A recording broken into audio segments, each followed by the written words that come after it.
the Jello program, starring Jack Benny with Phil Harris and his orchestra.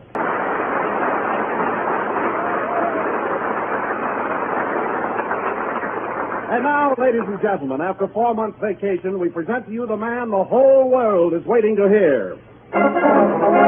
New York, New York. Who's on the air tonight, dear? Jack Benny. Oh, let's go to a movie.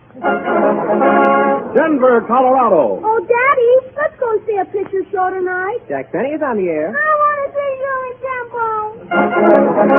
Glasgow, Indiana. Heather, who's on the radio tonight? Jack Benny. Well, it would cost me money, but let's go to the movies. So now, ladies and gentlemen, we bring to you the man who has done more for moving pictures than any other comedian, Jack Benny.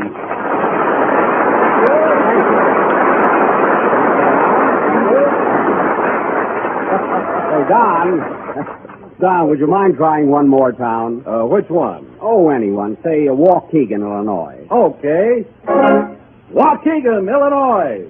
Who's on the air tonight, Mr. Benny? My son, Jack. What a boy.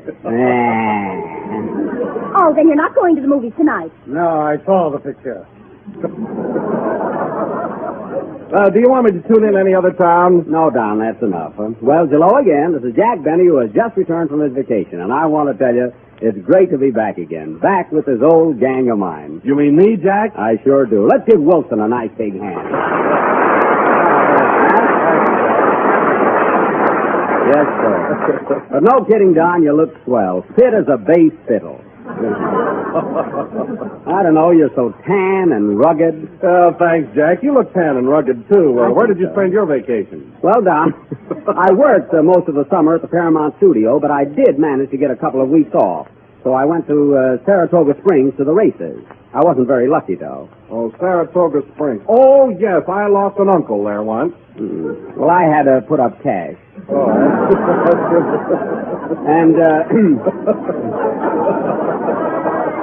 And then I spent a couple of weeks camping up in the Adirondack. Oh, that's right. You told me you were going to do that. Yeah, and by the way, Don, I want to thank you for lending me your shirt. Oh, that's all right. It was swell. I had the only tent with a soft collar.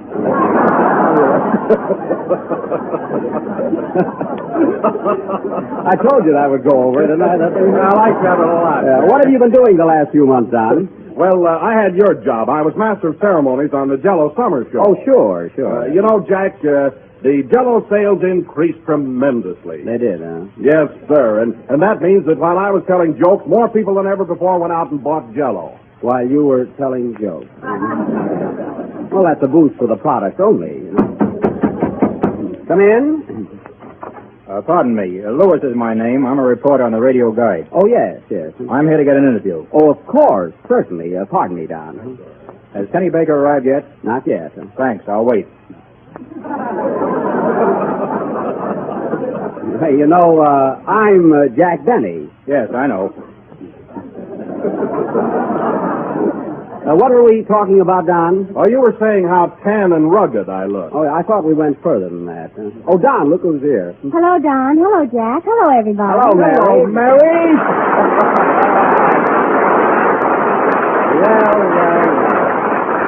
Well, Mary, it's good to see you. You're looking great. You haven't changed a bit. You look good, too, Jack. Gee, you're so tan and ragged.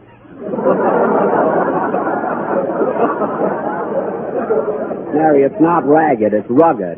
I know, but who can get a laugh? Oh, Mary, always thinking of the program. Well, honey, have you had any fun? Did you have a nice vacation? I did until I had to go to the hospital. Oh, I didn't know that. I didn't either, Mary. Yeah, and you know, Jack, I had the cutest doctor you ever met. Yeah? You ought to see him. Blue eyes and a little mustache. What a doll. $1. Yeah. Last week he took my tonsils out. Gee, am I excited. Why are you excited now? Next week he's taking me out. Oh, boy, is he handsome. Yeah. Say, Jack, What? how do you get more tonsils? You can't get any more. Gee, I wish I had something else I didn't need. Mary, cut it out, will you?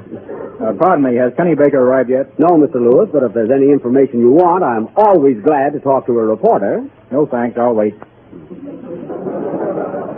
Who is that, Jack? Oh, some fellow. Well, Mary, didn't you take a vacation at all last summer? Oh, sure, Jack. I went to Coronado Beach for 3 weeks. You did, huh? Yeah, and I brought you a little present. Here. Oh, Mary, my, what a pretty seashell. My goodness, huh? See, just what I needed. Let's see what it says on it. Oh, souvenir of Coronado Beach. Oh, gee. And you know, Jack, if you put it up to your ear, you can hear music. No kidding, I'll try it.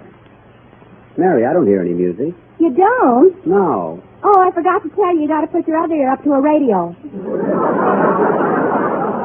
Oh, I see. Oh, Jack. Yes, Don? Phil Harris is here. You haven't forgotten about him, have you? Oh, Phil, of course. Gee, I'm sorry. Ladies and gentlemen, I want you to meet a new addition to our little group, that famous orchestra leader, Phil Harris.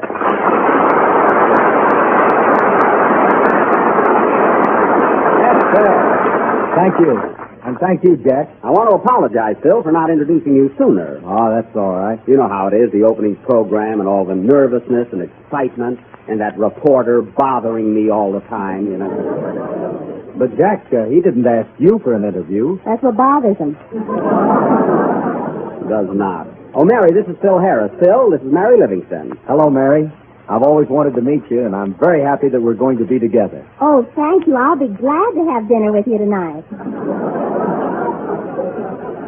Mary, he didn't ask you to go to dinner. What a cheap guy.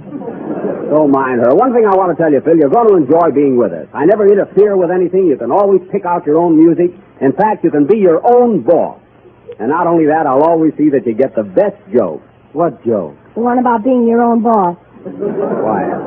Well, Phil, how about a little number? Let's hear the new orchestra. All right, Jack. For the first number, we'll play Bye Bye Baby. Well, Pardon me, Mr. Benny. Has Kenny Baker arrived yet? no, but I'll be glad Never to... mind. I'll wait. Play, Don. Or John. Or what's your first name, Phil? Steve. Oh, yes. Play, Frank. Reporter.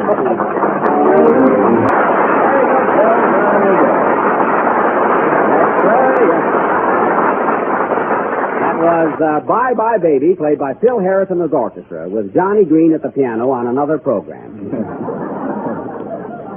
And I want to tell you, Phil, as one musician to another, that's excellent music. Thanks, Jack. Say, Phil, you don't mind if I describe you to our listeners, do you? After all, they will be interested. You know? No, but, well, don't build me up too much. I won't.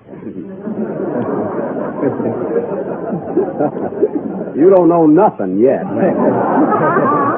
Well, anyway, folks, in describing Phil, I might say he's tall, rather good-looking. The ladies like him. But still, he's the kind of a guy you can trust with your best girl. If you can trust your best girl. Oh, Jack, why don't you quit ribbing? I'm not ribbing you, Phil. I just happened to run across a joke. Well, you're about due. First time your orchestra laughed at anything, you know. The first program. So, well, anyway, folks, I said before, Phil is the romantic type.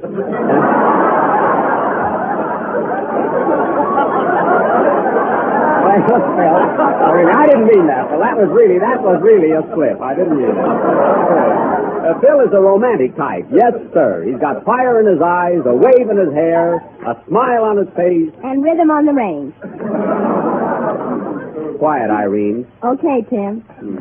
You know, Jack, Phil Harris is cute, isn't he? Yeah. He looks just like my doctor. Mary, forget that doctor, will you? Gee, I can't get him off my mind. Oh, doctor. I wish you'd have stayed home till you came out of the ether. Well, I'm going to hear about that guy all season, huh? Pardon me. Are you sure Kenny Baker hasn't arrived yet? No, Mr. Lewis, I know he hasn't. Then you, Mr. Benny, tell me. Do you think radio is here to stay? Yes, sir. Well, I'm not. Goodbye. I knew I'd get an interview. Hey, Don. Yes, Jack. Open the closet and let Kenny out. Okay. Here he is.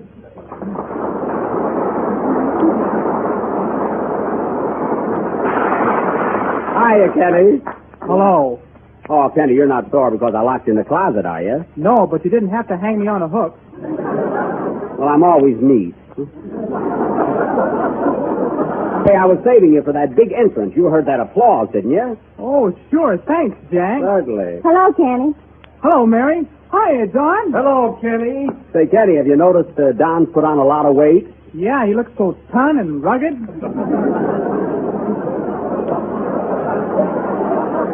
I think we've carried that joke far enough. And, Kenny, I want you to shake hands with our new orchestra leader, Mr. Harris. Glad to know you, Kenny. Gee, it's a Phil. I knew he was going to say that. And why didn't you stop him? Oh, I took your line. I'm sorry, man. Well, tell me,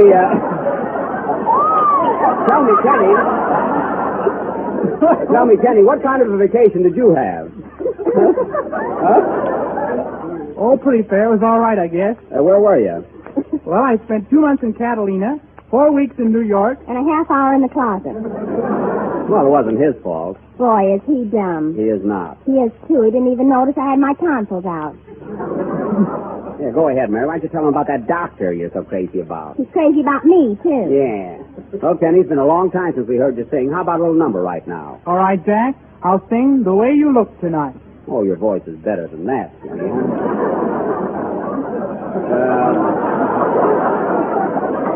Hey, I didn't think that was going to go over that big, did you? Well, go ahead. Oh, the phone. Wait a minute. Hello? Yes? Oh, it's for you, Mary. Hello? Yes? Oh, hello, doctor. It's my doctor, Jack. All right, stop trembling. What? How are my tonsils? That's good. What's that? You have? Well, I've been thinking of you, too. If you leave her romance out of this program. What? Oh, doctor. No. No, Doc, you'll have to coax me. No. No, you'll have to coax me. You'll have to coax me. Fine. Oh, doctor, this is so sudden. What does he want, Mary? A check for the operation. Oh. Some nerve. I'm glad I met Phil Harris. Yeah, sing, Kenny. Great. That was Kenny Baker singing The Way You Look Tonight, written by Jerome Kern for the picture Swing Time. Well, Kenny, your vacation must have done you a lot of good because you're singing better than ever. I mean, your voice has a better quality. It's clearer and sweeter. Thanks, kid. Kid, well, time marches backward. Say, Jack, will you do me a favor? What is it? I brought my girl over to our first broadcast, and she's dying to meet you. She just wants to say hello. Oh, I didn't know you had a girl. Sure. I met her this summer over at Catalina. Boy, she thinks I'm pretty hot. Bring her in, Kenny. I'll be glad to meet her. All right. She's kind of dopey, though. I figured that, yeah. Bring her in, huh? Come here, honey. I want you to meet Jack Benny. Oh. Hello. Hello yourself and see how you like it. Well, so you're the little girl from Catalina. Yeah. What's your name? Lena Cat. Oh, go on. Who told you to say that? Kenny, ain't he screwy? So, Kenny, you sure know how to pick him. You got a nice little girl there. Yes, but she's fickle. She likes Fred McMurray, too. Oh, Fred McMurray, the movie star? Yeah, he's my green man. She's smarter than I thought she was. Mary. So you like Fred McMurray, huh? I'll say. Gee, I'd go to see him even if it wasn't bank night.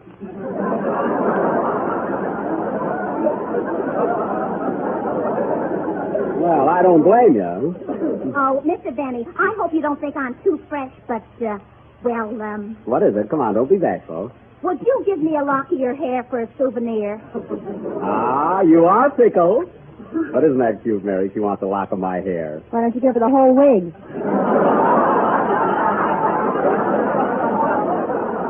What, and catch a cold?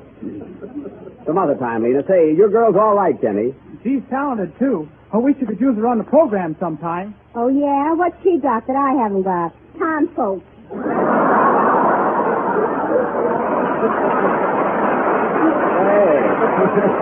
Hey, that's good, you know. Oh, Jack. What is it, Don? Your guest star has just arrived. Oh, did he get here? Gee, I was worried there for a minute. Keep him in the entrance till I introduce him. Ladies and gentlemen, I know that all of you have heard and read about that hazardous transatlantic flight made by Harry Richmond and Dick Merrill, one of the greatest achievements of mechanical skill and human daring the world has ever known. This round-trip flight was made in exactly 39 hours and 17 minutes. What courage, what stamina to endure the rigors of such a flight. So now, ladies and gentlemen, it is with great honor and distinction that I present to you the man who drove the truck that carried the gas that filled the tank of Harry Richmond's plane.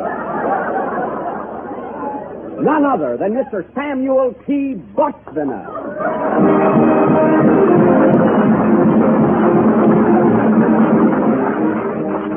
Mr. Buxton, I cannot tell you how grateful I am for your appearance on our program this evening. Thank you. Now, how did you feel when you were given this assignment to deliver the gas to Mr. Richmond? Well, I was a little nervous at first, but I knew I could do it. I see. Well, tell us about your trip.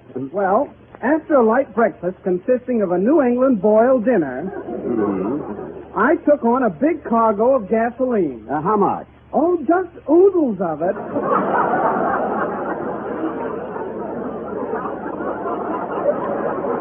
Oodles of gasoline.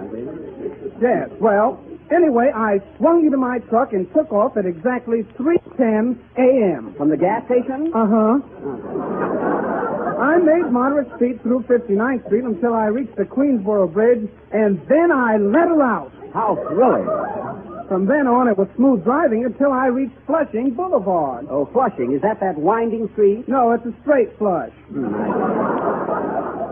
Now, tell me, on your trip to the airport, did you encounter any headwinds? Yes, but it was all right. For buoyancy, I'd filled my truck with 40,000 cannonballs.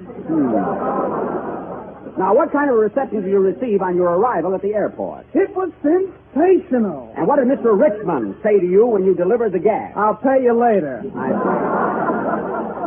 Now, Mr. Buxton, before I lose my temper entirely, besides driving a truck, what other notable contribution to aviation have you made? Well, during the World War, I took up flying. Oh, you did? Were you a promising student? Oh, yes. My instructor told me that in no time, I'd make an ace of myself.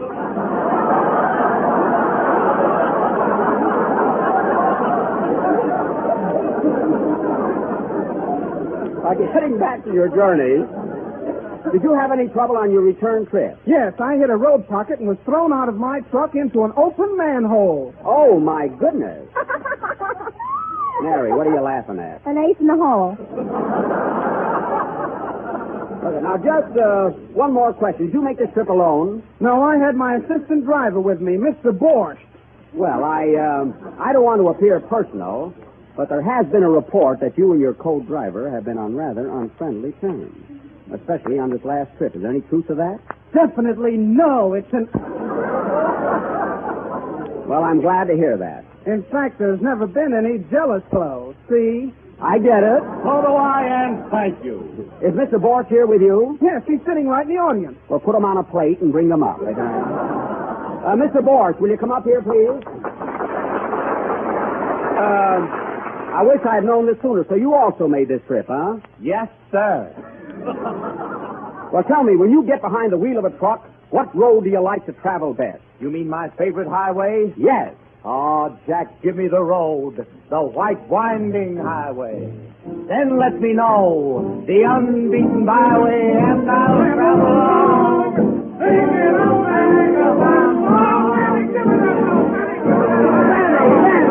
Come on, Manny, give me that road, Manny. Go, Manny, come on. All right, together.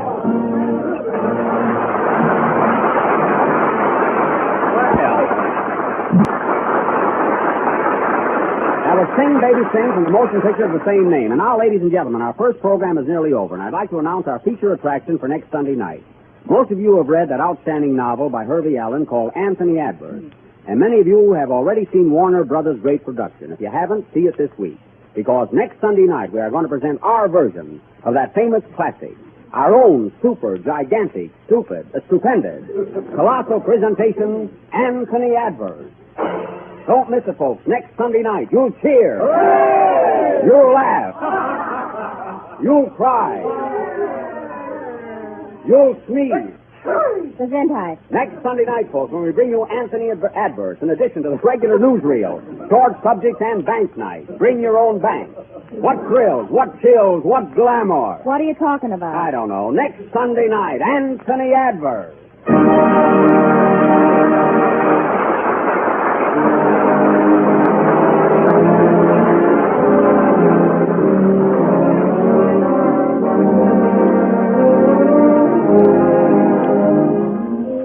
I've a real piece of news for you tonight. Grand good news. The makers of Jell-O now present you with a brand new product. Jell-O chocolate pudding, the best tasting chocolate pudding that's ever come your way. It's smoother, it's creamier, it's more chocolatey. Jell-O chocolate pudding has that swell homemade flavor, the same goodness you used to enjoy when your grandmother made chocolate pudding. And Jell-O chocolate pudding is so easy to make.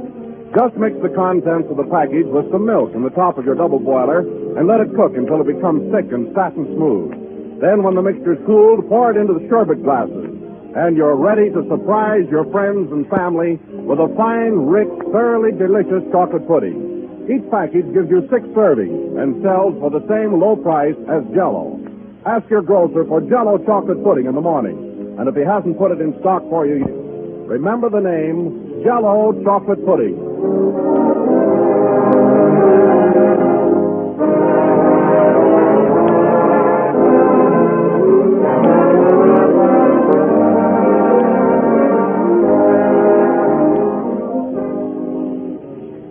Last number of the first program in the third Jell-O series, and we'll be with you again next Sunday night at the same time. Meanwhile, I'd like to announce that the chap who played the part of the truck driver on tonight's program was Benny Baker of Paramount Pictures. And Benny, you certainly played the part of that truck driver very, very well. Well, that's what I used to be before I went into pictures. Don't sell your truck. Mary, isn't he nice looking? Nah, he looks like my doctor. Oh, good night, folks.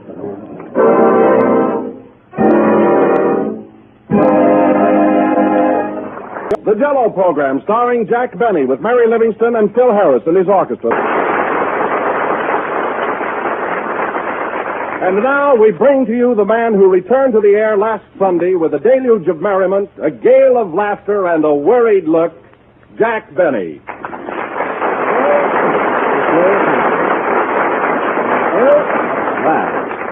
Me worried. Well, hello again, folks. This is Jack Benny, who wasn't a bit more nervous last Sunday than he is right now. Oh, no? No. Why, it was the first time that I ever saw you so jittery. An old trooper like you. Well, after all, Don, it was our opening program. Well, that was nothing to get excited about. You know, I wasn't nervous. No, not much. You were stammering so much before you got through. Jell-O had 12 delicious flavors. Well, that's twice as good as ever before. Yes, and twice as stammery for me there. Yes. Well, I can't argue with you there. But, Don, seriously,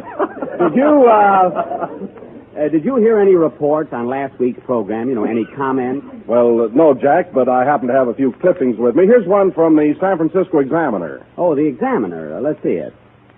Sunday radio reviews. A Manhattan merry-go-round, very good. Phil Baker, excellent. Eddie Cantor, great. Jack Benny, 8:30 to 9. Well, that's quite a notice, isn't it? All right. Not a rave, but at least it isn't a panning.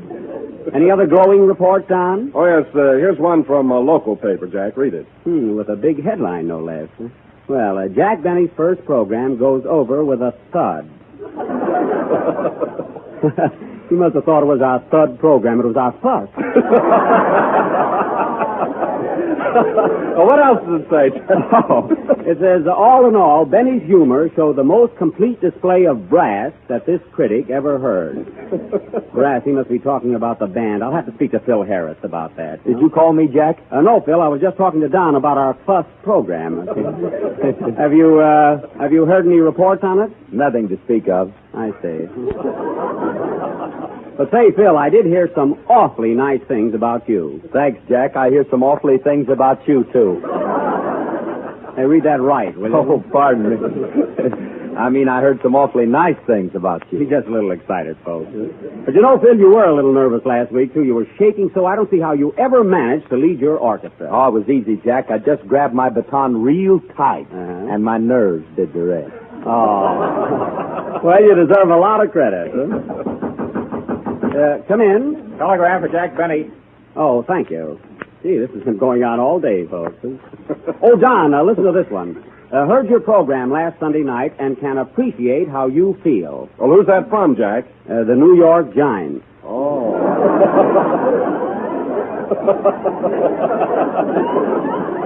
Well, it's nice of them to remember me. Oh, hello, Mary. Hello, Jack. Gee, you look so tan and ragged. Mary, you did that joke last week. Well, you still look ragged. Oh. Say, you're starting out pretty good tonight, but last Sunday you were plenty nervous. Who, me? Yes, you. Why, the script in your hand was shaking like a leaf. It was not. I was waving to my mother in the third row. Oh, your mother, huh? Well, your mother was in Plainfield, New Jersey. Oh, then I must have been nervous. Yes. Well, Mary, did you hear any, we're laughing more than the audience tonight. Mary, did you hear any comment on our show? No, Jack, but I got the loveliest telegram from a couple of sailors. Imagine. Sailors? Oh, Navy boys. Uh-huh. Listen to this. Heard you on Jack Benny's broadcast last Sunday night and thought you were wonderful. Signed, Seaman. Seaman, that's Simone.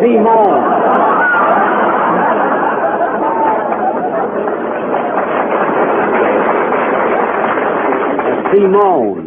Oh, they were seasick. Yeah. Say, Jack. Oh, hello, Kenny. Say, you're here alone tonight. Where's your girl? Which one? Oh, you know, the one who wanted a lock of my hair last Sunday. Oh, the dopey one. Yeah. Well, what do you want, Kenny? Oh, a wire just came through you. Here, I opened it by mistake. That's fine. What do you mean you opened it by mistake? He thought he could read. Oh. Well, give me that wire, Kenny, and after this, be careful. Gee, he's dumber than last year. He is not. I am, too.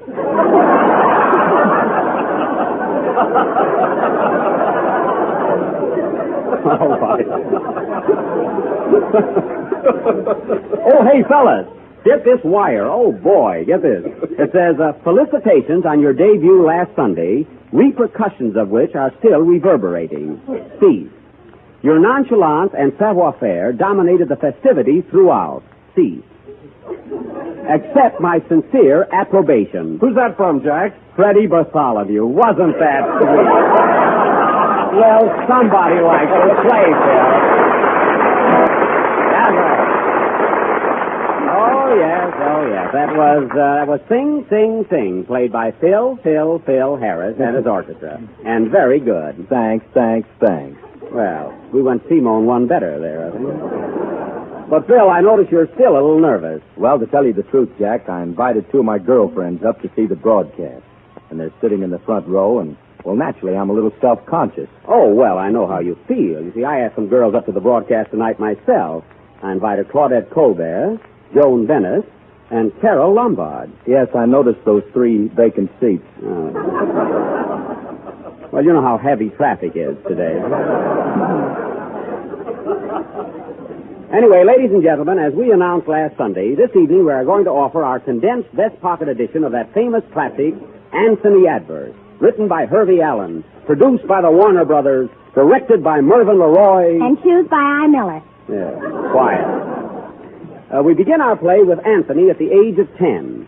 Since I'm just a boy at heart, I will play the part of Anthony the youth. Anthony, eh? Also, the man, as played by Frederick March. Mary Livingston will be Angela, my childhood sweetheart.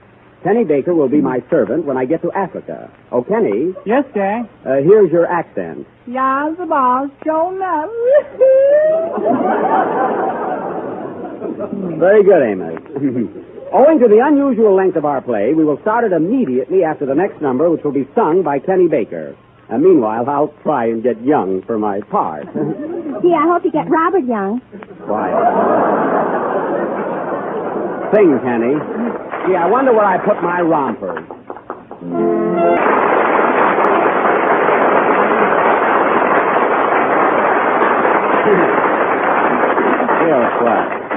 That was Kenny Baker singing Did I Remember from the motion picture Susie. And now for our play, Anthony Adverse. The locale is Leghorn, Italy, in the year 1773. The scene opens in the shipping firm of John Bonnyfeather, known as the Casa di Bonnyfeather. You see, in those days, everybody had a casa. Are you going to have a casa, Jack? Yes. Jackass.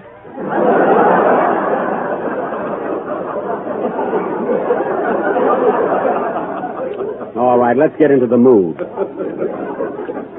Italy, 1773. Anthony Adverse. Curtain, lights, music.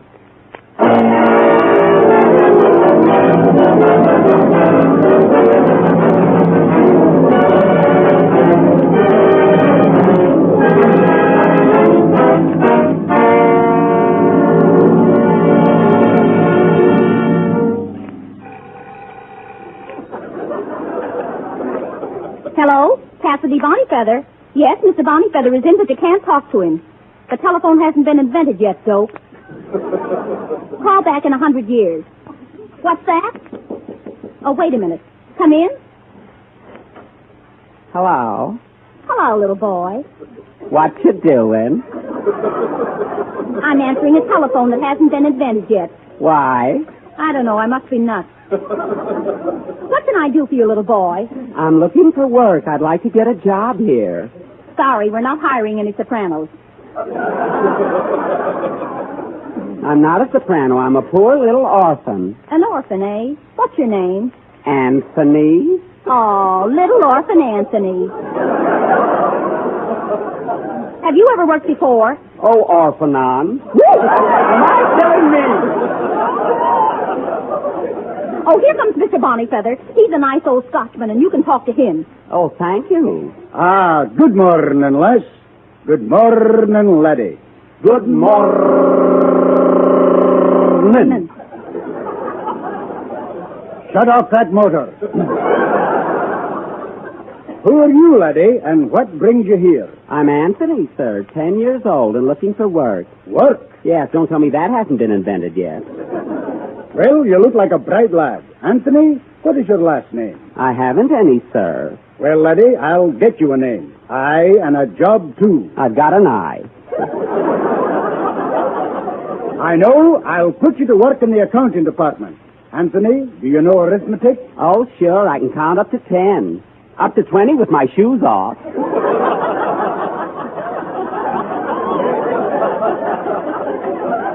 Very well, I'll try you out. First, in subtraction. Okie dokie. Now, Anthony, what is 2 from 12? 1. What is 3 from 12? 1. What is 4 from 12? 1. I'm stubborn, ain't I? You certainly are. Well, all right, what is 2 from 3? 12. Oh, terrible. Terrible. Well, I may subtract terrible, Mr. Bonnyfeather, but I add verse.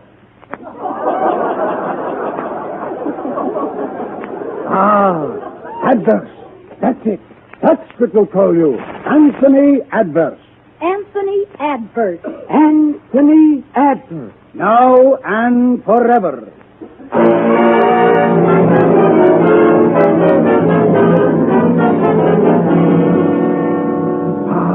Anthony, I see a great future in store for you. You will travel to strange places and see strange lands. Your life will be full of adventure. See, I can hardly wait. London Bridge is falling down, falling down, falling down. London Bridge is falling down, etc. Who is that? That's little Angela, the cook's daughter. Come here, my child. I want you to meet someone. This is Anthony. Hello, Angela. Hello. How old are you, Anthony? 10. So am I. Gee, you're cute. And you've got the nicest gray hair.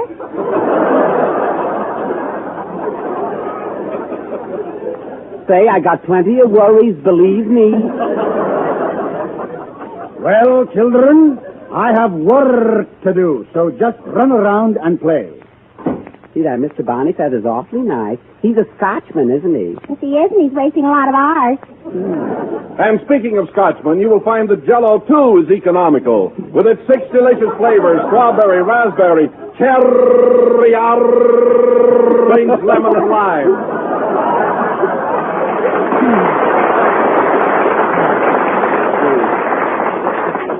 I'm sorry Wilson was invented. Oh, Angela, you're so beautiful and so sweet. Will you marry me? Why, Anthony, we're only 10 years old. Well, I'll fix that. Time marches on. 10 years later. Angela, will you marry me? Will you, Angela? Yes.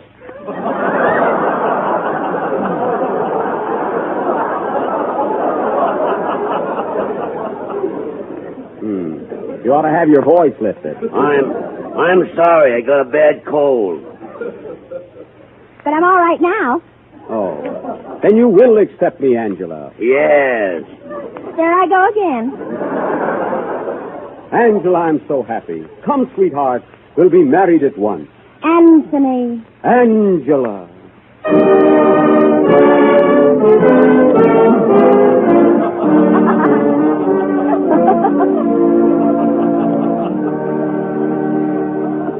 Ah, Angela, at last you are mine, and we will never be separated.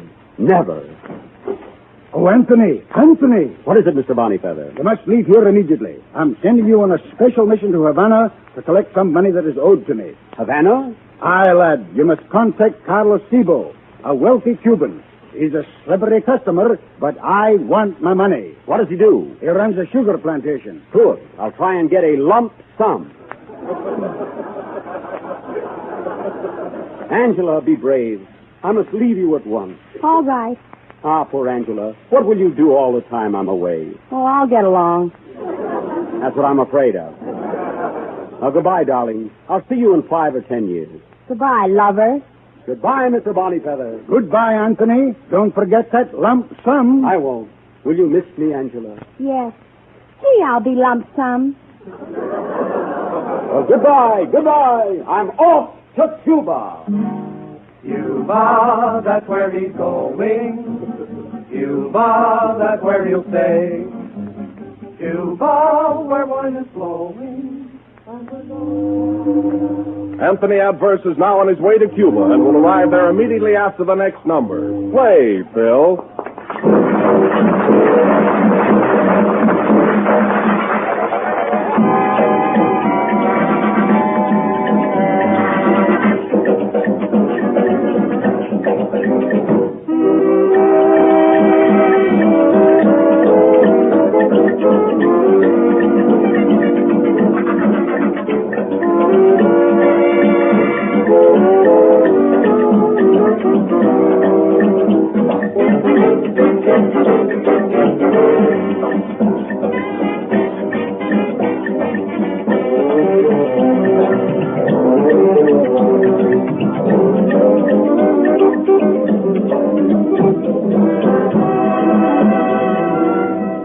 20 years have elapsed, and we find Anthony Adverse arriving in Cuba. His boat has just docked mid scenes of Cuban revelry.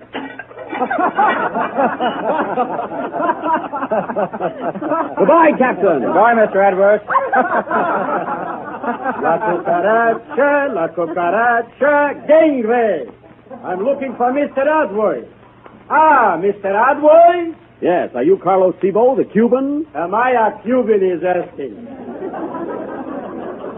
Welcome to Havana, my friend. ¿Cómo estás, señor? Estoy muy bien, gracias, amigo mío. Ha, ha, ha, you said it.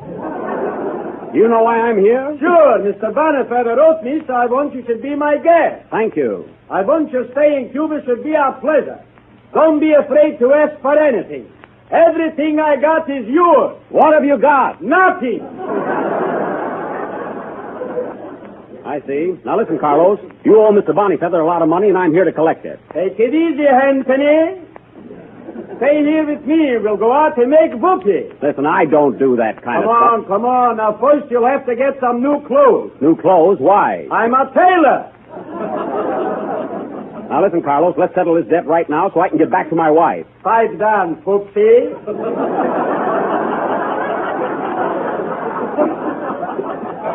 Boys, let's have something to eat. I prepared that special breakfast yesterday. It must be cold by now. Don't worry, it's herring.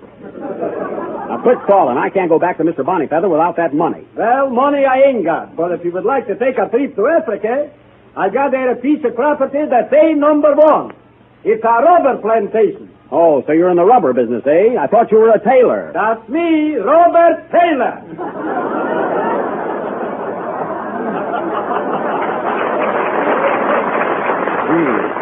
And you say if I go to Africa, that plantation will belong to me? Take it, my friend. That's yours. All right, I'll go. Adios, Carlos. Adios. Who needs it? I'm off to Africa. Africa, that's where he's going. Africa, that's where he'll stay. Africa, where wine is flowing. 10 years later, and we find Anthony in darkest Africa, where he has become the owner of a rubber plantation in the jungle. He is plagued with fever, drunk with power, and mad with greed. Africa, Anthony Adverse.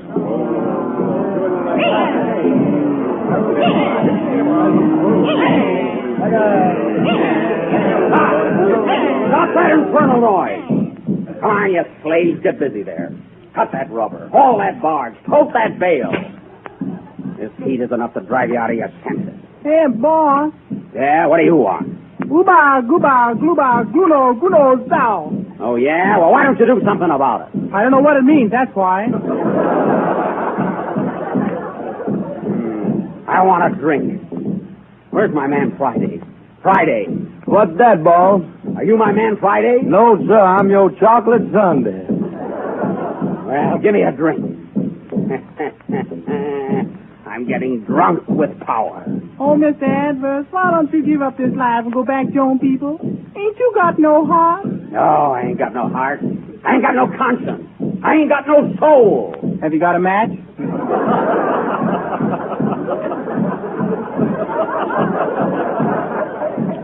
Oh, this sun, this heat, this infernal jungle. Quiet!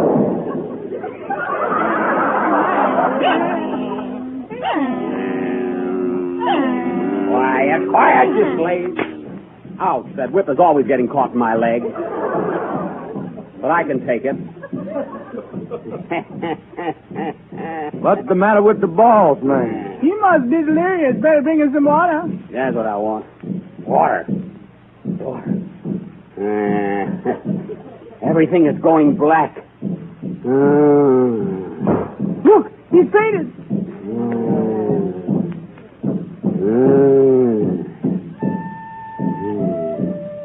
2 from 12 is 1. 3 from 12 is 1. 4 from 12 is 1. Gee, I'm still stubborn. Anthony Adverse. That's what we'll call him. Anthony Adverse. Anthony. Aha! Welcome, my friend, to Havana. How did he get here? Oh, this jungle. This heat. I can't think. I can't eat. I can't sleep. You can't act either. Angela, my wife! What are you doing here? Don't bother, it's just a dream. Oh, yeah? Wait a minute. What about that man in your arms? Is he a dream, too? Is he? Wow! Angela! Angela! Angela! I want to go home! I want to go back to Italy! Back to Angela, my wife!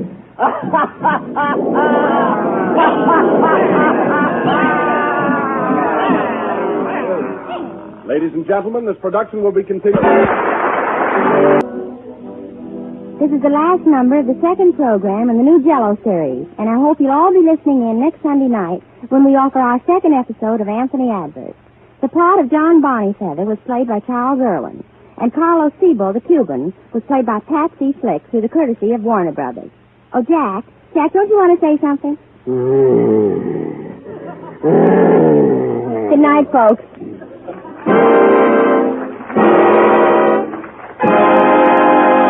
The Jello program, starring Jack Benny with Mary Livingston and Phil Harris and his orchestra. And now, ladies and gentlemen, we bring you that rising young movie star, Jack Benny.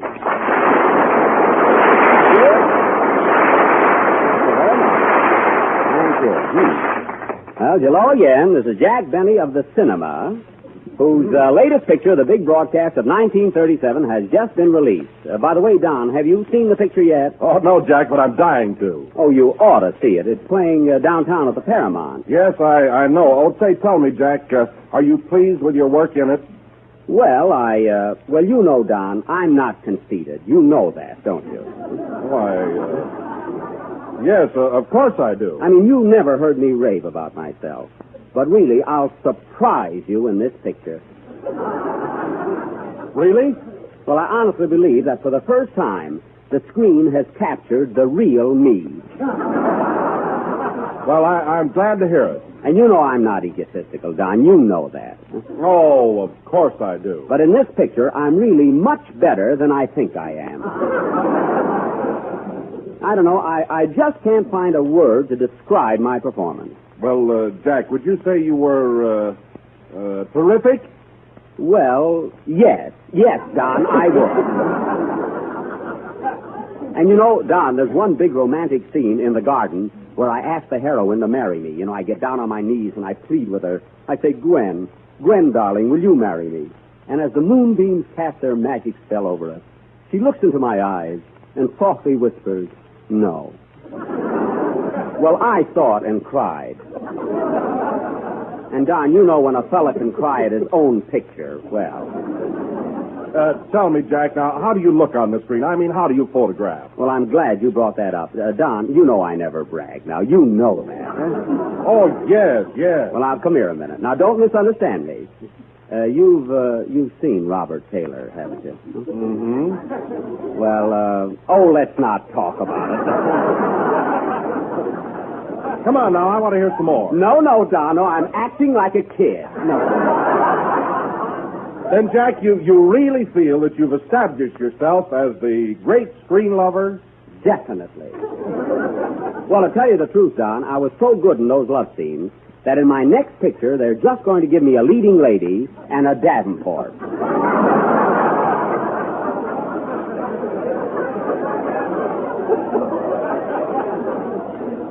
Oh, really? Well, Jack, now that you're established as a Hollywood star, how about a testimonial for our product? Oh, sure, Don. I'll be glad to. There's nothing high-hat about me.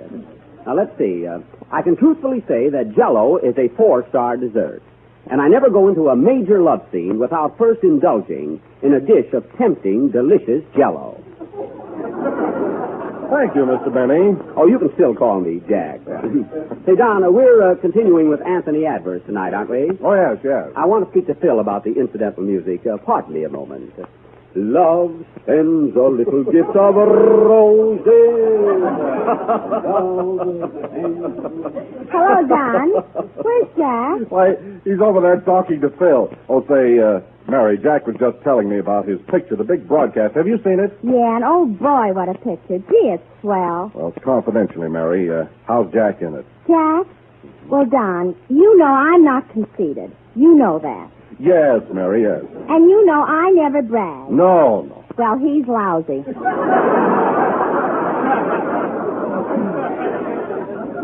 Well, you know, he's certainly changed since last week.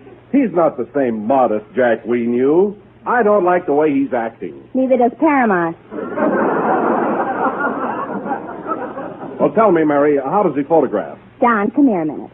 You've seen Robert Taylor, haven't you? Oh, certainly. I've seen him in a lot of pictures. Then you know it can't be the camera. I see. Love sends a little gift of roses. Hello, Mary.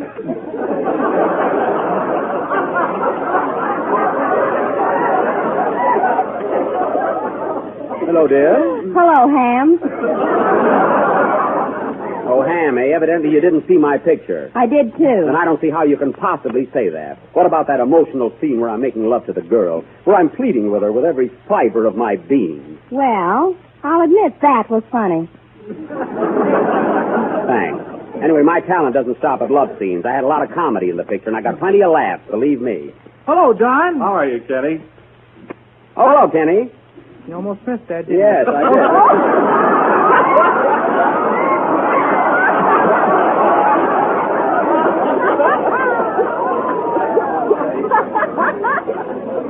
Oh, say, Jack, I went to see your picture last night. Oh, did you? Uh-huh. I took my girl with me. Well, did you laugh? Yeah, she says the funniest thing. That's fine. You go to see my picture and you laugh at your girl's joke. Gee, I had to. She bought the tickets. Well, why didn't she laugh at my joke? She heard them before. Oh. Say, Jack, why don't you stick to radio and forget pictures? Oh, yeah? Now, buck up, Jack. You'll make good yet. We'll certainly have boosters in this crowd. Oh, well, gee, I thought I was good, but say, I don't know. I liked you, Jack. Thanks, Don, but that would mean more to me if you'd seen the picture. I don't know. I guess I was just over enthused, that's all. Gee, I don't know. Mary didn't like me either. I was just kidding. You were not. Say, where there's smoke, there's fire. Maybe my acting wasn't so good. Say, we all make mistakes, only I just happened to be in front of a camera. That's all. Oh, Jack, cheer up. Hey, maybe I'm not the type for pictures. I don't know. Say, Phil, it's about time for your number, isn't it? Okay, Jack, anytime. Yep. Say, we can't all be Gables. Answer the phone, Mary. Hello? Who? Just a minute. It's for you, Jack. Waukegan calling. Oh, Waukegan. Hello? Yes? Oh, hello, Dad. Well, this is a surprise. Yeah, I'm glad you called. Oh, I feel all right. I just had a little disappointment. Nothing important, just my career, that's all.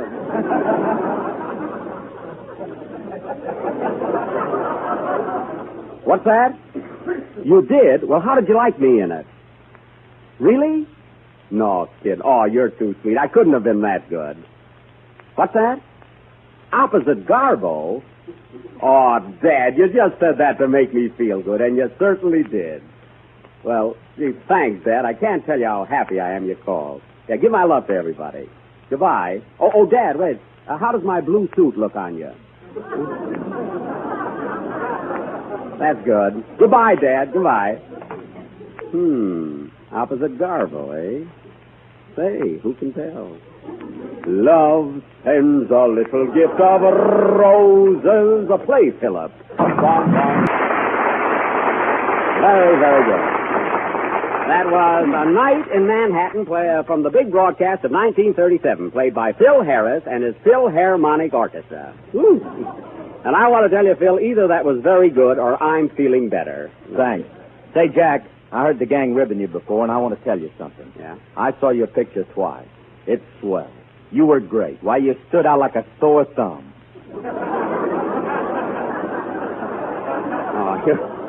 Oh, you're not kidding now. No, really, I mean it. Say, Phil, did your orchestra boys see my picture, too? Yes, sir. They were all there. Yeah, what did they say about me? Jack, you were great regardless.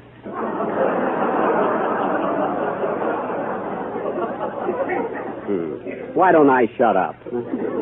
I think you got something there. I think so. And now, ladies and gentlemen, as you all know, last Sunday we presented part one of our version of Anthony Adverse. Before proceeding with the second installment of this classic, I will give you a brief explanation of what transpired in our play last week. I think our listeners would like to know what happened. So would I. Very well. For the benefit of Mary, who was in the play and don't know what happened, I will explain. As you may recall, I played the role of Anthony, who at the age of 10 arrived at the Casa di Bonifeather in Italy and asked for a job, which he received. Jack, who played the role of the Casa? Nobody. Oh, no casserole. 10 years later, he married the cook's daughter, Angela. That was me. Quiet. And immediately after the wedding, Anthony was sent to Cuba alone to collect some money from Mr. Bonifeather, his employer. From there, he went to Africa, where he became a powerful, wealthy, greedy owner of a rubber plantation. Mary, what are you laughing at? Gee, do I have to have a reason? Well, anyway, the heat of the jungle, the chant of the natives, the beat of the tom-toms, and Mary's laughter finally shattered his nerves completely. He fell to the ground, dragging the curtain with him, thus ending the first half of Anthony Adverse. We will pick it up. We will pick it up from that point immediately after the next number, which will be sung by Kenny Baker. Oh, Don, in my resume of the play, did I leave out anything important? Well, only that Jell-O is the largest selling gelatin dessert in the world, and every day millions of people eat it. Oh, yes. Without that, there would have been no suspense. Gel, Kenny.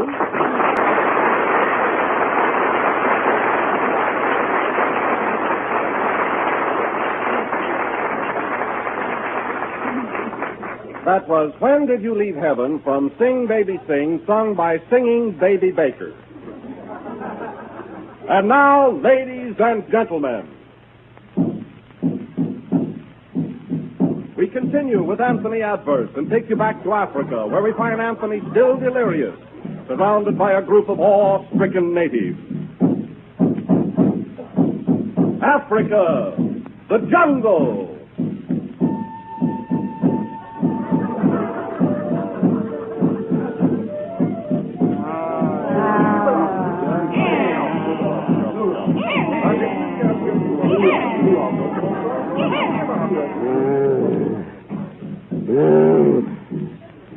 Angela. Angela. Hey, Bumbo. Yes, sir. How's the boss getting along? Gooba gooba delirious. Ooba Gooba still delirious? Gooba. Well, shut my mouth.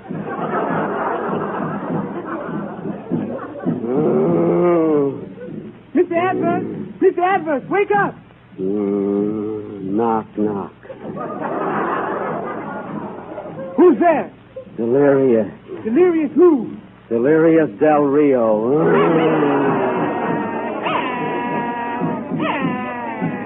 Water. Give me water. That's what I want. Water. Yeah, you is, boss. I want to go back to my wife. I want to go back to my sweetheart. Boss, ain't you kind of pickled?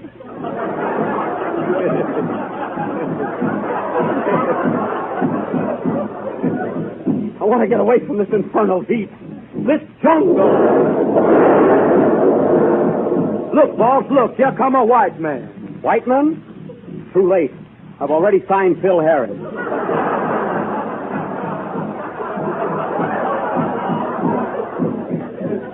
Yeah, it looks like he's coming this way. I'll call to him. Hello there. Hello. Anything wrong, stranger? You're supposed to be further away. Besides that, I'm dying. Dying, poor fellow. I want to go back to Italy. Back to my wife. I'll take you back to your wife. Why doesn't he mind his own business? Quiet. Have no fear, stranger. I'll bring you back. Who are you? Frank Buck. Frank Buck! Hooray! He'll bring me back alive! Natives. Natives, at last I'm leaving here. But come, sing to me. Sing to me once more the song of the jungle. Jungle bells, jingle all day. Oh, what fun it is to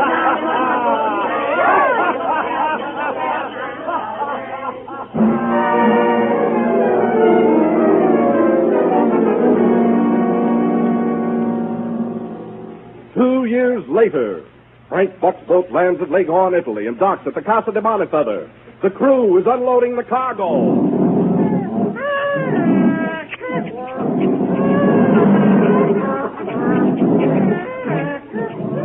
Hey, Joe, come here and help me check this cargo. Okay. Let's see. 1 lion, 2 tigers, 4 giraffes, 1 ringtail monkey, 2 black monkeys. Here's a funny one. What's this? It's me, and let me out of this cage.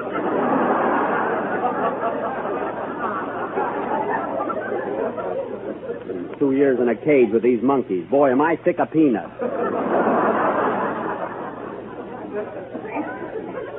Hey. Is this Casa de Bonifeather? Yes, sir. The place has changed. Well, I must go in and see Mr. Bonifeather right away. Come in. Hello, Faith. Are you still working here? Anthony Adverse.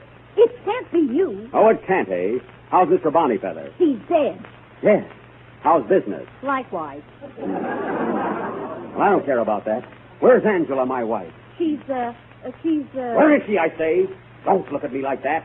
Where's my wife? She's in Paris and has become a famous opera singer. Didn't you see this morning's paper? No. Well, here, get a load of this. Give me Stars column. Your correspondent has it on good authority that Angela Adverse and Napoleon Bonaparte are that way. This golden-voiced canary and the Emperor were seen holding hands at the Emperor State Building, where they were building and cooing. My wife and Napoleon, huh? Well, I'll put a stop to that. I'm leaving at once for France. Goodbye, Faith. Goodbye. Goodbye. Goodbye. Who are those other 2 girls, Faith? Hope and Charity. I'm off for France. I sure get around, don't I, folks?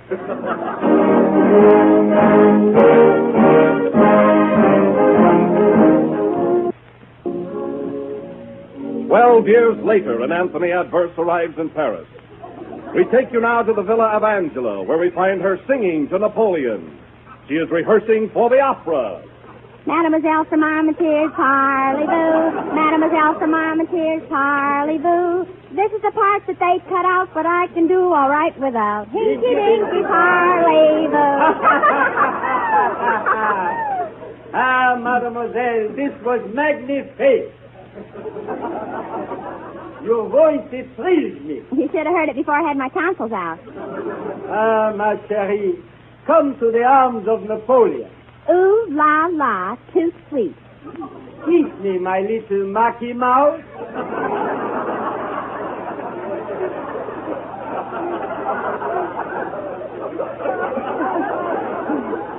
Oh, Nappy, I'm so happy. Come to Pappy and sit on my lappy.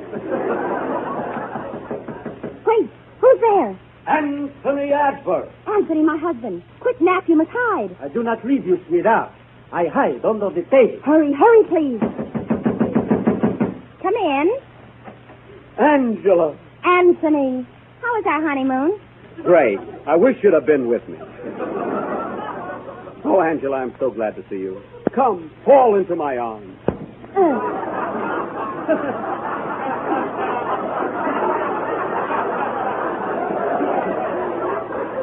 Oh, I'm sorry. Butterfingers.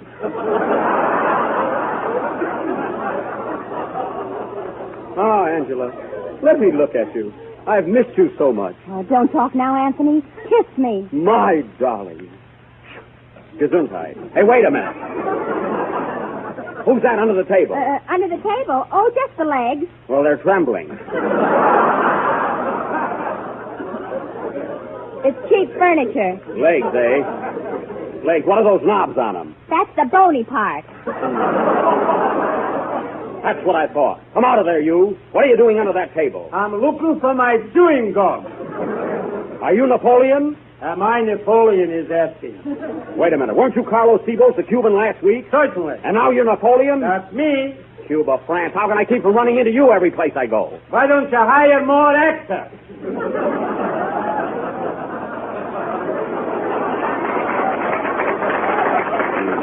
You chiseler, you?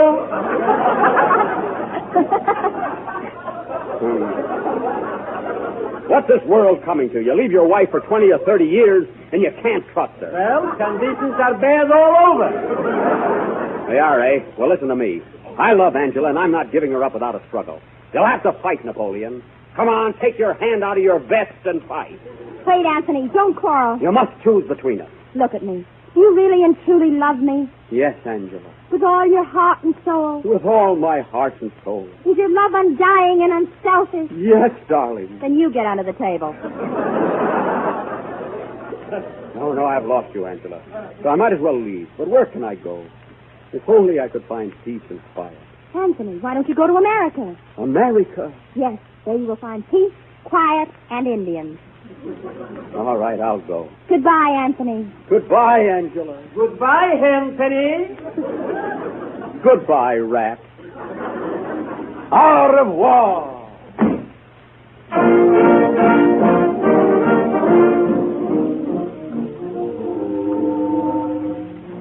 Mr. Adverse. Yes, Captain. You look so sad. What seems to be the trouble? Well, Captain, I've lost my wife, Angela, and I'm on my way to America, to California. Why are you going there? I am going to California because I have lost Angela.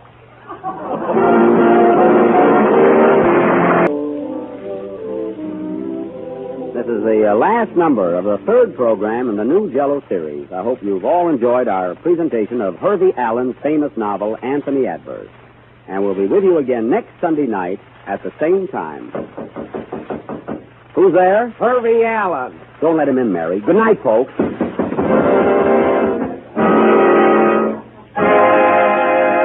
The Jello program starring Jack Benny with Mary Livingston and Phil Harris and his orchestra. And now, ladies and gentlemen, we bring you the star of two Paramount pictures, Jack Benny.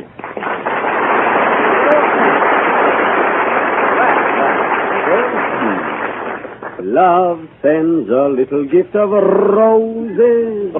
Oh, Don, you got my introduction wrong. It's not the star of two Paramount pictures. It's the star of many Paramount pictures. Oh, sorry, Jack, my error. So now, ladies and gentlemen, we bring you the star of too many Paramount pictures, Jack Benny.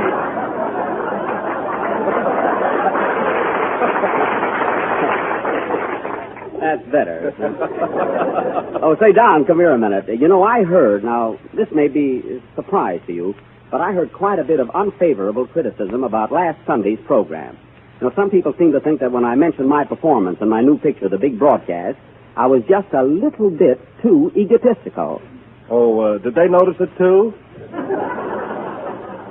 Well, I was only trying to be fair, that's all. You know, if I was bad, I'd be the first one to admit it. I imagine. And you know, Don, just to check on it, I went to the Paramount Theater every night this past week to see the picture. Oh, that must have been fun. Yeah. And let me tell you something. The picture is doing such good business, they're holding it over. Oh, that's great. Now you'll have someplace to go next week. Yeah. But Jack, wasn't it pretty tiresome seeing the same show day in and day out? Well, yes, Don. I must admit that after the third day, that newsreel got pretty monotonous. I began to anticipate what was coming. You know, Spain is in pretty bad shape right now. So are you. Pardon me, sir, but these microphones are for the use of the cast only. I'm sorry.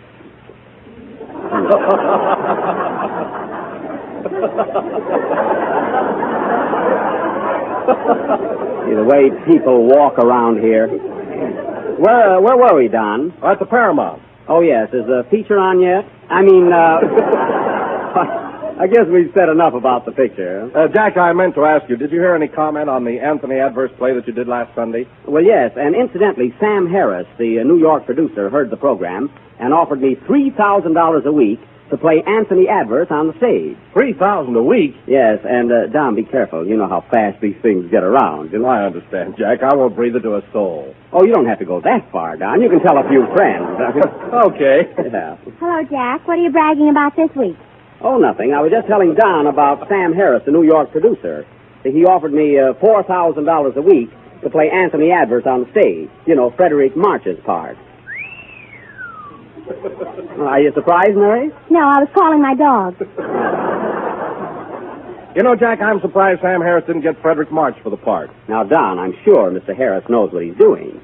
Besides, I think there's something March-like about me. Don't you, Mary? You're full of wind, if that's what you mean.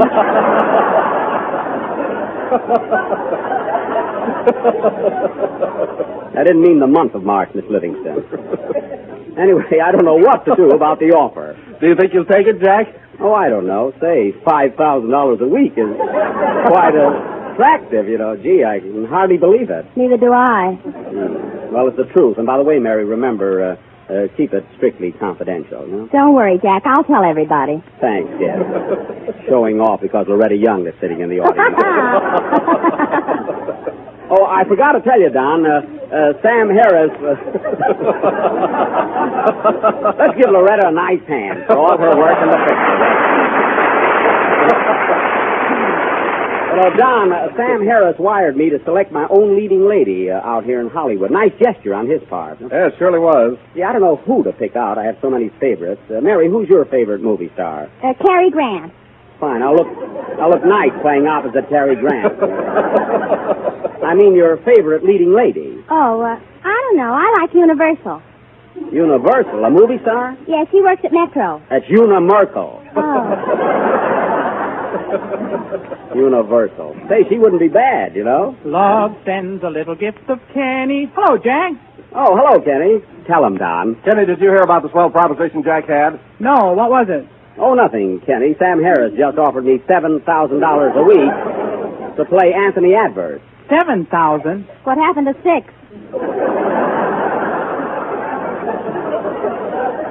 You know, Kenny, what really bothers me is I got to find a leading lady out here, and I don't know who to get. Who's your favorite movie star? Tallulah Bank Night.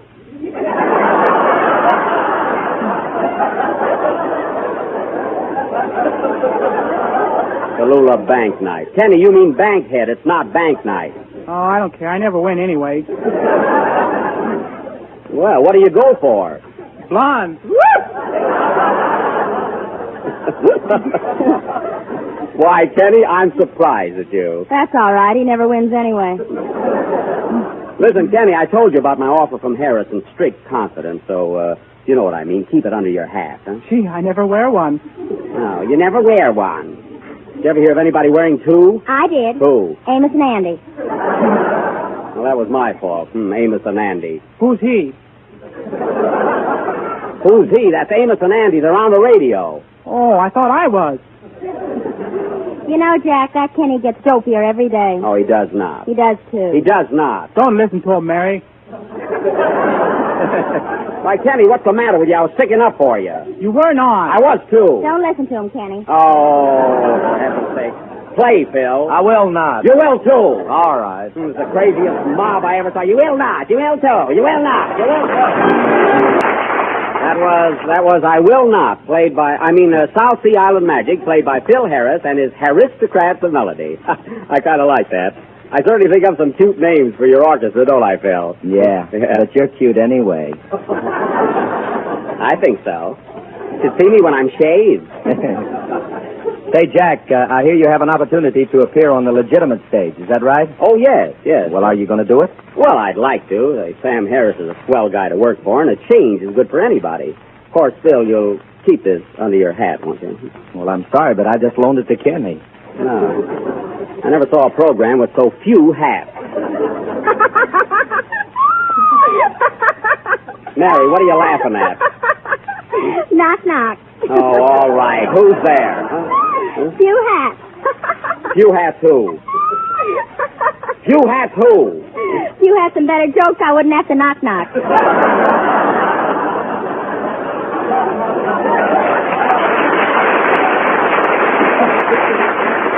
Now, isn't that silly? Well, Jack, I want to wish you a lot of success in your new venture. Sort of looks like you're going from one Harris to another. Oh, yes. Say, and Phil, you don't happen to be related to him, do you, Phil? No, Jack. You see, he spells his name H-A-R-R-I-S. I see. How do you spell yours? Y-O-U-R-S. Oh. Well, there is a difference there. Pardon me, Mr. Harris. I just finished the raising of your last number. Do you mind if I leave now? No, go right ahead. Oh, just a minute. Say, Jack, you haven't met my new arranger, have you? No. Well, I want you to shake hands with Mr. Blue. He's a great admirer of yours. Well, I'm very glad to know you, Mr. Blue. Oh, that's all right. Well, have you been with Phil a long time? Well, I used to have my own orchestra in San Diego, but I've been with this band now about 4 or 5 weeks. Oh, so you had your own orchestra, eh? Well, what made you give it up? Well, we were playing in a great big ballroom, an awful big place, but nobody ever showed up in those things trying to depress me.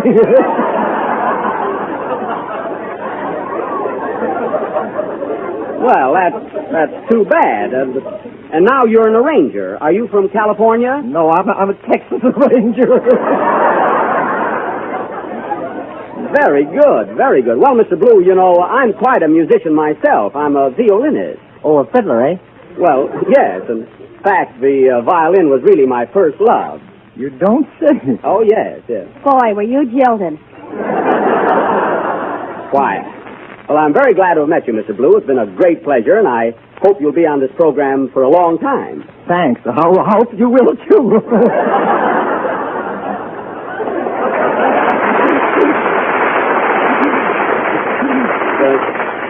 Awfully nice fellow. What do you think of him, Mary? Things like that depress me. Oh. Hey, Kenny. Where's Kenny? Here I am, Jack. Oh, it's time for your song. What's it going to be tonight? Well, Jack, I want to do something real good, so I'm going to sing Make Believe in Showboat. All right, go ahead. That was Jerome Kern's Make Believe, sung by Kenny Baker with Phil Harris at the baton. And it really was thrilling. Jack, that's swell. Thanks a lot. Phil, I meant that for Kenny. Oh. Thanks, Jack. Well, it was really swell, Kenny. It was great. It was so clear, and I don't know, your voice seemed to be so high tonight. You just noticed it because my salary's so low. Well, Kenny, next week sing Asleep in the Deep, and you won't notice it. I'm going to wait for that laugh. I think it's awfully good. And now, ladies and gentlemen, before going any further with tonight's program, I feel that I must take advantage of this opportunity and announce our feature attraction for next week. I'm sure that all of you have heard of Shakespeare, and most of you are familiar with his works, especially Romeo and Juliet. Well, that's what we're going to present for your entertainment next Sunday night. our version of Romeo and Juliet. See, a double feature. Yes. Thanks night, too, in this. I wanted to keep this a surprise, but we've put so much time and thought into it that I simply cannot restrain myself any longer. Are you glad? Hooray! Thank you, ladies and gentlemen. Don't forget, Romeo and Juliet, the greatest romance of all time. A story as tender as a rosebud. As thrilling as love's young dream. As touching as a letter from home. As tempting as a dish of Jell-O. As strong as the rock of Gibraltar. And slow as molasses. Quiet. We'll speed it up. And now, ladies and gentlemen, we will present tonight a preview of some of the highlights from this immortal classic, which we are going to offer next week. Romeo and Juliet.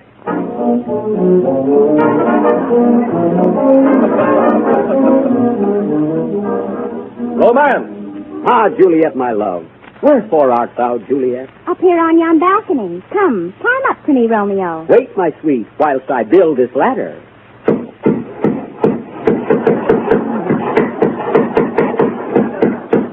Suspense. Ah, Juliet, my betrothed. The ladder is nearly finished. Tell me, is thine father home? Yes. Gazoo. Drama. Well, children, it sure is nice to see you all this evening. And I... He said drama, not grandma.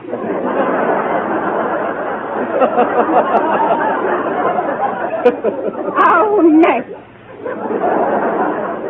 Tragedy. Ah, methinks my task is complete. I shall ascend yon ladder to my love. Ah, can this be the balcony? No, this is a mezzanine. The balcony is 3 flights up. Then I shall climb further.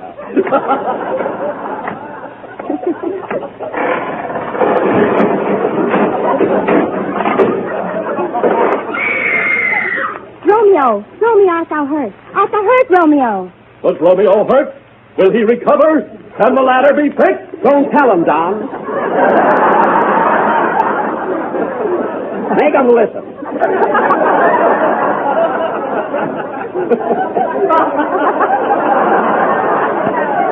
So, ladies and gentlemen, be sure and listen in next Sunday night when we offer our complete version of Romeo and Juliet. Ah, to be or not to be, that is the question. Answer the phone, Mary. Hello? Who? It's for you, Jack. New York calling. It's Mr. Lawton Campbell of General Foods. Oh, the boss. Mm-hmm. Well. Hello? Hello, Mr. Campbell. Yes. Did you hear what we're going to do next Sunday night? What's that? Oh. I thought it was a swell idea. But, Mr. Campbell, we've spent a lot of time preparing it, and, gee, we've already built the ladder. No, it isn't the money. It's the principle of the thing. Now, what? Now, wait a minute, Mr. Campbell. I know you're the sponsor, and your word is law. But I've always tried to please you, and I think this is going just a little too far. Careful what you say, Jack. Please, Don. Now, listen, Mr. Campbell. I don't want to argue about this thing, but I've been in show business a good many years, and I think I know the pulse of the public. Watch your blood pressure, Jack. Oh, yeah? Well, let me tell you something. I've already announced Romeo and Juliet, and we're going to do it. Gee, I'm scared. Okay, Mr. Campbell, okay. I don't care if this is my last program. Yeah, I realize what this means. But whether you like it or not, Romeo and Juliet is going on next Sunday night. Goodbye. How do you like that? What do you... Gee, that burns me up. These don'ts, this heat, this jungle. That was last week. Oh, yeah. Thing has got me all upset. Jack, weren't you just a little bit too hasty? Well, who wouldn't be? You work and slave and try to do something high class, and what does it get you? Why are you all standing around there like a bunch of dummies? Oh, take it easy, Jack. Oh, take it easy, huh? You get for trying to do something new and different. Now, if I were you, Jack... You stay out of it.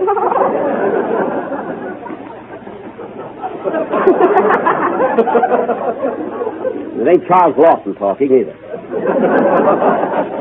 Now listen, fellas. We're going through with this. We'll find out who's running this program. Boss or no boss. Romeo and Juliet goes on next Sunday night. And a boy, Jack. Yes, sir. Yes, sirree. Kills me. Say, Don. Yes, Jack. Do you think there are enough people familiar with the story of this? Why, certainly, Jack. Every school child knows it. Well, I mean, do you think there are enough school children? I mean, I don't want to do something What's the matter now? You trying to get out of it? Who, me? No, but you have to be careful about Romeo and Juliet. It's a little risque, I have to watch out for the kiddies. Also your job. Yeah. Oh, it isn't that. I just don't believe in dashing into things blindly. And then, I don't know, Romeo and Juliet isn't topical. Why, it is too, Jack. The picture's out and everybody is talking about it. That's what I mean. It's too topical. Now, listen, fellas, maybe we ought to postpone Romeo and Juliet. We can always do it. Give me the phone, Mary. Here it is. Oops. You're a little shaky there, Jack. No, I'm all right. Operator, give me long distance, please. Yeah. Say, you know what I think, Don? If we... long distance? I want to get New York City, Ashland, 8400. Yes, and hurry, please.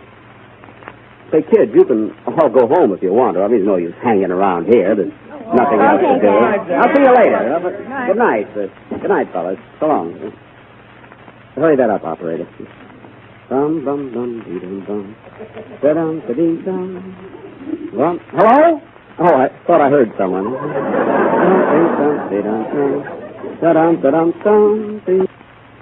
Hello? I want to speak to Mr. Campbell, please.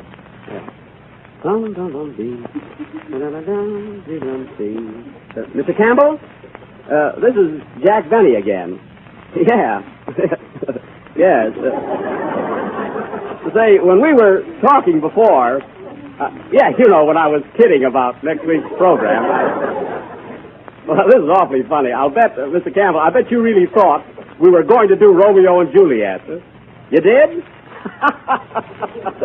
That's one on you.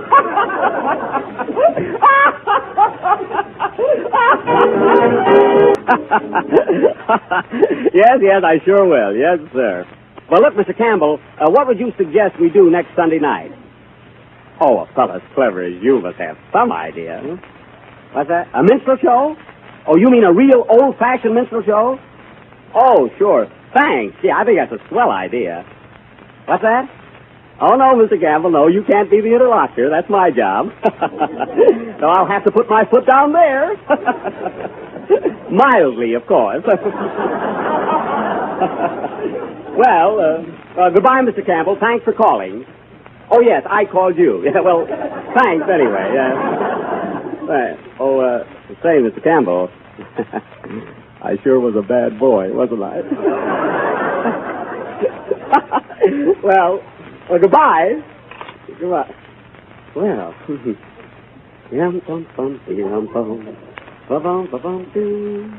Oh, Jack. Why, Mary, I thought you went home. Well, I decided to wait for you, Jack. I was a little worried. Oh, everything is okay. In fact, I have a surprise for you, Mary. I just thought of a terrific idea. You know what I think we ought to do next Sunday night? What? A minstrel show. A real old-fashioned minstrel show. Gee, that's swell. Do you think Mr. Campbell let you do it? Oh, I think so. He's a regular guy. Say, if he tried to stop me from doing that, I'd really blow up. Jack, what made you think of a minstrel show? Oh, I don't know. It just flashed through my mind. I guess you'd call it inspiration. You know what inspiration means, Mary, huh? Yeah, an order from the boss. You little eavesdropper. Say, Mary, if you wait a few minutes, I'll take you home. Okay. I won't be long. Okay. Play, boys. Bum, bum, bum. This is the last number of the 4th program in the new Jello series, and we'll be back next week with our minstrel show. Get it? Mr. Benny. Oh, Mr. Blue, are you still here? Say, I heard you talking about that minstrel show next week, and I'd like to be in it. Why, what did you do? Well, I thought that maybe I could sort of play the villain. A villain in a minstrel show. Good night, folks.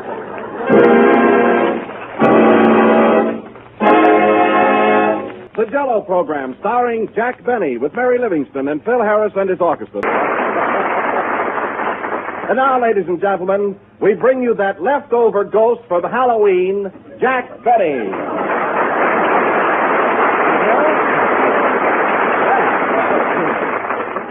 Ooh. Hello again. Are you scared, folks? Well, Don, you look all in today. I'll bet you had the time of your life last night running around scaring people. I don't know, I imagine you're a little rascal on Halloween. Huh? Well, Jack, I did ring some doorbells, rapped on a few windows, and gee, a couple of times I had to run like the dickens. Yeah? I knew you were up to no good. But tell me, Don, did you push over things? Why, no, Jack, not in years. That's right. Times have changed, haven't they, Don? But that's what I like about you, Don. You're still a kid at heart. Yes, sir. Well, what did you do for excitement last night? Oh, I had a lot of fun. I took my violin, and every time I came to an open window, I played Love and Bloom. You did? Yeah, gee, a couple of times I had to run like the dickens. Then after that, I went to a masquerade party at Phil Harris's house. You know, one of those parties where everybody comes in different disguises, you know. Well, how did you dress, Jack? Oh, I didn't bother much. I just stuck 40 candles on my head and went as a birthday cake. Funny, I didn't see you there, Don. Why, I was there, Jack. You were? Sure, I sat on a plate all evening with a lot of sliced bananas around me. Oh, you were that dish of Jell-O. Oh, certainly. Well. Hello, Jack. Hello. Say, didn't you recognize me at the party?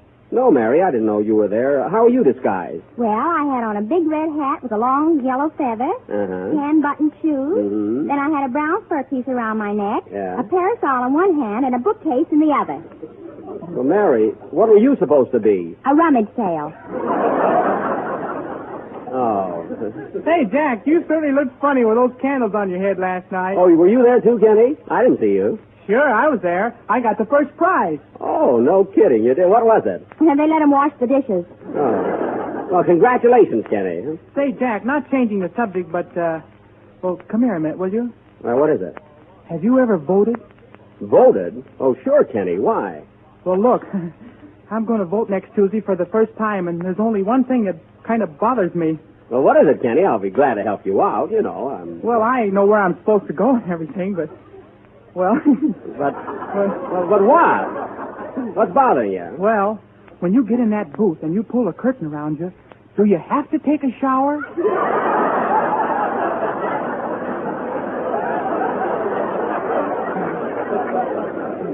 Oh, Kenneth.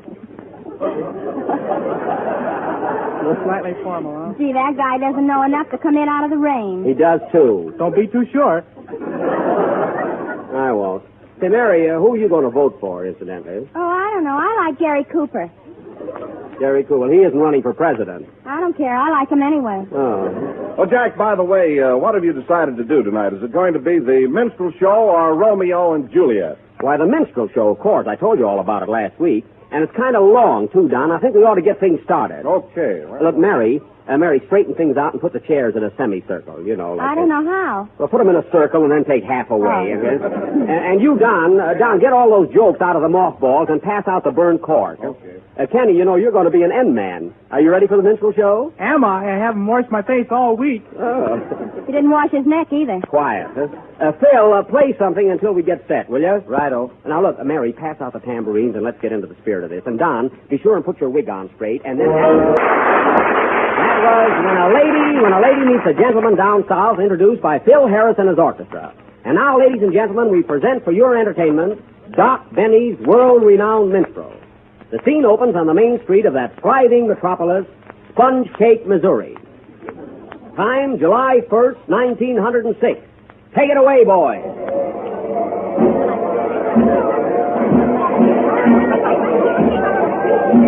You folks will have to clear the street. The parade's a coming.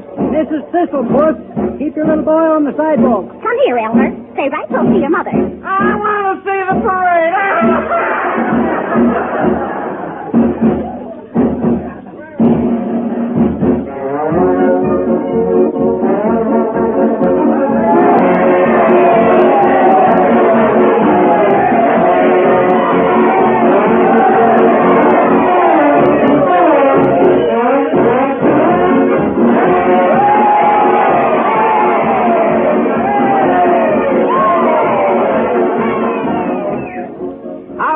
Howdy, this is Doc Benny's Minstrels back in your hometown. Glad to see so many bright and smiling faces here to greet us. Howdy, Doc. Howdy, Constable. Well, the old town looks mighty good. I noticed you got some new salesmen sitting on the porch of the mansion house. They ain't new. We just dusted them off. Hey, Doc, is Teddy Baker with us this year? Yes, ma'am, and singing sweeter than ever. How about Don Wilson? He's with us and jelloer than ever. I mean, jollier than ever. Where's Mary Livingston? None of your business. Hey, Doc, Johnny Green with you? No, sir, Johnny's with the Fred Astaire Minstrels this year and doing right well. Got a new end man this season, none other than Phil Shuffle-Along Harris. Hooray! So, follow the parade, folks, to Simpson's Opry House. Remember, the show starts promptly at 2:30.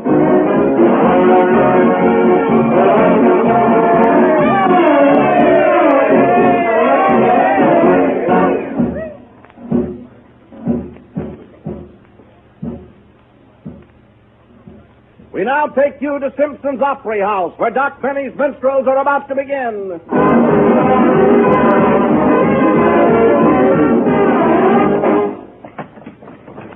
Let me see your tickets, please. The 2 and 4. First 2 on the aisle. Thank you. Candy, popcorn, and Cracker Jack. A prize in every package. Jello, folks, get your Jello here. None genuine without the big red letters on the back. Practice. Tickets, please. Seats 2, 4, 6, 8, 10, and 12. Right this way, Mrs. Dion.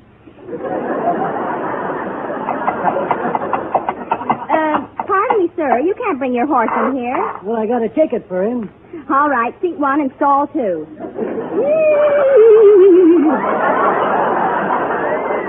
Candy, popcorn, Cracker Jack.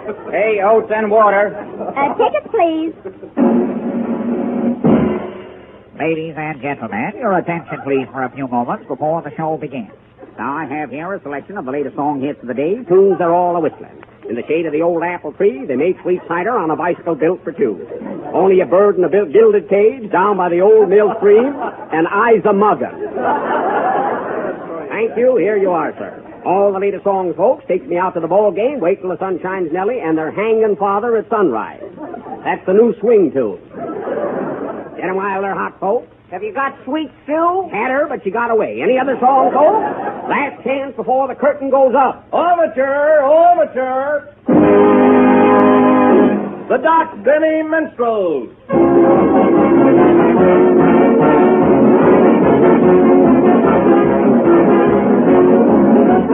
Bang, bang, bang, you'll hear the camel ring. The old-time gang will show you how they sing. And with a wang, wang, wang, and a zing, there'll be a hot time in your town tonight. Gentlemen, be seated.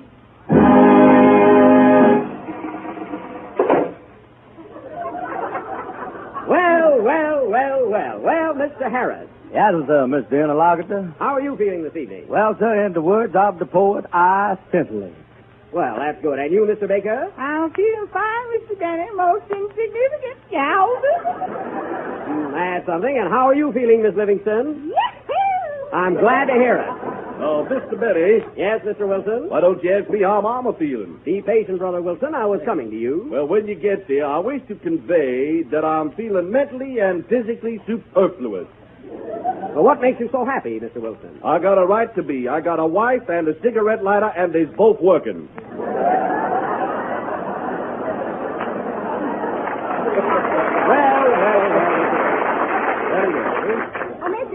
Mr. Benny, you mind if I ask you a riddle? No, go right ahead, Miss Livingston. Well, what's the difference between you and a jackass? See, we don't need an answer to that one, do we? I don't know. What is the difference? A jackass wears a collar. Well, so do I wear a collar. Well, then I guess there's no difference. Oh, Mr. Benny. Yes? Can you tell me the difference between a pretty girl and a jackass? No, Mr. Baker, I can't. Man, you sure must make some funny dates. Now, don't get personal, Mr. Baker. Don't get personal. Say, Mr. Interlocutor, as long as everybody's asking riddles, I got one that will mangle you. All right, Mr. Harris, let's hear it. Why does I call my gal Special Delivery Stamp? I don't know. Why do you call your girl Special Delivery Stamp? Because she am stuck on something important. Well. I guess he's talking about me. Why, Miss Livingston, I didn't know that you and Mr. Harris were strolling in the garden of romance. Man, we not only froze there, we hesitate. Why, you don't tell me. Yes, sir. And you know what Mr. Harris told me last night? Button your lips, gal. I'm blushing. Last night, he told me I was the eighth wonder of the world. And what did you tell him? I told him I better not catch him with artisan. And now, ladies and gentlemen, our silver-voiced tenor, Kenneth Sweet Stuff Baker, will favor us with a song and dance, his rendition of that ever-popular ballad, Can't You Hear Me Callin' Caroline? That was very good, Mr. Baker. Excellent. Thank you, sir. Yes, sir. That was rendered with feeling, sweetness, and tenderness. I didn't like it. Oh, come now. There's a fine way to talk after I'm invited over my house for dinner. Who cares? Don't you remember that nice fat chicken I served you? Remember? You mean to tell me that Mr. Baker has been stealing your chickens? Not only that, he's been taking them home and executing them. Well, I am surprised. Why, Mr. Baker, don't you know the good book says thou shalt not steal? Yeah. And don't the good book say thou shalt not kill? Yeah. And don't the good book say thou shalt not covet thy neighbor's chicken? Yes, please. It says thou shalt not covet thy neighbor's chicken. I didn't cover them. I just took them out the way they was. He admits it, Mr. Harris. Yes, I am. The next time I catch him round my hen house, I'm going to settle one question that folks has been discussing for a long time. What's that? Can the dead speak?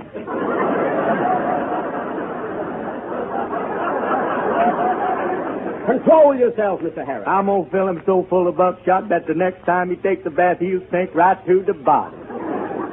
Who's going to take a bath? If I ever catch you leaning over a river, you is. Boys! I'm going to run you so fast your vest pocket's going to dip sand. Anytime you do, I'm going to knock that bump right off your head. I ain't got no bump on my head. Well, I'm going to put one there and then knock it off. Gentlemen. Listen here, Mr. Baker. You lay a hand on my boyfriend, and 12 months from today, you'll be dead just 1 year. Why, Miss Livingston. Don't you worry none, honey. I'll knock that tenor singer so low he'll sing baby. Miss Matter. Watch out, boy, because 1, 2, 3, I'll be on top of you. 4, 5, 6, and you'll be right off again. Boys, please. You keep this up, now I'm going to walk over there and punch you right smack in the mouth. Who is? Me is. How you going to get back? Mr. Baker, please. Remember what the good book says. Love thy neighbor. I don't live next door to that mush mouth. Is that what the good book says, Mr. Benny? Yes, Mr. Wilson. Well, you know what the cookbook says? What? Next to pork chops, Jell-O am the most delicious dessert in the world, and it comes in 6 scrumptious flavors. Strawberry, raspberry, cherry, orange, lemon, and lime. Am I right, brethren? Hallelujah! And now, ladies and gentlemen, yours truly, Doc Benny, will render that touching little ballad entitled Asleep in the Deep, assisted by the Mississippi Four. Music, Professor.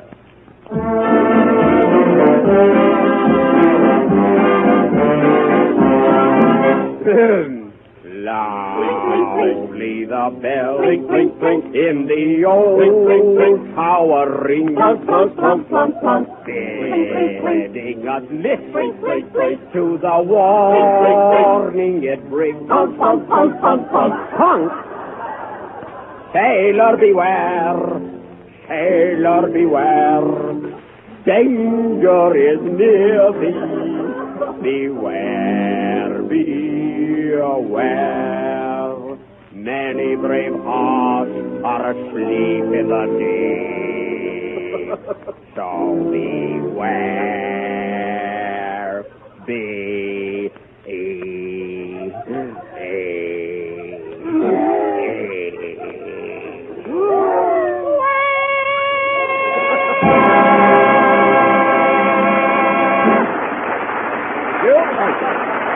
Thank you. And now, ladies and gentlemen, as you all know, every minstrel show has an afterpiece. And ours will be no exception. Tonight we are going to offer... Mary, come here a minute. Remember last Sunday our sponsor told us we couldn't do Romeo and Juliet? Yes. Well, I know a way we can do it tonight and disguise it so he'll never suspect. How? Leave it to me. Ladies and gentlemen, Tonight we are going to present our version of the greatest love story of all time, entitled Boy Meets Girl on a Balcony. We now take you to the balcony of the home of Juliet Johnson in Chattanooga, Italy. Curtain, music.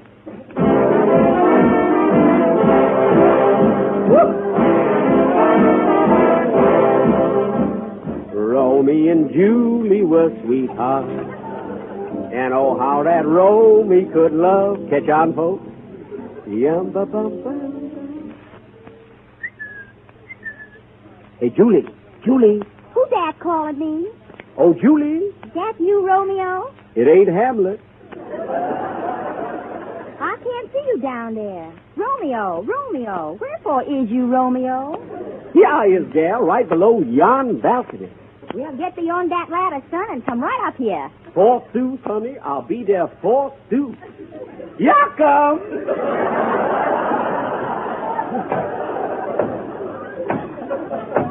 I'll be right there, sugar. Just a minute there, Rummy. Get thee down from that ladder. Hush up, son. I'm a-sending to my lady friend, Juliet. Move over, local. This is the express coming through. Now, wait a minute, son. If you want to get up there, you build your own ladder. I ain't no carpenter. I'm a lover. Who is you, anyway? You ever hear of Anthony and Cleopatra? Yes, sir. Well, when you subtract Cleopatra, what you got left is me. Man, you're in the wrong place. Get off that ladder. Don't mess around with me, Romeo. Remember, flowers don't care who they lay on. I understand, past friend. Gazoo. Hey, Romeo. Romeo, you coming up here or is you ain't? Be patient, woman. Keep thy cloak on. Here come. Slow but sure, that's me. Hey, you get off that ladder. That's my gal. Your gal? Yes, sir. You just tell Julie that Mac is here, huh? Mac who? Macbeth. Well, I'm Romeo. I'm going up that ladder. To climb or not to climb, that is the question. You see this here razor? Yeah, sir. Well, that am the answer. I better hide thee away, knave. I'm going to take my razor and shave you double close. You do, and you gonna play Love and Bloom on a harp. You mean that? Yes, sir. Well, pass, friend. Egad. Romeo, what is this painting thou? I'm caught in traffic, honey. This ain't no ladder. This is my highway. Well, here comes Julie. I'll be right up there with you, honey. Pardon me, brother, but you're standing directly in my path. Who is you? Othello. Othello who? Othello Jello.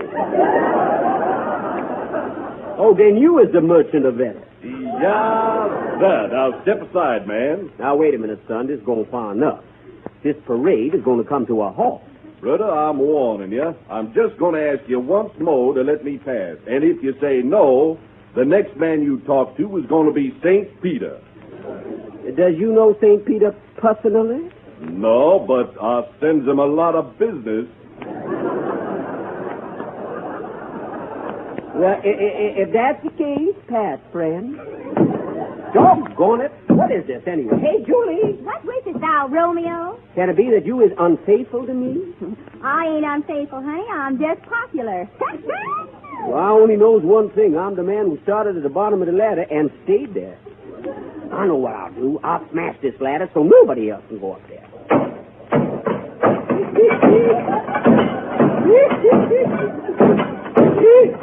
I'll like to see somebody else get up on that balcony. Out of my way, half-pint. Hey, Julie. Hello, big boy. Come on up here. How's he going to get up? I done broke the ladder. I don't need no ladder. I'm going to climb right up that wall. You is? Man, who is you? Tarzan. Tarzan? Pass, friend, unhindered. Rap the dice, Phil. Rap, so die. This is the last number of the 5th program in the new Jello series. And we'll be with you again next Sunday night at the same time when we are going to present our version of 20th Century Fox's popular picture, Girls' Dormitory. We tackle anything, huh? Remember, folks, next Sunday night. Oh, Jack, can I do the part Simone played? Simone who? It's funny, I never can think of her last name. Good night, folks.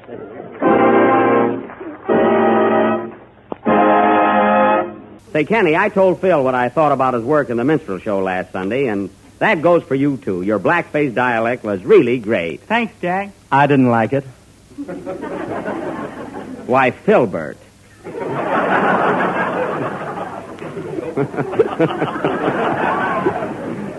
And now, folks, as we announced last Sunday, tonight we are going to offer our version of that current 20th Century Fox picture, Girls' Dormitory. I will play the part of the hair director of the school, which was enacted by Herbert Marshall. Simone's role will be played by Mary Mary. Pronounced Mary Mary. And Don Wilson will play the part of the dormitory. Now, as you folks all know, Girls' Dormitory is a story about a school for girls only. But inasmuch as we are a little short of actresses on this program, the girls will have to be played by the male members of our cast. Is that okay with you fellas? I mean, will you play the parts of girls? Sure. I will, too, but I'll feel silly. Yeah. Now, I think we need 2 or 3 more people. Say, Phil, would any of your boys in the orchestra be willing to help out? Why, certainly, Jack. You can have my arranger. You remember Ben Blue. Oh, yes. You introduced me to him a couple of weeks ago. Yeah. Say, Ben. Oh, Mr. Blue, would you like to help us out in our little play this evening? Well, it's a little bit out of my line, Mr. Benny, but if everybody else is willing, I guess I can do it, too. Now, you know, this is a schoolroom scene. You've been to school, haven't you? Yes, but I never liked school very much, so I quit when I was about 35.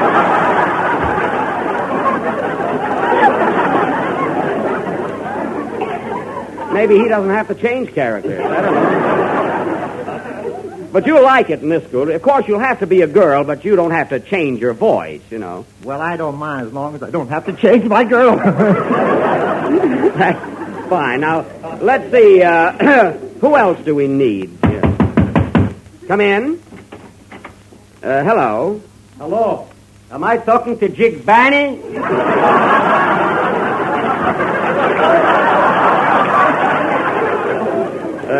Yes, sir. What can I do for you? Here's my card. Take a look and don't bend it.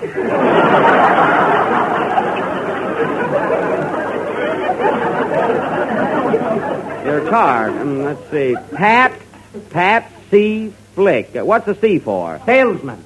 I see. And the last name is Flick. Yes, sir. Pronounced Goldberg. Exactly. Now, Mr. Benny, I understand you're putting on tonight a show entitled Girls' Dormitory. Yes, sir, but what's that got to do with you? I sell doormats. Now, look here, Mr. Flick, I don't need any doormats. What I need are actors. Can you act? Can I act, he's asking. I've been a Hector since Hector was a pope. Well, look, I'll give you $5 if you go into our show. What do you say? Make it $7.50. No, $5. $7.50, take it or leave it. And don't leave it.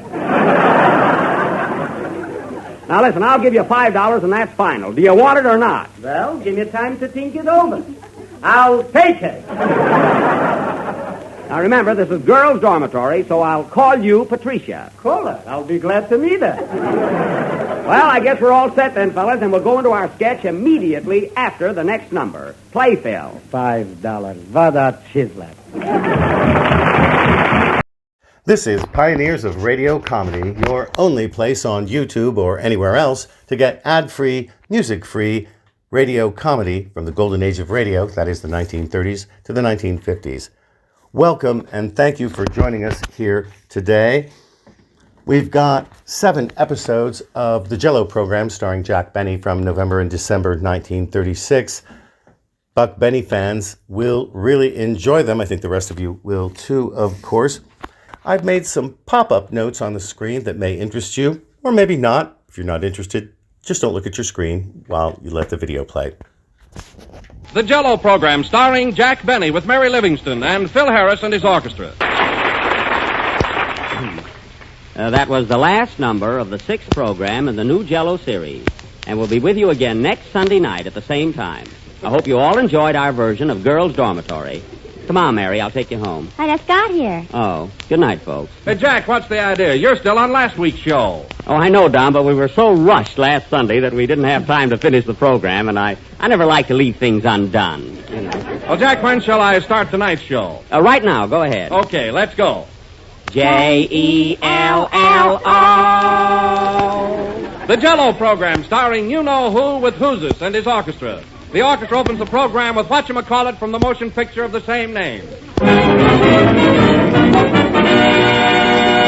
And now, ladies and gentlemen, we bring you the man who got up on the wrong side of the program, Jack Benny.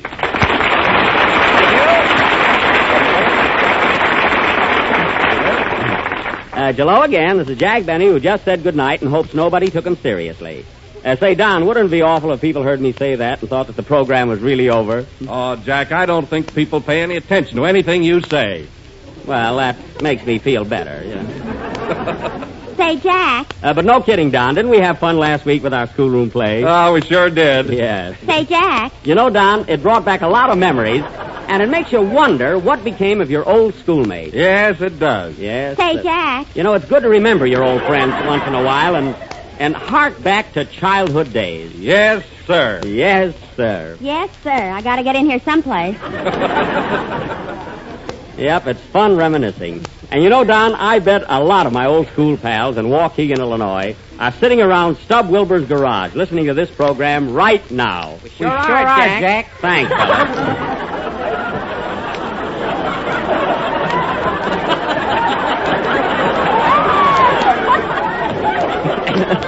You see, Don? And you know, Don, when I went to school, we used to have a lot of winter sports in Waukegan. Say, I'll never forget an old pal of mine, Joe Hickey. Many of the time, Hickey and I played hooky just to play hockey. You're a little hokey there, Jack. It's true, though. It's true. Oh, I'll bet those were the happy days. They sure were. And, oh, Don, that little schoolhouse. I can just see that little red schoolhouse nestled in the hills among those sturdy oak trees. What a dump. No, I happen to have a picture of it here with me. Come here a minute, Don. Take a look at this. Oh, boy, what a quaint old building. Isn't it picturesque? Yes, and look at that old-fashioned pump out in front. That's me, and my nose isn't that long.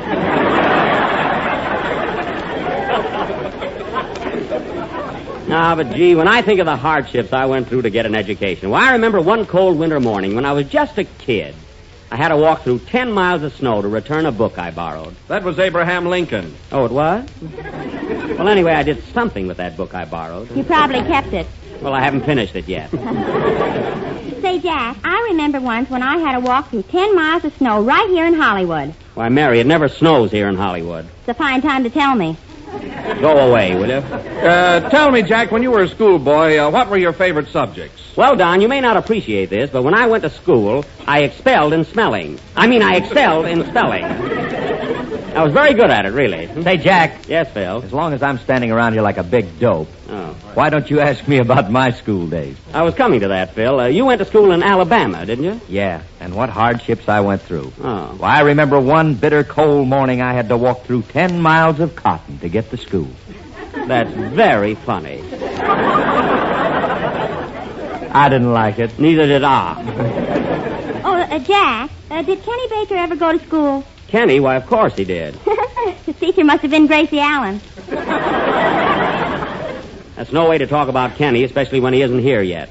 And that reminds me, I don't know whether you fellas know it or not, but tonight is Kenny's first anniversary on this program. It is? Yes, and I'm sure he doesn't know anything about it, so when he comes in, let's all give him a real welcome. I got a present for him, too. Where'd you get him, Jack? I'm not going to tell you. It's a surprise. Oh, come on, tell us. No, I had to walk through 10 miles of bargain basements to get it.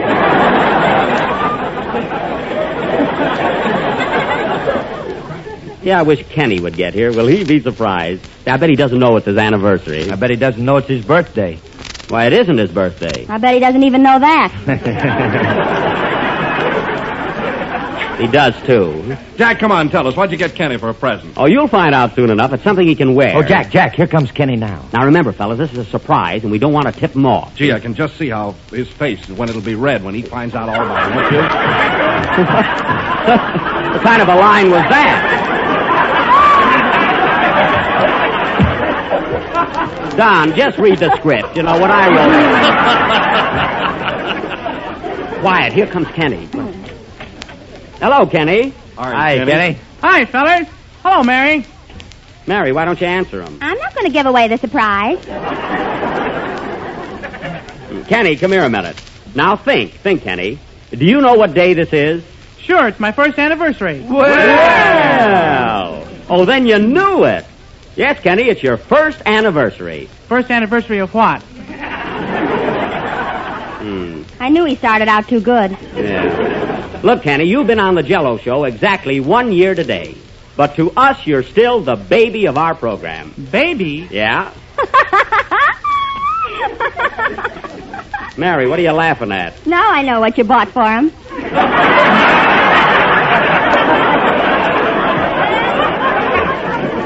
It's nothing of the kind. He's too old. I am not. Well, anyway, Kenny, I want to congratulate you. You've been a great asset to our program, and I hope you'll be with us for a long time. Come on, fellas, let's all give Kenny a big cheer. Hooray! Wait for us, Kenny. Now, all together, boys. Hooray!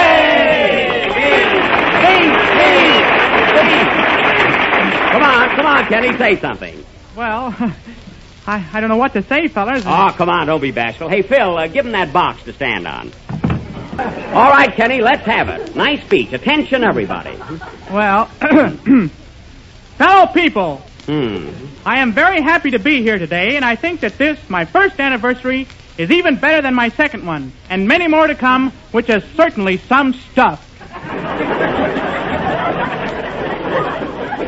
What's he talking about? I don't know. It doesn't seem like I've been on this program a whole year, but I guess that's because we broke it up into half hours. Attaboy, Kenny. And furthermore, I wish to state that success hasn't gone to my head like it did to my good friend, Jack Benny. Thanks, Kenny, thanks. Oh, don't mention it. No. And to show my appreciation for the present I hope to receive,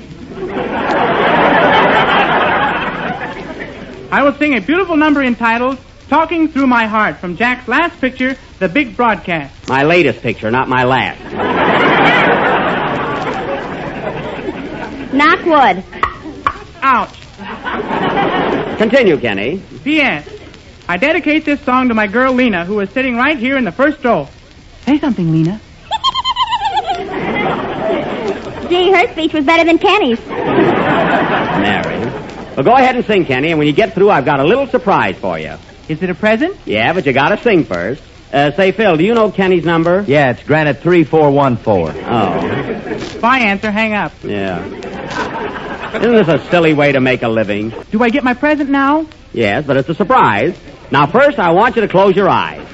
Come on, Kenny, close your eyes. Both of them? Yes. Now, I'll give you a little hint as to what the present is. They come in pairs. They're made of metal. They have ball-bearing wheels. And you wear them on your shoes. Now, what are they? Spats. No, Kenny, look, Kenny. You go around on them, and they have straps. Oh, a streetcar. Isn't that awful? Say, Jack. What? Why don't you try it with his eyes open? Now, wait, he can't be that bad. Look, I'll try it once more. Now, Kenny, listen carefully. Every child has them. Measles? No. Roller skates! Roller skates!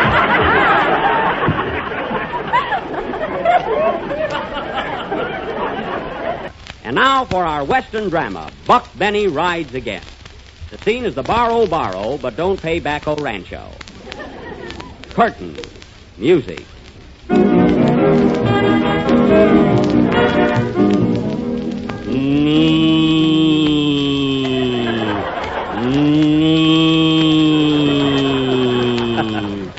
Nice acting, Don. It was Don Wilson, folks, just an old cow ham. Come in. Hello, Daisy. Hello, tall, dark, and bow-legged. Looks like you spent a little time on a horse yourself.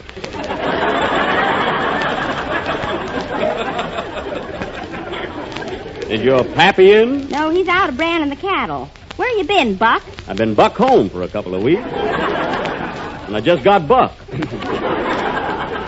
Welcome, Buck, back. Well, I reckon we're going far enough on that dollar. Here comes Pappy now. I said Pappy, not Puppy. Well, here I come anyway. Hello, Sam. Daisy tells me you've been out branding the cattle. Yep, but I had to stop. How come? Ran out of brandy. You know, Sam, there's been a lot of rustling going around here lately, and that's what I'm here to see you about, as long as the brandy's all going. Yes, I know. I'm expecting the sheriff here any minute. Must be him now. Come in. Pardon me, I'm Officer Murphy, and I cover this beat. Are you Jack Benny? Yes, but I can't talk to you now, officer. We're right in the middle of our sketch. Sketch or no sketch, you listen to me. Does a lad by the name of Kenny Baker work here? Yes, why? Well, he was skating down Hollywood Boulevard and knocked over Tony's pushcart with all his fruit on it, causing a lot of damage. He did? Yeah. Come in here, you two. Why, Kenny. I didn't mean to do it. Pobra mia, ma vissuto tu ma businesso. That's my pushcart. I couldn't help it. My banana she's to fly it this way. My coconut she's to fly it that way. My wife she's to fly it this way. Now, don't get excited. Who's to get excited? I'm going to have this guy put in the jail. Take your skates with you, Kenny. Shut up for you. Gee, I'm scared. Sit down, Kenny. I'll handle this. All of my fruit is a squash. My banana is a squash. Everything is a squash. What am I going to sell? Squash. Shut up for you. Well, what do you want? I want money for damages. I must see my lawyer. You don't need a lawyer. We can settle this. Wait a minute. Don't settle anything. Now what? Hello, is this Jick Barney? Oh, you again. Are you this man's lawyer? You said it, Poopsie. Are your hands clean? Yes. Then here's my card.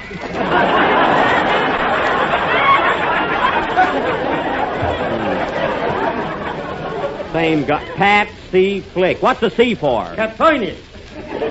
Now, listen here, Flick. I didn't bump into your client's pushcart. You can't do anything to me. Oh, no? Who bought the roller skate? I did. So what? So this. I'll have you in court as soon as my witnesses arrive from New York. New York? The accident happened in California. Wait till you hear my witnesses. You and your fake witnesses. You can't intimidate me. I can't, huh? Well, listen to this. Hello again. This is Dick Barney talking. I said intimidate, not imitate. Never mind that. How was I? Lousy. Shut up, are you? Quiet, Bambino. Now, look here, you can't blame me for this accident. I wasn't anywhere near the place. This the guy, he's a craze. Pipe down, Solo Mio. I'll handle this. Listen to me, Boss Benny. Everything you said is irrelevant. And irrelevant never forget.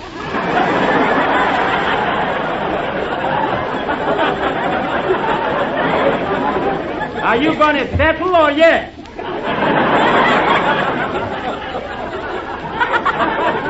Well, if that's the case, what's the total damage? Well, the pushcart will have to be repainted. That'll cost you $1,000. Repainted? $1,000 for painting a pushcart? Who's going to do it, Michelangelo?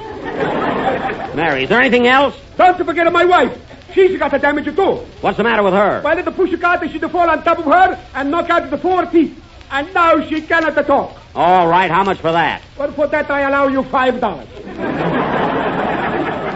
Now, wait a minute. We're wasting a lot of time. How much cash will it take to settle this thing right now? $500. No, $600. Go on, take 5. No, $600. All right, $600. I'll give you $25. Okay. Well, thank heaven that's over. Here's your 25. Get out of here. Well, Tony, 50-50. Here's your 5. Come on.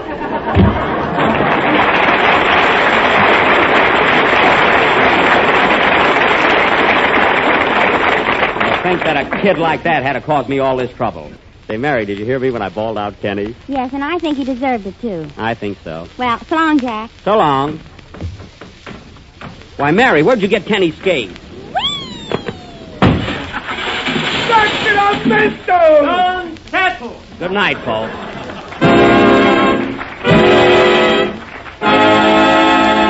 This program has come to you from the NBC studios in Hollywood. This is the Red Network of the National Broadcasting Company. The Jell-O program starring Jack Benny with Mary Livingston and Phil Harris and his orchestra. And now, ladies and gentlemen, we bring to you your friend, my friend, and Jack Benny's friend, Jack Benny.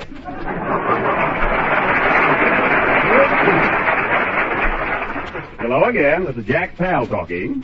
Don, I wouldn't care how you introduce me tonight. You can give me all you want to. I feel too good. Full of pep and everything. Oh, you do? Yes, sir. Well, tell me, Jack, what's the cause of your exhilaration and sparkling effervescence? Well, what is that, Don? I say, what's the cause of your exhilaration and sparkling effervescence? I don't... Well, what motivates this sudden display of exuberance? Well, In other words, Jack, what makes you so gay? Oh, I was hoping we'd get together. Well, Don, you know how tired I've been the last couple of weeks, so I went down to Palm Springs for a rest, and it did me a lot of good. You know, that desert sun is a real tonic. Well, I must say, you look greatly improved. Why, even the circles under your eyes are tan. They do look better, don't they, Don? Where did you stop in Palm Springs, Jack? Well, I didn't know where to go. You know, there are so many swanky hotels. There's a Colonial House, a beautiful spot, and the Desert Inn, and the El Mirador, very exclusive, so I finally decided on the El Mirador. Oh, you did? Yes, I parked my trailer right on their front lawn. Why, Jack, you can't park a trailer in front of a high-class hotel like that. Not for any length of time. Well, Jack, while you were there, did you go in for a lot of outdoor sports? Yes, Don, I was quite active. I used to get up at 5 o'clock in the morning and watch everybody take a cold plunge. Then a little later, I'd go out to the golf course and watch a few rounds of golf. Then in the afternoon, I'd watch them ride horseback through the hills. Did you watch anyone play tennis? No, Don, that would have been a little too strenuous. You know, lazy is the word for Jackie. And hello is the word for Mary. Hello, Jack. Oh, hello, Mary. Did you have a good time at Palm Springs? Did I? Gee, that's a swell place. Where did you live there, Mary? At the El Mirador Hotel. And what scenery. I had a beautiful room facing Jack's trailer.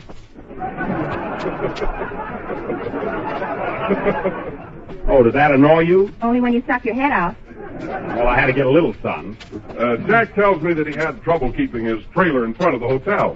Oh, they didn't object to that so much. Of course not. But they got pretty sore when he hung his wash in the lobby. Well, I just wanted to be neighborly, that's all. Jack, do you think you'll go back to Palm Springs next week? No, Don, I want to be here for Thanksgiving. You see, I bought a great big fat turkey. Nothing personal, of course. And I, you like that?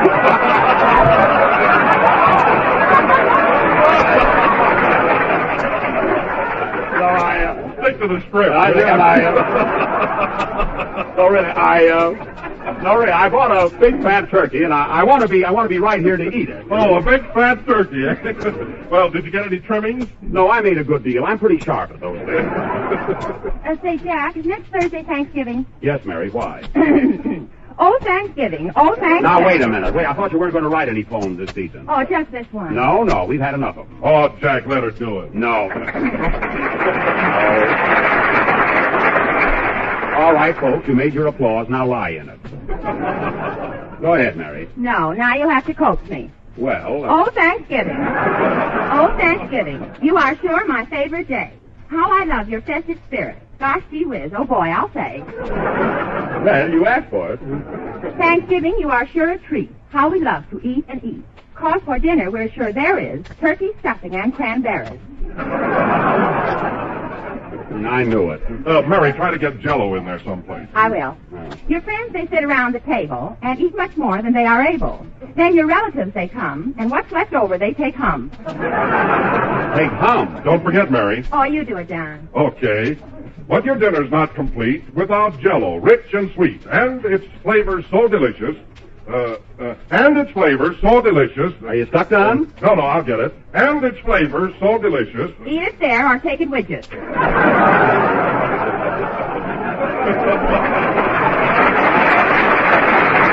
that's pretty good. Mary, that was fine. I owe you an apology.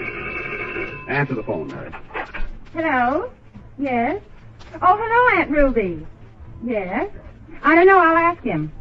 Hey, Jack. What? Aunt Ruby asked me to invite you and your turkey over for Thanksgiving dinner. Well, tell her I have another date. Hello? Aunt Ruby? Jack can't come to dinner Thanksgiving. What? Yes, all right. Goodbye. Now what? She says just have the turkey come over. Oh, yeah? Well, the turkey's going with me. Oh, Phil. Hey, Phil. Phil isn't here yet, Jack. He isn't? Well, no, the boys had to play the first tune without him. That's funny. He's never been late before. Oh, well, I know enough about music to direct the next number. Hand me that stick, will you, Don? Yes, here you are. All right, come on now, boys. Now, all together. 1, 2... Boys, look. I said 1, 2... You got the stick upside down. Oh. Now, look, boys, when I hold the stick up in the air like this, I want you to... Hey, wait!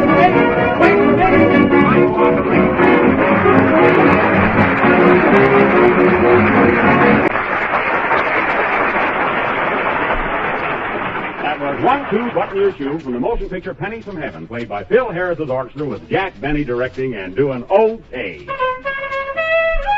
Hey, you finished late. Well, I started late. Oh.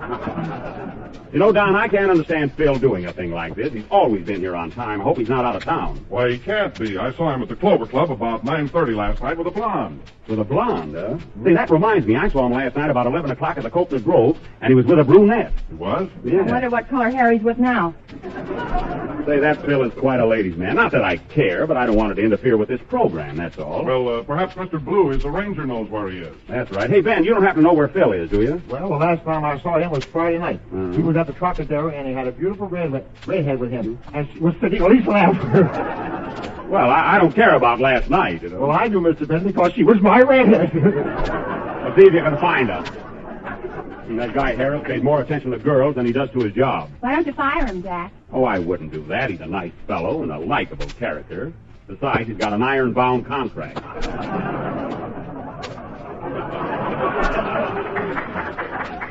Hello, fellas. Oh, okay.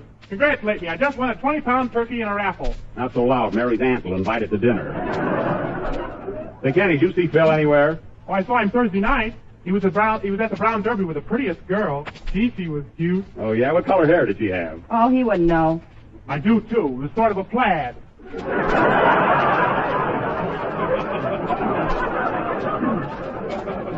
A little Scotch girl, huh?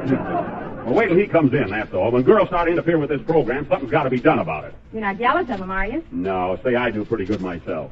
Just want a little discipline on this program. People coming to work on time. Not jealousy. Then stop turning green. So I'm not turning green. Yeah, if you had 3 leaves, you'd be a shamrock. That's so. Gee, that's clever. How do you know? Stay out of this, Kenny. Hey, Jack, here comes Phil now. Well, that's nice of him. Maybe he dropped in for tea. How are you, fellas? Hi, Jack. Well, it's sweet of you to stop in, Mr. Gable. What's the big idea? Oh, nothing. Only if I had known you were coming, we would have baked a blonde. I mean, a cake.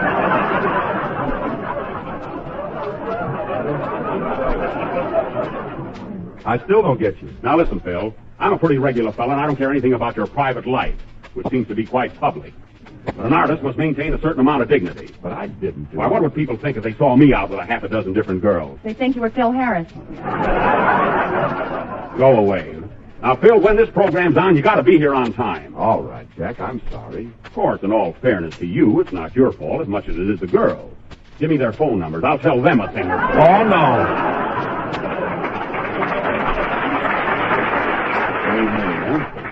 Well, just don't let it happen again, that's all. You ready for your song, Kenny? Yes, Mr. Benny. Well, go ahead. Play it, Phil. You have nothing else to do. These girls, I can get more dates than he can. Look at him there, the great lover. Standing there with that green shirt, yellow tie, and that silly look on his face. See, I can wear a green shirt and a yellow tie, too. You've got the silly look. Oh, yeah? I bet he thinks I'm jealous. I can sit down on the phone right now and call 10 girls. That's nothing. Phil can sit down on the phone and have 10 girls call him. Oh, he can, huh? Thanks, Mary. What are you doing tonight? It's a date. Was quick, huh? And now, ladies and gentlemen, as you all know, last Sunday night, we started a Western sketch which was thoughtlessly interrupted by our tenor singer, Mr. Baker, when he roller skated down Hollywood Boulevard, upsetting a pushcart in our play. So tonight, if I can get a little cooperation from the members of this company, we will proceed with our Western drama entitled Buck Benny Rides Again, or One Man on a Horse. Now, as you may remember... No, there's the phone. I'll take it. Hello? Yes? Who? Oh, hello, Miss Lombard. It's Carol Lombard, fellas. Yes? Yes, Miss Lombard. You want to speak to Phil Harris? Oh, sure, he's here. Oh, Miss Lombard, I want to tell you how much I enjoy your work on the screen. I thought your last picture was just Oh, Phil Harris. Yes. For you, Rap. Hello. Oh, hello, Carol. How are you, honey? Well, I'm sorry, dear, but I had a previous engagement and I just couldn't get away. Come on, Phil, you're holding up the program. What's that, Carol? All right. How about tomorrow night, sugar? Yeah, honey. Sugar, honey. What's he doing, ordering groceries? Yes, Carol. Sure I will. All right, dear. Hey, Phil, let me talk to her a minute, will you? I'll be there at 8 o'clock sharp. Yes, honey. Let me talk to her a second. Oh, Carol, Jack Benny wants to talk to you. Here you are, Jack. Hello, Carol. This is Jackie. I just wanted to, hello? Hello? Hello? Hello? I guess we were disconnected.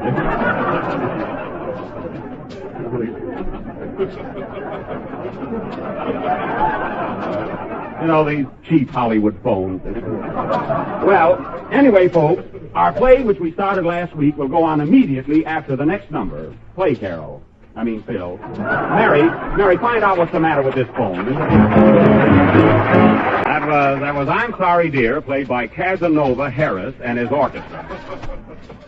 And now for our Western drama, Buck Benny Rides Again.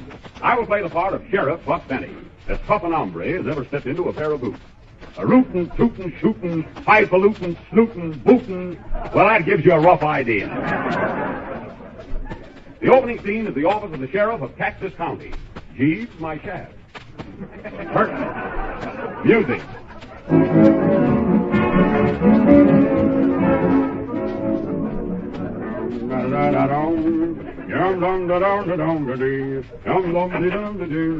Morning, boys. Morning, Sheriff. Hiya, Buck.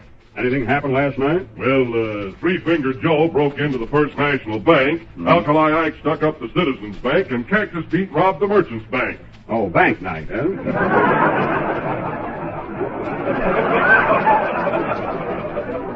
Sheriff, you're a card.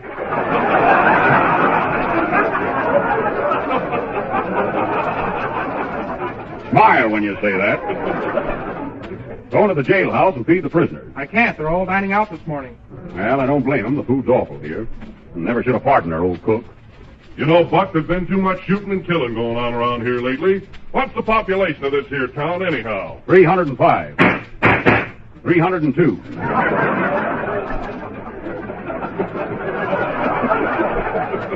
Pretty tough town. Man's got to commit suicide here to die a natural death. Better get those prisoners back here, deputy. Well, if you'd have served them Jell-O like I told you to, they wouldn't be eating now. Yes, you're right. Why, everybody knows that Jell-O is the finest gelatin dessert in the world, and every day millions of people... 301.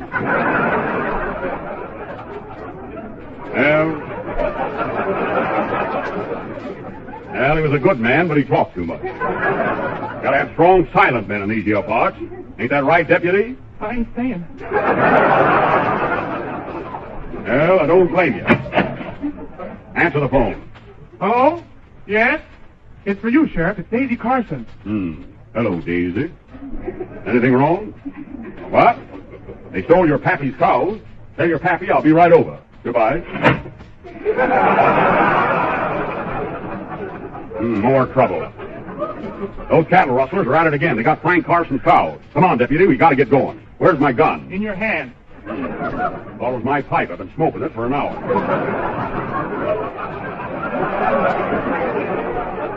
Well, come on. Round up the boys and saddle the horses. We're heading for Carson's house. Where is it? Right across the street. Come on.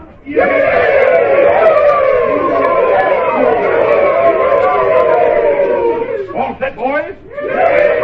Okay, let's go. Whoa, here we are.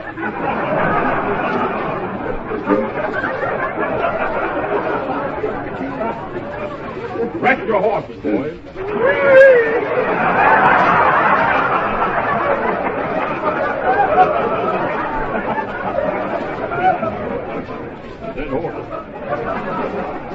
Wait here, men. I'll be right out.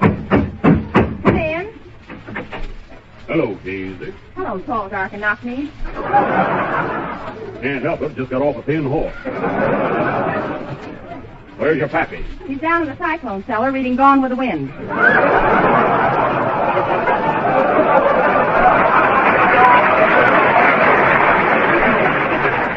Well, tell him I'm here. Hey, Pappy, the sheriff's are waiting. I'll be right up. Daisy, you sure look pretty tonight. What with your golden hair and teeth to match? Jack Buck, the way you talk would make a gal plumb blushy. No, reckon I'm just poetic, that's all. What's that? Smells like brandy. Here comes Pappy now.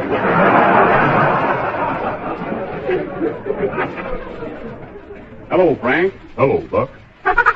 What you giggling about? Bet you thought I was going to say Frank Buck. Wish you had. Would have been a powerful laugh. Say, Frank, Daisy told me that the rustlers got away with all your cows. Got any idea who took them? Yes, I have. It was Rattlesnake Rollo.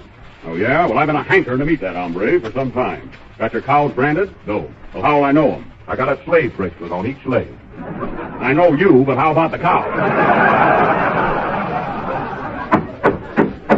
Come in. Oh, Sheriff. What's up?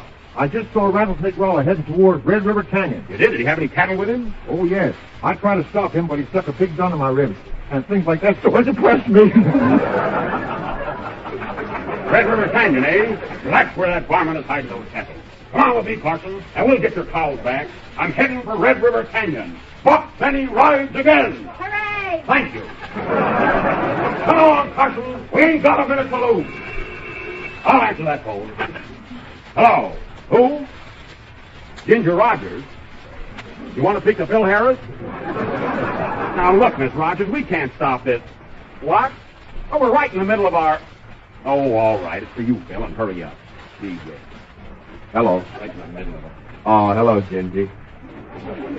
How are you, sweet? Oh, nothing, honey. What? Come on, Phil. We got to get those cows. What? What's that, Gingy? Oh, no kidding. Oh.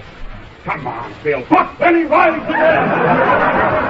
Wait a minute, Jack. Not so loud. Hurry up. We got to go after those cows. Listen, Ginger. I'll be through in a few minutes. Can I drop by and pick you up? Oh, Phil. I'll tell you what, dear. Meet me at 10 o'clock at the Palomar. Come on. Buck Benny rides again. Okay, honey. Come on, Phil. Yes, honey. Yes, I know. All right, dear. Well, I got to rush now. Yes, darling. Well, I can't help it. I'm in a hurry. I'm sorry, dear, but I have to rush. Yeah, you can take your time, Phil. The cows came back. Buck Benny rides again. Play, boy.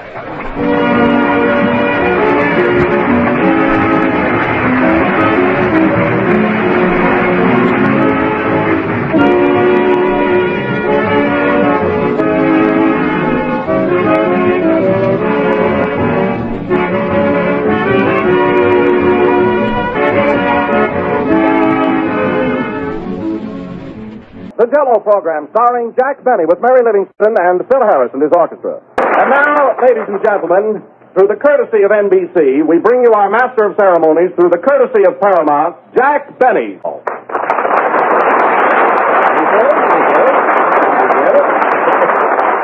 Hello again. This is Jack Benny coming to you through the courtesy of Don Wilson. Thank you, Don. Thank you, Jack. No, Don. You're the one to be thanked. Oh, no, Jack. You should be the recipient. Well, isn't this a polite business, folks? You know, Don, we ought to always open our program with a sweet and friendly spirit. It shows the brotherly feeling that really exists in our little group. Yes, Jack, I agree with you. Of course, Don, there are times when the way you introduce me, it makes me feel like socking you right in the nose. Oh, it does, huh? Yeah, through the courtesy of my right arm. You mean the one you play that lousy fiddle with? Yes, thank you, Don. Thank you, Jack. Well, aren't we the refined rodent?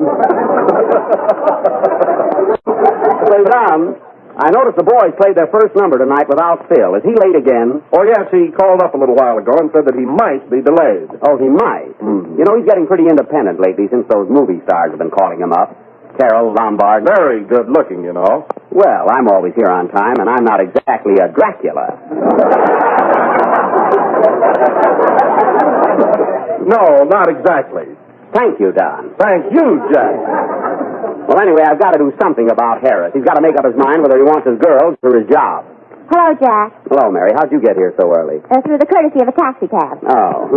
Hey, Mary, I haven't seen you since you were at my house for Thanksgiving. Well, that reminds me, Jack, I want to thank you for inviting me to dinner last Thursday. Oh, that's all right. Did you enjoy the dinner, Mary? Well, everything was fine except the turkey. Oh. See, that was the toughest turkey I ever had. It was? Yeah, I bet they had to kill it with a machine gun.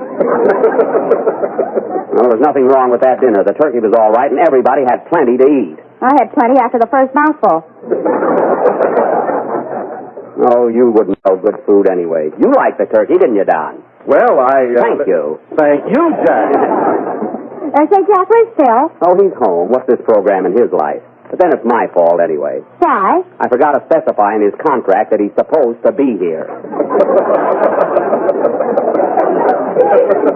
You know, since the women have been calling him up, I can't do a thing with him. I'll bet half the girls in this audience tonight are Phil. There you are, you see? Why, Mary, I'm surprised you're not applauding. I can't with a script in my hand. Oh. Say, Don, I just thought of a great idea. You want to have some fun? Yeah, what's up? Listen, you know, all the movie stars have been calling Phil up. Well, I'm going to call him up and make believe it's Mae West. You know, kid of the long. Do you think you can imitate Mae West? Oh, sure, he'll never get wise. He's too conceited anyway. Now, look, I'll call him up and tell him to meet me on the corner of Sunset and Highland. Oh, that's great. Imagine making a date with a girl if she don't show up. Oh, boy, will that be embarrassing. You ought to know. Yeah, well, never mind that. Hand me the phone. Number, please. Give me Oxford 7071. Deposit a nickel, please. A good one. Oh. If I'd known this was going to run into money, I'd never have started it. Now, quiet, everybody. This is going to be good. Hello? Hello. Is this Mr. Harris? Why, yes. Hiya, big boy. How am I doing? Who is this? This is Mae West. Come up and see me sometime. Who? Don't you recognize the voice? I must be losing my grip. Well, this is a surprise. Well, how would you like to meet me sometime? We'll go out and peel a grape.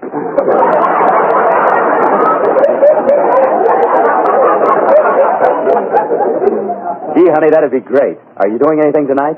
No, nothing special. What's on your mind? How am I doing, Mary? If it's George Alice, you're terrific. Is that so? Well, listen, Philzy. How about meeting me tonight at 10 o'clock on the corner of Sunset and Highland? Okay, I'll be right there. Now, don't forget. I won't. So long, Phil. Goodbye, Jack.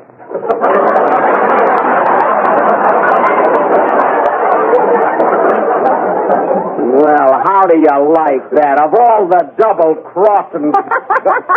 Yeah. Well, why don't you ask me what I'm laughing at? I'm afraid of the answer. Say, Jack. Oh, hello, Kenny. I just bumped into Phil Harris in the drugstore. Oh, what did he say? He didn't say anything. I said, pardon me. Well, that was quite an interesting conversation. Did he infer that there was a remote possibility of his appearing in this vicinity in the near future? Oh, you just said that to mix me up. Yeah. Come in. Pardon me. Would you like to buy some Thanksgiving cards?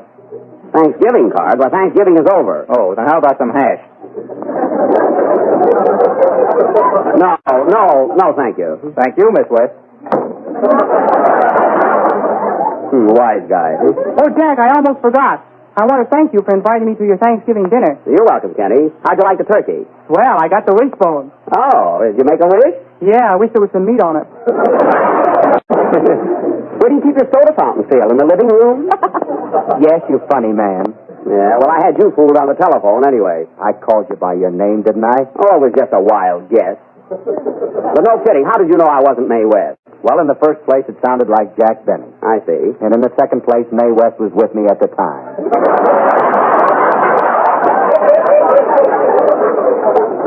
Oh, well, at first I thought my imitation was bad. Anyway, now that you finally got here, play Kenny's song, will you? Okay. That is, unless you've got a date with Garbo. She'll wait. Say, Jack. What? Why don't you just keep still? It's a good idea, Mary. Mary, look at Phil over there with that wavy hair. I bet he puts curlers in it at night.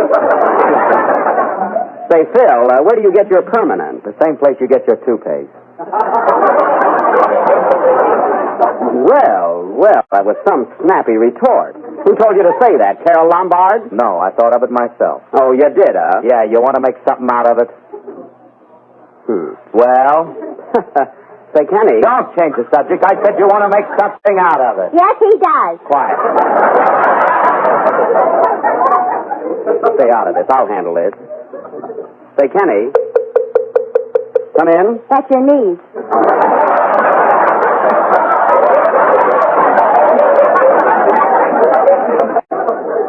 But, honestly, Kenny, as I started to tell you, your voice sounded exceptionally good tonight. Really, it moved me deeply. Yeah? You want to make something out of it? What? I said, do you want to make something out of it? Yes, I do. Anytime and any place. Right now, if you wanna. Gee, Jack, I was only fooling. Oh, backing down, eh? Well, just be careful, that's all. Okay? And that goes for nearly everybody in this company.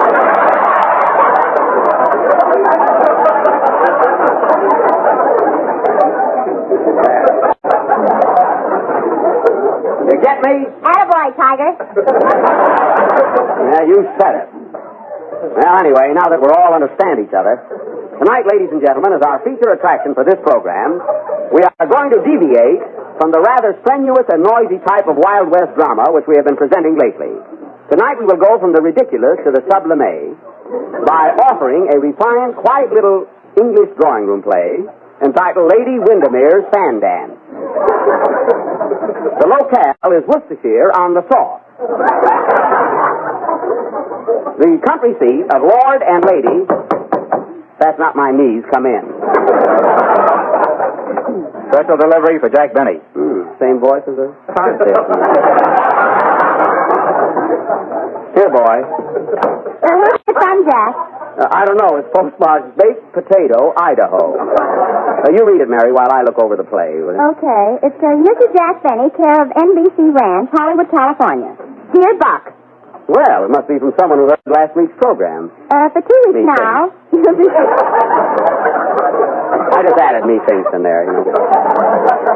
For 2 weeks now, you've been trying to do your Western drama, Buck Benny Rides Again. But something always happens. So please finish it tonight, as my husband is just crazy about Western things. Oh. Right now, he is sitting at the radio eating a Western sandwich and spilling ketchup on his West. That's silly. Please grant my request, and we'll be listening in. Signed, Mrs. W.W. Westover, 446 Western Avenue.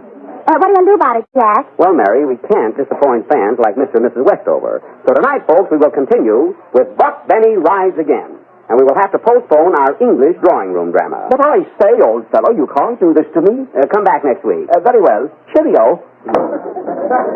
These actors. Well, boys, let's get into a real Western mood. Kenny, pass out the bandanas. Shall I peel them? I said bandanas.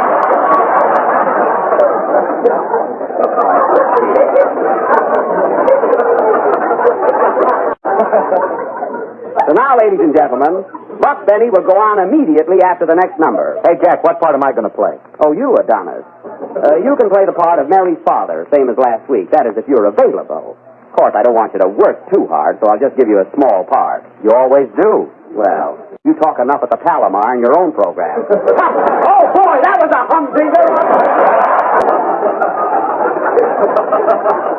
And now, folks, for the third time, we begin our Western drama, Buck Benny Rides Again, or 3 Weeks on a Horse. I will play the part of Sheriff Buck Benny, as tough an hombre as ever slapped an hombre in the Ilge. Just a two-fisted, quick-triggered marksman who shoots from the hip and never misses. May I demonstrate? Hey, boy, hold up that cornet. Ready?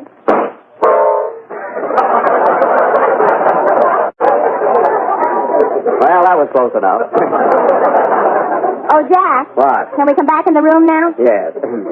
Kenny Baker will play the part of my horse called Partner. Say something, partner. The locale of our little play is Texas, the Lone Star State. And I want to say right now that Texas is one of the finest states in the Union, even if it did only get 1 star. The opening scene is the ranch house of Frank Carson in sudden Death Valley. Curtain. Music.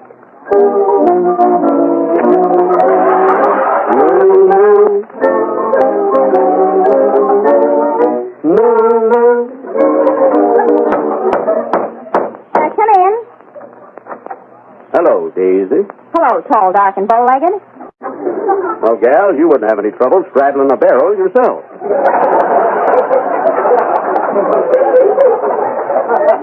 Where's your pappy? Didn't you hear? They carried him home last night. Was he shot? Only 50%. Tell me, Daisy, how long has your pappy been drunk? I don't know. I'm only 22. He must have been born with a silver fizz in his mouth. Wake your pappy up. I got to talk to him. He'll be up soon. He's got the cocktail shaker set for 9 o'clock. Oh. Say, Daisy, before your pappy gets here, I want to ask you something that's been on my mind for a long time. What's that? Will you marry me? Well, thanks, Buck. I'd like to, but I can't leave my pappy. He's taken care of me ever since I was a yearling. I know that. So I can't never marry nobody while pappy's alive. That sure breaks me up. Can't nothing be done about it? Well, Buck, you might leave your gun here and ask me again tomorrow.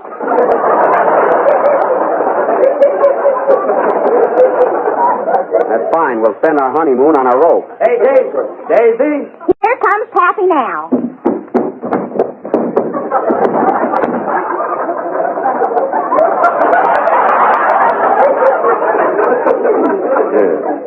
Hello, Frank. Hello, Buck. Are you hurt? That was you that fell down the steps. It was. Ouch. Now listen, Frank. I hear them rustlers stole some of your cows again last night. How many do you figure they got? I don't know. Well, look out of the window there and tell me how many head of cattle you got left. Can't tell you, Buck. They're facing the other way.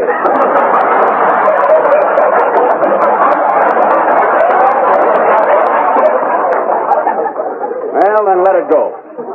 Have you any idea who took them? Yeah, it was Cactus Face Elmer. Cactus Face Elmer, huh? Well, I'm going out and get him. My figure is in town at Ike Muller's saloon. And that's where I'm a-heading. Are you sure he's at Ike Muller's? If he ain't, there goes the plot. Well, I'm a-going, and I ain't coming back till I get him. Be careful, Buck. He's a dangerous character. I like them that way. I'm going to shoot it out with that varmint. And if I don't come back, you'll know I've died with my boots on. Goodbye, Frank. So long, Daisy. I'm a-heading for Ike Muller's saloon. Buck Benny rides again. Steady, partner. Juliet. Come on, partner. Get down. Come on, partner. Faster, faster. I'm going as fast as I can. Scene 2. We now take you to Ike Muller's saloon, where we find Sheriff Buck Benny just arriving. Ho, ho. I'm going inside, partner. Are you going with me? No, Buck. If you want me, I'll be over by the watering trough. Okay, what time is it? 9:30. Thanks, time supply. That was a nifty. See you later.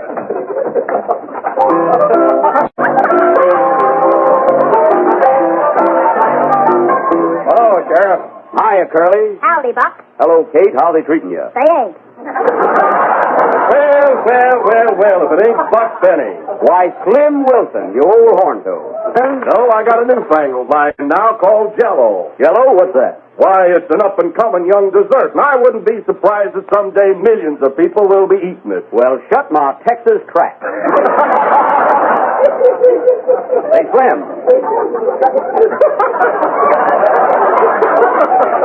Rolling over on you that time, Slim. Slim, have you seen Cactus Face Elmer around? Yes, Buck, there he is right back of you. Got him sooner than I expected. Are you Cactus Face Elmer? That's me, Buck Benny. And you're a tough hombre, huh? My thought is asking. You see those notches on my gun? Yes. Well, if you get fresh, I'll tell them to move over. I've been aiming to meet up with you, Cactus. You wanted for the stealing of Frank Carson's cows. I didn't take him, and would you like to buy some milk? So you admit you took him, huh? Take it easy, Pooksy. You want to make something out of it? Now listen here, Cactus. You got those cows, and I want to know where they are. You know this country ain't healthy for cattle thieves. I never felt better in my life. Now listen, Cactus Face, I came here to get you. And I'm going to bring you back dead or alive. Now, which way do you want to go? I think so. Come on with me. Look out, Buck. He's going to shoot.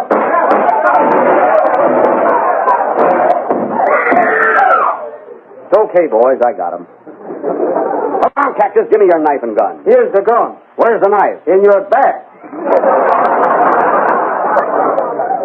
I thought I felt a draft. Well, you've reached the end of your road, Cactus Face. Come along, peaceable. Look out, Buck! There goes the light. There goes Cactus Face. Cactus Face rides again. I'll get him.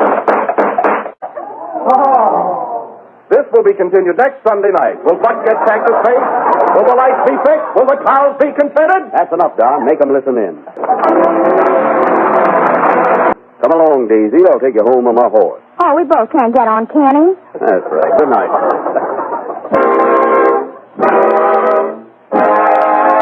The Jell-O program, starring Jack Benny with Mary Livingston and Phil Harris and his orchestra. And now, ladies and gentlemen, we bring you that, Hey, Jack. Yeah? What's the matter with your eye?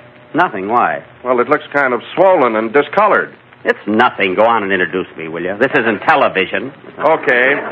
And now, ladies and gentlemen, we bring you that genial fellow with the gray suit and the black eye, Jack Benny.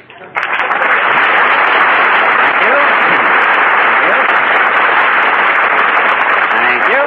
Hello again. This is Smiling Jack Benny coming to you in his usual good spirits and never felt better in his life. And tonight, folks... No kidding, Jack. What happened to your eye? Well, Don, if you must know, I was on my way over tonight in a great hurry, and I drove into a filling station to get some gas and got into an argument with the attendant. I finally lost my temper and knocked him down. You did? Yeah. Then I got up and he knocked me down again.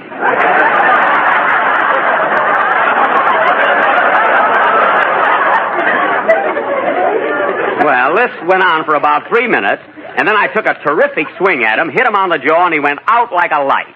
Well, then what happened? I finally got away without having my windshield cleaned.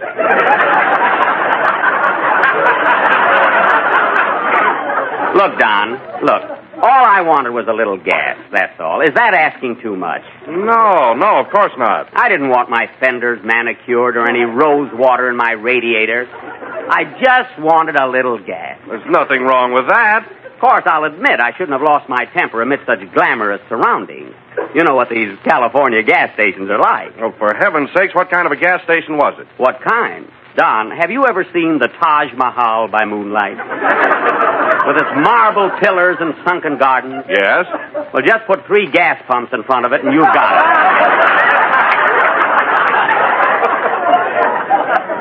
Well, to tell the truth, I didn't mind so much when the man insisted on cleaning my windshield. But when he started to wash my face, that was going just a little too far. I don't blame you, Jack. You know, I must drop in there for gas sometime if it's that swanky. By all means. And if you do, Don, be sure to ask for Oscar. He's the maître de lubrication. Meanwhile, Jack, you better have your eye attended to. It's getting worse. Oh, it'll go away. Hello, Jack. Do you look good? I do. Take a look at his eye, Mary. Oh. Hello, Jack. Do you look bad? What happened? Oh, nothing. I had an argument with a guy who was selling me something, that's all. You're some sap to buy a black eye. I didn't buy it. It was given to me. Yeah, I wouldn't have it for a gift. Don't be comical. Anyway, you ought to see the other guys. Hey, I can always take care of myself. Well, then why do you let that Phil Harris bulldoze you all the time? That guy gets away with murder. Oh, no, he doesn't. After what I told him last week, he's plenty worried. Believe me, Don, there's not room on this program for both me and Phil Harris. Is there, Mary? I'm not talking till after Christmas.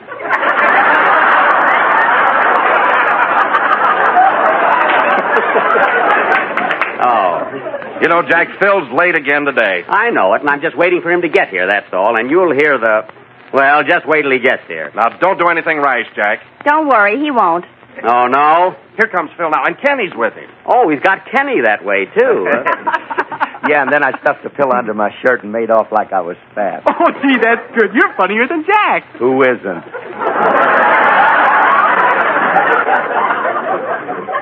Hello, Buck.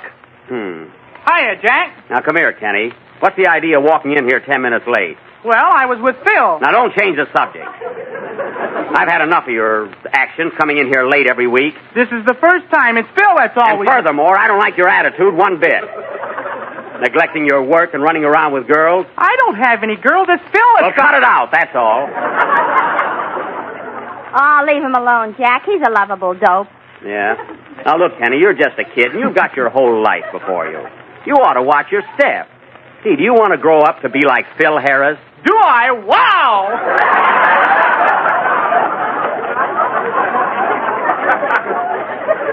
Well, you can't do it on this program. Either straighten yourself out or I'll do it for you. Say, Jack, it's Phil's fault. Why don't you bawl him out? Listen, Mary, I'm just ignoring him. That hurts a lot more than a bawling out, believe me. Well, he's standing there kidding with the orchestra. He doesn't look hurt. Say, a smile covers many a broken heart. Oh, Don, while you're over there, ask Mr. Harris to play the next number. Why don't you ask him yourself? I don't want to talk to him. First thing you know, we'll get into an argument, and after all, I've only got one good eye. And you want to keep that open. Yeah. Phil's the type who'll take advantage of my condition. Tell him to play, Don. Hey, Jack, well, you're acting like a kid. Come on, snap out of it. What's the matter with you anyway? If I did anything wrong, I'm sorry. Let's shake hands and make up. Go on, Jack. Shake hands with him. Oh, no. It's probably a trick to break my arm.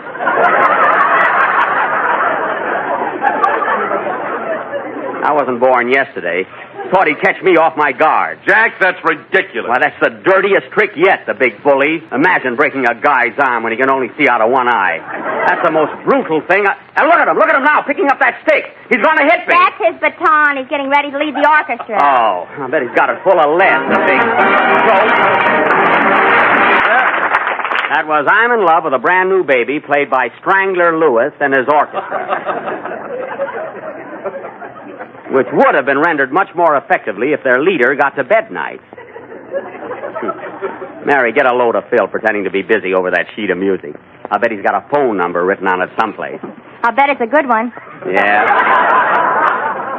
He brags plenty. I've seen some of those girls he goes out with. They're not so hot. You said it. Yeah. I saw him out with a girl last night, and she wasn't a bit better looking than Loretta Young. He don't care who he goes out with as long as she splits the check. Hey, funny man, was that last crack meant for me? Puh.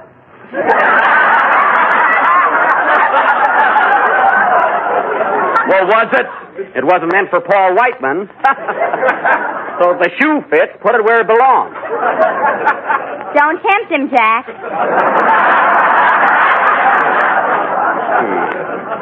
That's so. He talks a great fight. Now, wait a minute, Jack. I've tried to be a regular fella, but you've gone a little too far. Enough is enough. Oh, you've had enough, huh? You see, Mary, he gives up, the coward. That's what he is. Coward? Why, you swell-headed... You swell-headed... Punk. You swell-headed punk. I'll take care of you. Oh, you will, eh? Well, if I had the use of both of my eyes, I'd give you something to write home about. Oh, yeah? Yeah. Yeah. Yeah. Yeah. For heaven's sake, fellas, what's the matter with you? Yeah. Yeah. Yeah. Yeah. Yeah.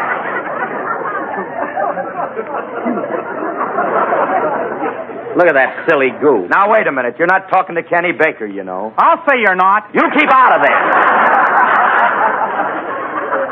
You hear? Don't worry, Kenny. I'll take care of him. You and who else? Ha! Top that one, big boy. Say, Mary, look at him standing there with a chip on his shoulder. Quiet. It might be muscle. Yeah, it would be just like him to hide muscle under his coat. The sneak. I'm so mad my ears are ringing. That's the phone. Oh. Hello? Who? It's for you, Mary. Plainfield calling. Plainfield? Yeah. Hello? Oh, hello, Mama. How did you happen to call? What? Oh, they're fighting as usual. Gee, everybody knows about it. No, don't worry about me. I'll be all right. Oh, it isn't that bad, Mama. I don't have to get under the piano. You see, Phil? No, Mama. Jack didn't break Phil's arm. Phil broke Jack's arm. I did not. I don't want to disappoint Mama. No, that's so. Yes? Yes, Mama's too bad about Jack's eye. What? Well, give my love to everybody. Goodbye. Well, what are you laughing at? Mama said if you kept your mouth shut, your eye'd be open.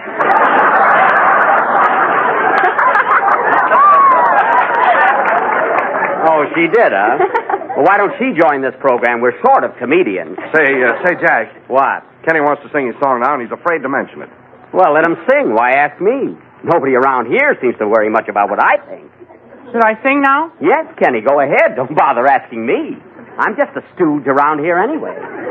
Oh, no, you're not, Jack. No, not much. No. I'm surprised I'm allowed to talk. Sing, Kenny. Go ahead. Your pal Harris will cooperate with you. Go ahead, Kenny. Yes, anytime. In the middle of one of my jokes, if you want to. Don't mind me. Nobody else does. The next orchestra leader I hire is either going to be a gentleman or smaller than I am. Sing, Kenny. What are you waiting for? Sing.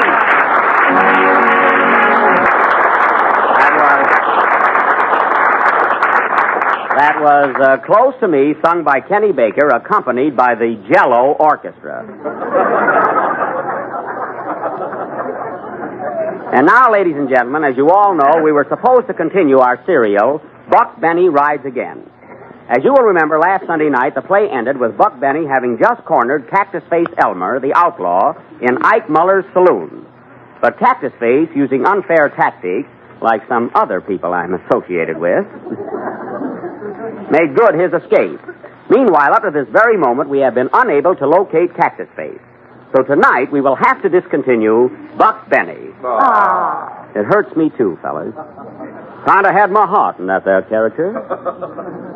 But anyway, not to disappoint our listeners altogether, tonight we are going to present an original society drama entitled Money Ain't Everything.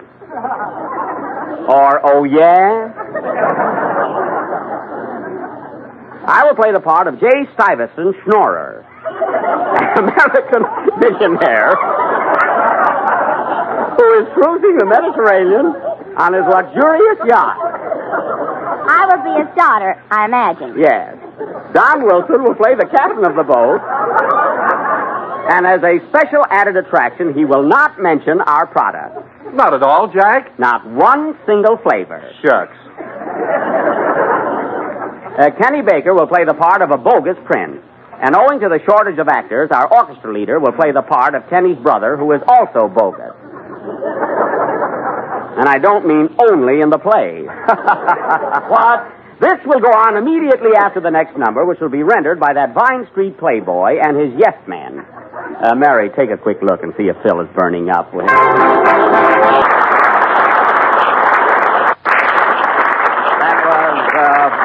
Vote for Mr. Rhythm from the big broadcast of 1937.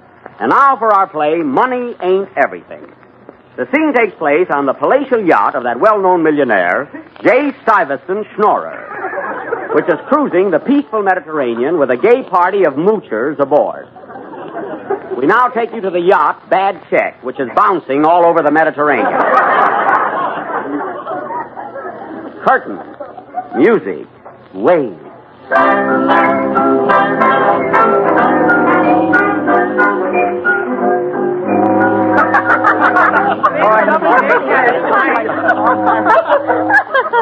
Mrs. Vanderveer. Mrs. Vanderveer. Yes, Mr. Schnorrer. You'll have to ask your little boy to put back the steering wheel. We've been going around in a circle for 3 days. How do you know? We just bumped into the back of the boat. Very well. Oh, Mr. Schnorrer, look. We're heading straight for an iceberg. An iceberg? Where? Right ahead of you. That's Wilson, and he's cold. Oh, Captain. Yes, Mr. Schnorrer? I wish you'd put a bottom in our swimming pool. I've lost 3 of my best friends. And by the way, have you seen my daughter? She's about someplace, sir. Well, I must find her. Begging your pardon, sir, I must warn you about your daughter. Really? There are fortune hunters aboard, and now that she's twice as rich as ever before, every day millions of people propose to her. Ah, here she comes now. Hello, Peter. That's Pater.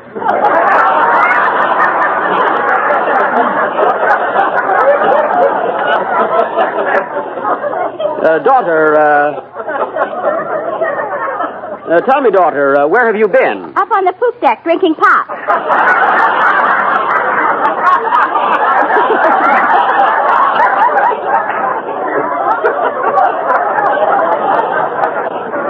That's a pip.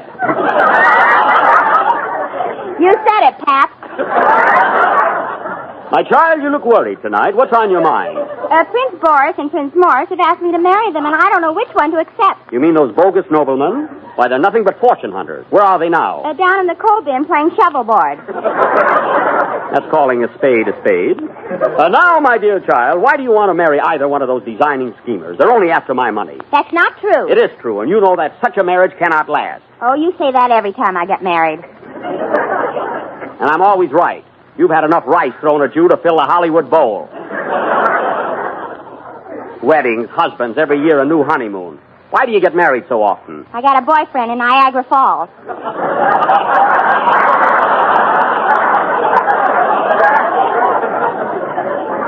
Well, one thing you can be sure of, young lady.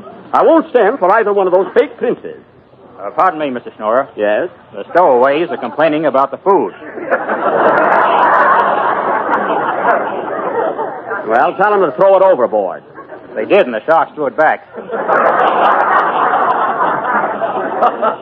What's the score? Oh, Pater, here come the two princes now. Ah, Prince Boris. Mademoiselle. Prince Morris. Mademoiselle. Quiet, Prince. Oh, Pater, I want you to meet Boris and Morris. They've been on your yacht for 3 months. Oh, so that's who they are. I saw them in the dining room so often, I thought they were the waiters. Give me back my tips. Phooey on you. That goes for me, too. You I'm not worried about. Now, your highnesses, I understand that both of you bums are in love with my daughter. Is that right? Yes. And you want to marry my daughter? Yes. And if I was broke, would you still want to marry her? Yes.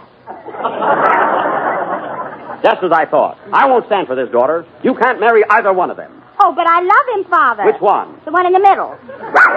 You need glasses. Where did he come from? The pup deck. Well, let's get down to facts. Even if I should permit this marriage, Your Excellencies, only one of you tramps can be her husband. I have an idea. We'll toss a coin to decide.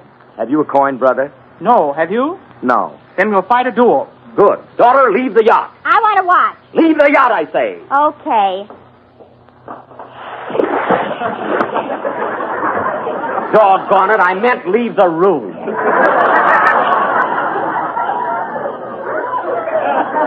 Oh, Captain. Captain, my daughter fell overboard. Fish her out of the water. What'll I use for bait? A mink coat. She'll snap at that. And I'm not kidding, fella.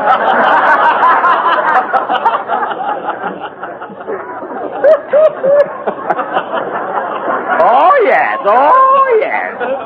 Well, let's go on with the duel, gentlemen. Here are the pistols. Mine's okay. Hey, wait a minute. Mine isn't loaded. You're telling me. Now stand back to back. Pistols in right hand. March 10 paces. Turn and fire. Understand? Yes. All right. Ready? 1, 2, 3, 4. Oh, Mr. Schnorrer. Mr. Schnorrer. Yes? A cablegram for you, sir. A cablegram? Let's have it. Hold everything. Hey, fellas, listen to this. It's from Frank Carson. What does it say? It says, Dear Buck, have just located Cactus Face Elmer. Return at once. I'm holding the posse till you get here. Well, what do you know about that? Come on, boys, let's go. We ain't got a minute to lose. Buck Benny rides again. Watch out, man. Don't get the horses wet. This will continue next Sunday night. Will Buck get Cactus Face? Will the horses get wet? Will Phil Harris get here on time? These and many more questions will be answered next Sunday night. Jack, are you screwy? Tune in next Sunday night and find out. Play, Phil. Then we'll be with you again next Sunday night at the same time. And I'll be glad to see, that is Mary and I will be glad to see all of our Phoenix, Arizona friends Tuesday night. Say, Mary, I'm giving a little party tonight at the Trocadero. You want to join me? Oh, sure, Jack. How about you, Don? Thanks, Jack. I'll be glad to. You too, Kenny? Okay. Well, I guess that's about all. Didn't you forget someone, Jack? Oh, I don't think so, no. Good night, folks.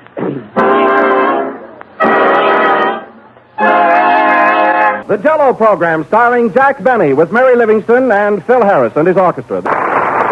And now, ladies and gentlemen, we present the man who every week spreads a little joy, a little cheer, a little sunshine, Jack Pollyanna Benny.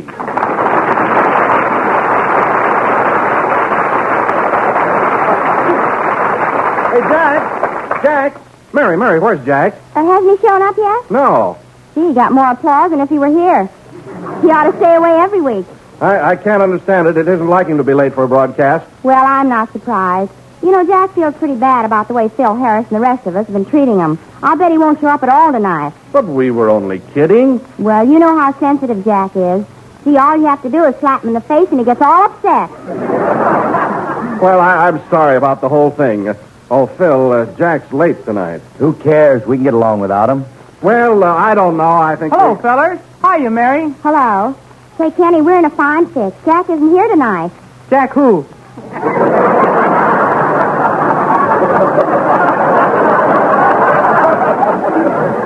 Jack Benny, remember him? Oh, you mean that cowboy? Yeah. Yeah, I'm going to call up Jack's house and see if he's there. This foolishness has gone too far. Number, please. Operator, get me Granite 3414, please. Oh, him. Just a moment, please. Hello? On the Mr. Blenny residence? I'd like to speak to Jack Benny, please. On the Mr. Blenny, he don't like a British club. Well, I've got to talk to him. It's important. Oh, no, all right. I talk to him. All right. On the Mr. Blenny. Yes, Hong. On the Samoyli, Hongli, Gauli Sing, the Singapore. Phối yang, hạt quý tối là và mối ly. On the Samoyli, the Singapore, toli sa mamugili, sang mối la, phối ma song quý lo. Okay, I'll take it. Hello? Hello, Jack. This is Don. The program started. Aren't you coming over? No, Don. I'm fed up with the whole thing.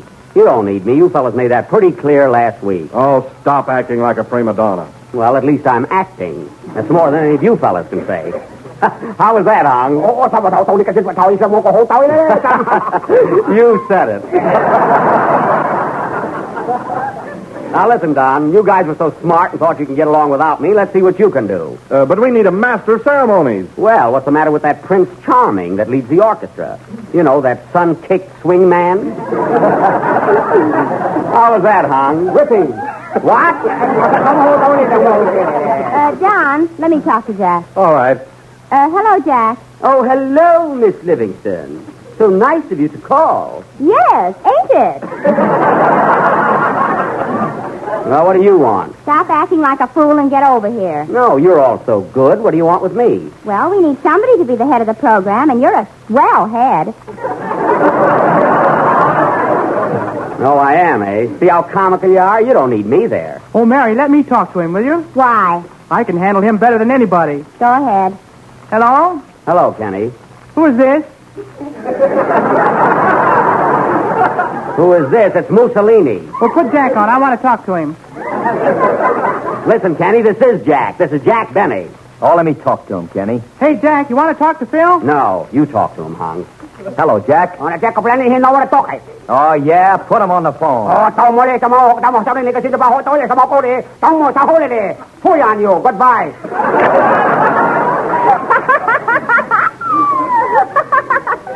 What are you laughing at? Hong hung up. Well, it looks like there'll be no Jack Benny tonight. What are we going to do? Well, I can take charge. I've been a master of ceremonies before. You have? What do you think about it, Mary? Well, you know the old saying, when the cat's away, the rat will take his place. Say, that's good. Don, introduce my next number, and right after that, I'll go to town. All right. And now, ladies and gentlemen, we bring to you our new master of ceremonies, everybody's favorite, Phil Harris.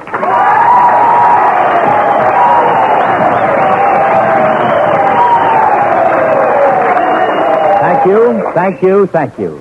Hello again. This is smiling Phil Harris talking, full of pep, happy as a lark and raring to go. Yes, sir. Well, Phil, you look pretty snappy today. Is that a new tie you're wearing? It sure is. Not yet, fellas. Gee, what a versatile orchestra. They laugh and play. Quiet, Mary. You know where I got this tie, Don? No, where, Phil? Around my neck. What happened? Nothing, but it was loud. Say, Phil. What? Why don't you pick on jokes your own age? Well, you heard him scream, didn't you? At least I don't have to fight for my laughs like Jack does. That joke's old enough to fight for itself. Mary, please. And now, ladies and gentlemen, our feature attraction this evening, we're going to... Come in. Why, Hello. Oh, so you've decided to come back, what? No, I'm just looking for my hat. I left it here last Sunday. What kind of a hat was it? It was a gray fedora with a black band. You see it? You got it on your head. Oh, I knew it was here someplace. Well, so long. So long. Is there any mail for me, Mary? No.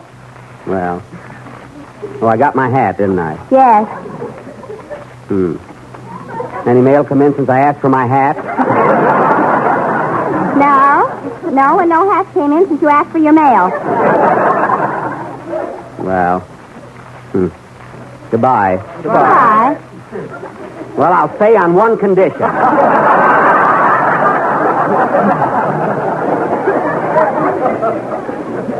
And that is that you all behave yourself and realize that I'm the head of this program. And you'll do as I say. Now, is that agreeable? Yes. Traitor.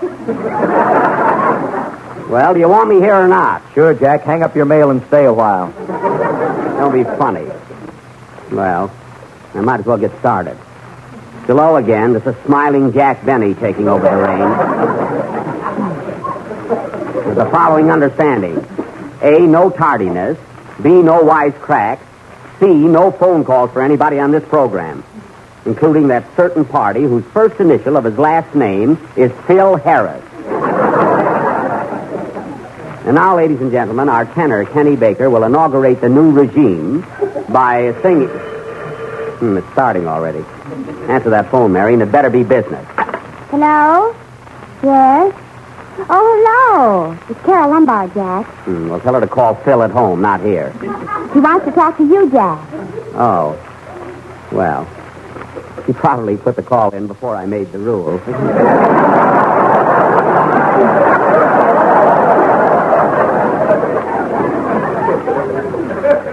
I'll take it, Mary. Hello?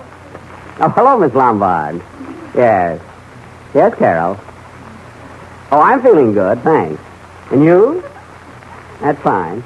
Mary says you wanted to talk to me. No, I wasn't busy. I wasn't doing a thing, really. What is it you want, Carol? What? Can Phil get off early tonight? No, goodbye. It's the last time I'll break my own rules. Gee, you must have hung up every phone in town. Well, of all the... You better sing now, Kitty. It's the last time I'll break my own rules.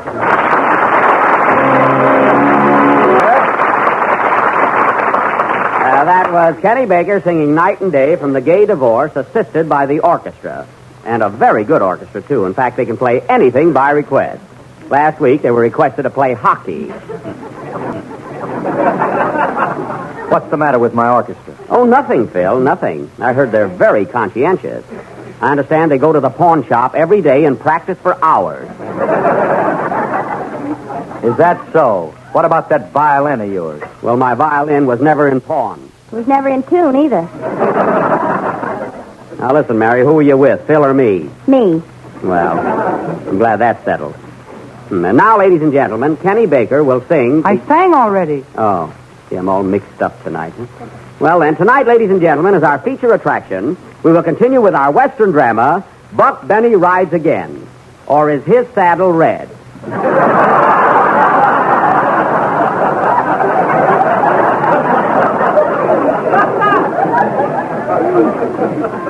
I will again play the part of Sheriff Buck Benny, as tough an hombre as ever talked back to an orchestra leader. A Rip Snorton, Rorton, Cavorton, Charles Lorton, and Edward Everett Horton. You ain't heard Norton yet.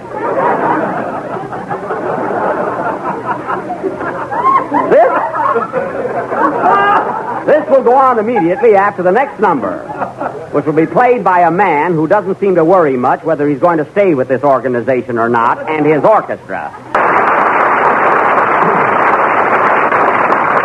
And now for the next installment of our serial, Buck Benny Rides Again. The opening scene is the office of the sheriff of Cactus County, where we find the sheriff and his deputies waiting for news as to the whereabouts of Cactus Face Elmer, the outlaw. Curtain. Music. I'm an old cowhand from the Rio Grande, but my legs ain't bowed and my cheeks ain't tan. I'm a guy who never saw a cow. Never ought to see her coming up, still, Hal. And it sure ain't fixing to start it now. Yippee-yi-yo, yippee-yi-yo. Hold it a second, boys. There's the phone. Hello? Yes, this is the sheriff's office. What's that, madam? You say there's a gang of rowdies disturbing the peace. We'll be over and put a stop to that immediately. Where do you live? Oh, right upstairs.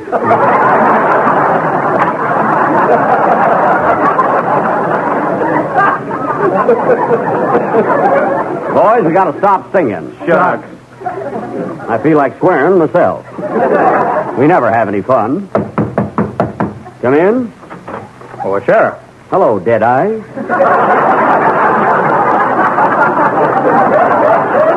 Really my secretary. What's up? Somebody stole my Sunday pants. Well, you got another pair. What are you worrying about? My father was in them. Doggone it, he got away before I could think of an answer. Boys, there's been too much shooting and thieving going around these here parts. Getting so those outlaws are taking everything that ain't nailed down. That's right, Sheriff. Well, what are we going to do? Nail everything down.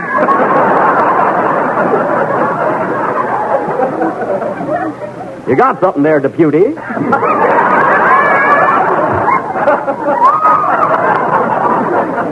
This sure is a tough town. Well, we ought to be getting some news about Cactus Face pretty soon. I wonder what time it is.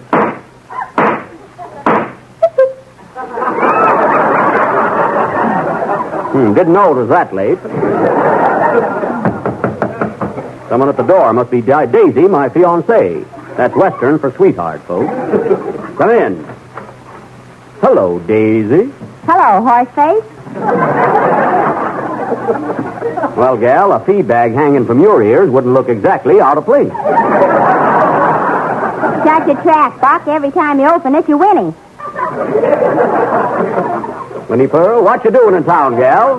Christmas shopping? Yeah, just bought a case of brandy and some peanuts. The brandy's for Pappy, What's the peanuts for? to make him thirsty.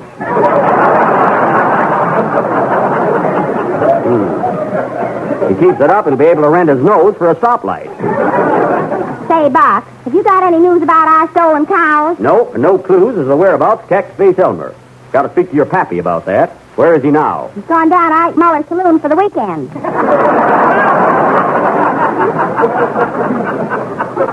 Well, it's nice there. There's the phone. It's either your pappy or Carol Lombard. Well, why don't you answer it? Don't have to. We got a snicker on that. Oh, well, here comes Pappy now. He sure walks heavy, don't he? That's the fellow that's carrying him. Oh. Hello, Buck. Hello, Buck. Seeing double again, eh? What are you so happy about, Frank? Well, Buck, I'm celebrating because you got my cows back. Hold everything. I didn't get your cows back yet. Too late now. The celebration's underway. I don't even know where Cactus Face Elmer is. You don't? Why, Ike Muller tells me that Cactus Face just walked into the Gem Theater to see a moving picture. He did? Yeah, and the sheriff of the next county's waiting outside the theater till you get there. The sheriff of the next county, eh? What's his name? Puddin' Tame. Ask me again and I'll tell you the same. One more crack like that and I'll play Ring Around Your Eyesy. Well, now that we got Cactus Face cornered, I better rush right over there. Can we go with you, Buck? Nope, it might be dangerous. I'm a-going alone. Where's my horse? You're sitting on him. Oh. Well, I better get going. I'm going to get Cactus Face this time, dead or alive. Goodbye, folks, and Merry Christmas.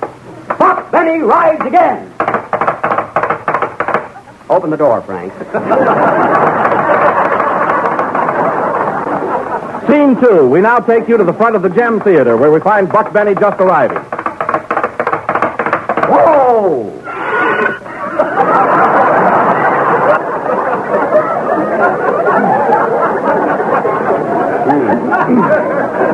Them four-wheel brakes sure are something. Hey, Buck. Hello, Ike. I hear the Cactus Face just walked into this theater. Yes, sir, not more than 2 minutes ago. Hey, Buck, I want you to meet the representative of the law from the next county. This is Sheriff Andy Devine. Andy Devine?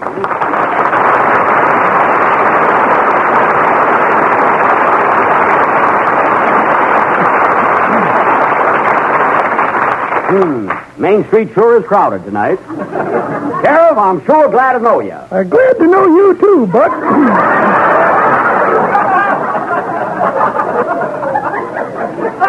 It was darn nice of Universal Studios to let you come over here and help me out on this case. Well, I can't stay with you long. I'm starting on a new picture tomorrow. Is that so? What's the name of it? Well, it's called The Road Back. Well, what you crying about? I ain't crying. That's the way I talk. Well, by the way, Gravel Throat.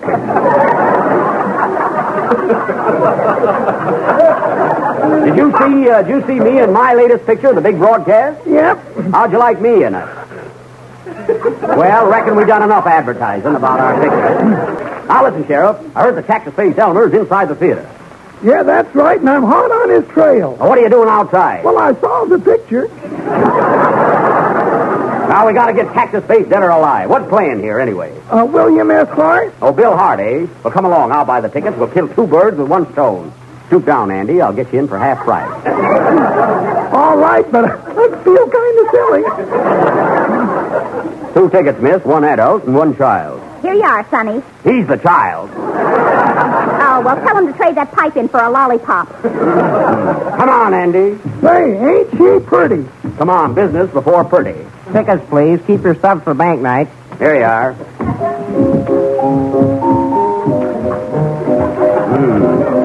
It's awfully dark in here. I wonder where the usher is. There he is up in front with a gun. That's William S. Hart. Well, he can't find a seat either. Sure is dark.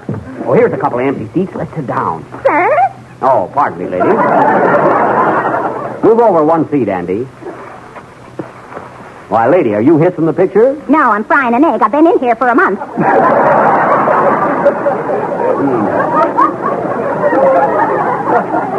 Watch for him. Hey, Andy. Andy, my seat's moving. Well, that's funny. Mine's a moving, too. It is? Doggone it, we're sitting on a couple of cows. Wait a minute. Are you Frank Carson's cows? No. That's a lie. Come on, Sheriff. Cactus Face must be right close by. Look, there he goes now, out the side door. I'll get him! Look out, Buck. He's a shooting back.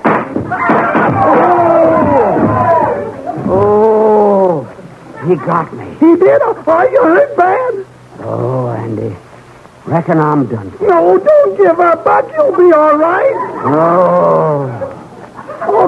Oh, come on, Buck. Buck, say something. Oh, come on, Buck. Say something. Oh, this will be continued next Sunday night. Was I killed? Will we get Cactus Face? Will Buck Benny ride again? Tune in next Sunday and find out. Oh, Playboy. And on behalf of Jack Benny, who was shot, I want to thank me for being here tonight.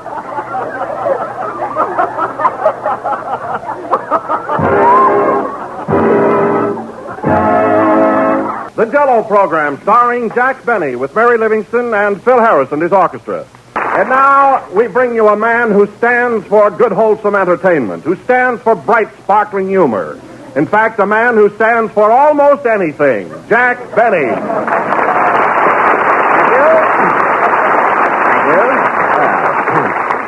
Hello again. This is Standing Jack Benny talking. Listen, Don, I may be easygoing and all that, but there's a limit to just how much I will stand. I think you found that out the past few weeks. But I've never really seen you blow up, Jack. Well, that's because I managed to keep myself under control. But if I ever lose my temper, well, I just hope I'm not around when it happens. Oh, Jack, you haven't such a temper. Why, I've heard you argue with Phil Harris, and you've been as gentle as a lamb. Yes, Don, but you'll never know the battle that goes on inside of me. How I have to fight to hold myself back. Well, that's generally a nice, safe quarrel. Yes. Jack, I don't want to interfere, but I do think that since Christmas is so near that you and Phil ought to make up. No, Don. The wound is too deep. You see, you only know me on the surface, but there are really 2 Jack Bennys. There's the patient, amiable, fun-loving fellow you see around the studio. And then there's that other me. Stark, savage, primitive. A throwback to the Stone Age. I tell you, Don, one minute I'm as meek as a mouse, and then all of a sudden I'm Vesuvius erupting. My. Well, anyway, I'm through coddling people around here, and that goes for Phil Harris or anybody else. You know, you can go just so far, and then the worm turns. You're right, Jack. I'll say I am. Hello, worm. Well, I haven't turned yet.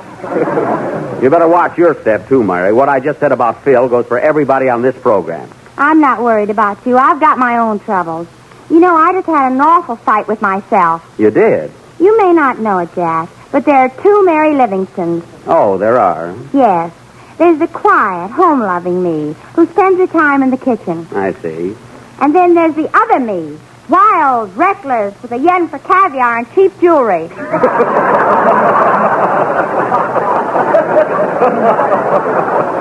Oh, so you've got a dual personality, too? Have I? I'm a regular Dr. Jekyll and Mrs. Hyde. Well, say, Don, did Phil get here yet? Oh, yes, Jack. He's right on time tonight. He must have read my thoughts last week.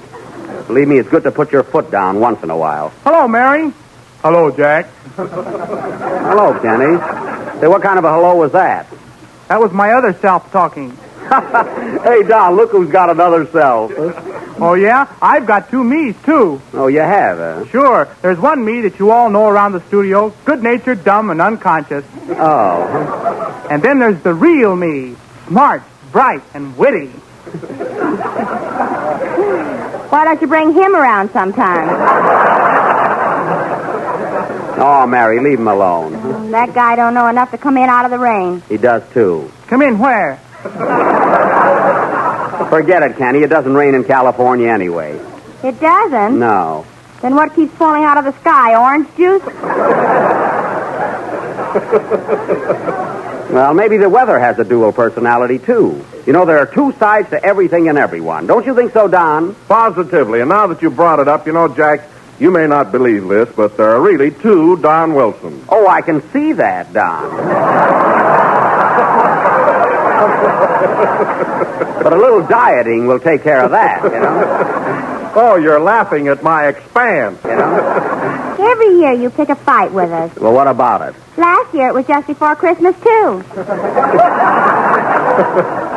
Well, I like to do my Christmas scrapping early.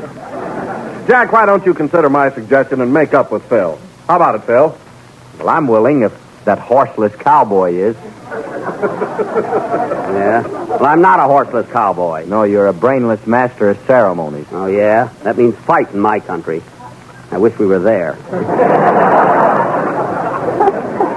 Gee, a little geography saves Jack a lot of trouble. Yeah. There'd be a lot of trouble right now if it wasn't that Kenny has to sing his songs. I can wait, Jack. You sing when you're supposed to, not when you're ready.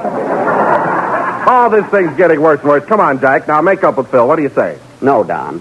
I realize this is the time of year when we must forgive and forget. But even this holiday spirit cannot erase the scar that has been etched into my heart. Oh, Jack, you're making a scar out of a molehill. No, I'm not. Did you ever hear that famous poem by Ludwig Schmutz?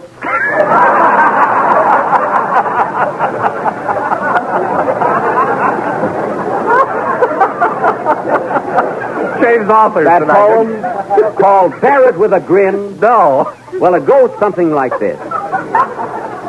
When your soul is torn asunder by some fellow's thoughtless blunder, and your trouble deep down under, bear it with a grin. When he makes your life so dreary, and your eyes with tears are bleary, and you're oh so gosh darn weary, ha ha, bear it with a grin. Manny. So if your false friend should forsake you, and a fool he tries to make you, point at him and say, you snake you, and... Say it with a groan. Thank you. Oh, Jack. Yes, Don. I don't want to interrupt the program, but I may not get to see you again until after Christmas. That's right. Well, it's come to the point, Jack. Mary, Kenny, and I got together and bought you a little Christmas present, which I hope you'll like. Well, thanks, Don. And Mary. You too, Kenny. Oh, you're welcome. Here you are, Jack. Gee, I imagine it's something awfully nice. Well. Gee, this is a surprise. A gold button hook. Uh-huh. Say, that'll come in handy. Of course, I haven't worn button shoes in a long time, but if they ever come back, boy, I'll be all set. Well, I'm glad you like it, Jack. It's a beautiful button hook. And gold, too. Yeah, and there's a toothpick on one end. Oh, there sure is. Well. If Keith ever come back, you'll be all set. Well, thanks, kids. I sure appreciate this. Gee, you must have gone back 20 years to get it. Oh, it wasn't any trouble, Jack. No, I imagine it wasn't. Now, gather around, everybody. It's my turn to play Santa Claus. I got a little surprise for most all of you. Here's a little gift for you, Kenny. A beautiful red silk necktie. Oh, thanks, Jack. Isn't it pretty? Gee. You know, this looks like the same tie I gave you last year. Well, it isn't. It's different. Yeah, it's got spots on it now. Quiet. He can have it cleaned. And, Don, here's a present for you. It's something I know you love. What is it? A box of genuine Jell-O. Oh, goody! Yeah, I knew You know, it. my wife's going to give me a sliced pineapple for Christmas, and they'll go swell together. Oh, they sure will. Oh, Jack. What? Where's the present I'm going to exchange? Here, and don't be funny. Change. What is it? What is it? Can't you see? It's an earring. An earring? Yeah. One earring? Where's the other one? Well, there'll be other Christmases, won't there?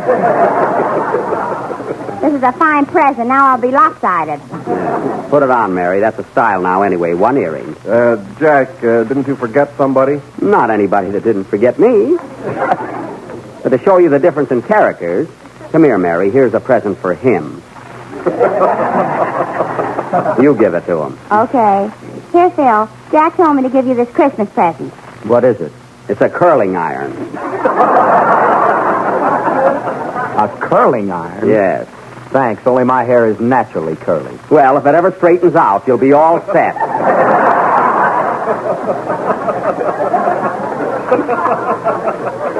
And incidentally, it's time for your next number, so stop grinning at the girls in the audience and play. All right, Simon.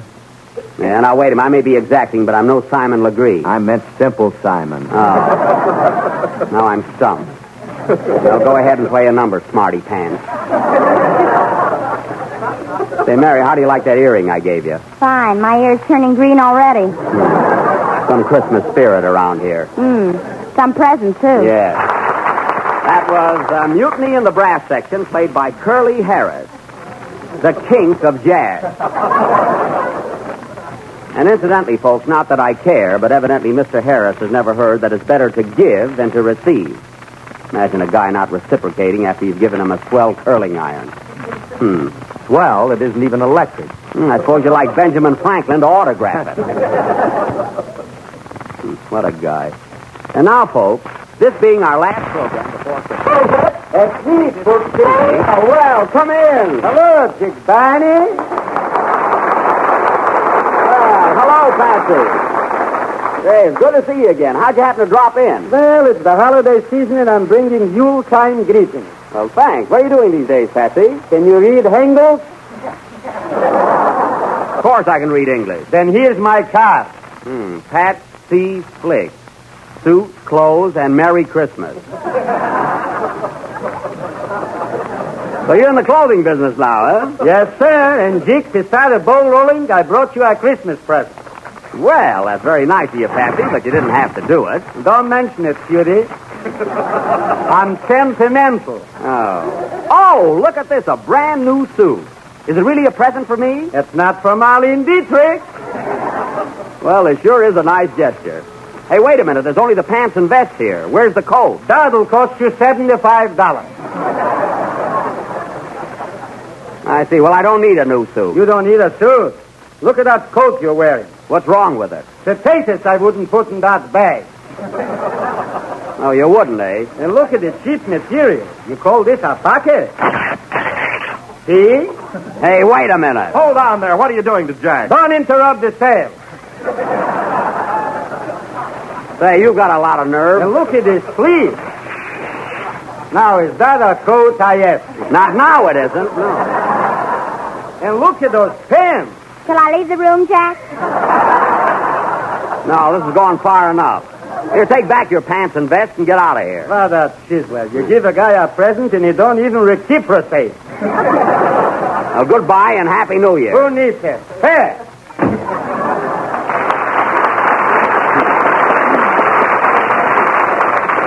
Look at my coat all ripped and torn. I got a date with a doll right after the program. Now, what are you laughing at? If it's a rag doll, you're all set.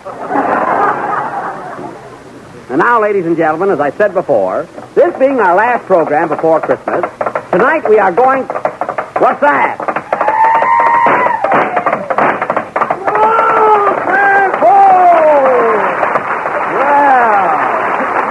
Hello, Buck. Well, Sheriff Andy Devine. Glad to see you, Andy. Oh, glad to see you too, Buck. What brings you here tonight? Well, ain't you and me going out looking for Cactus Face Elmer, the outlaw? Doggone it, Andy. We got to arguing and talking up here tonight and giving out presents.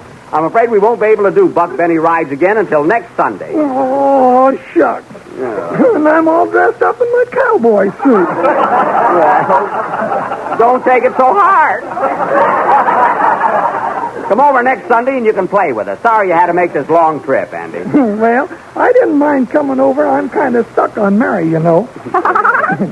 Stop blushing, Andy. I ain't blushing. I'm boiling. Well, Andy, I'm sorry about Buck Benny. I really am. Well, I'm sure disappointed, too. I know how you feel. Oh, doggone it. But you know, Buck, that reminds me of a poem by Ludwig Schmutz.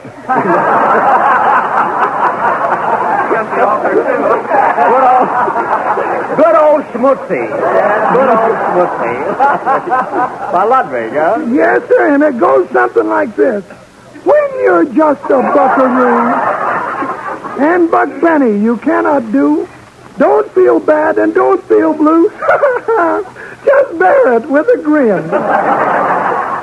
Ah, those are real sentiments, Andy. Ludwig sure went to town on that one, huh? Well, so long, Buck. See you next week. So long, Andy. So long.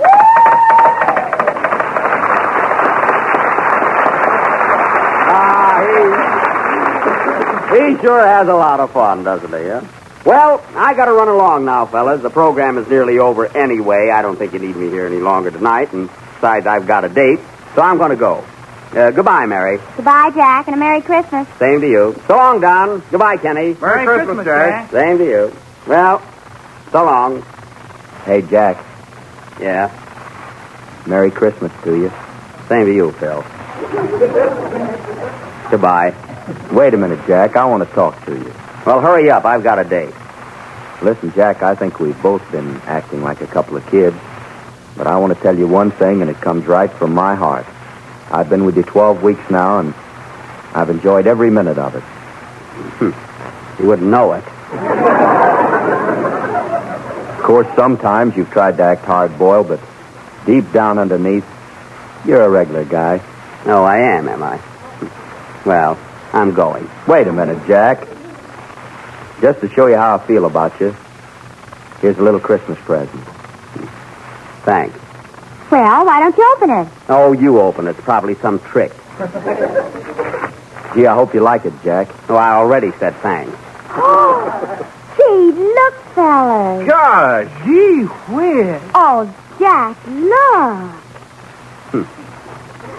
Why, it's the most beautiful watch I've ever seen. I've got a watch. And look at that platinum case and diamonds all around it. I thought so. If I wear that, somebody will hold me up and hit me over the head.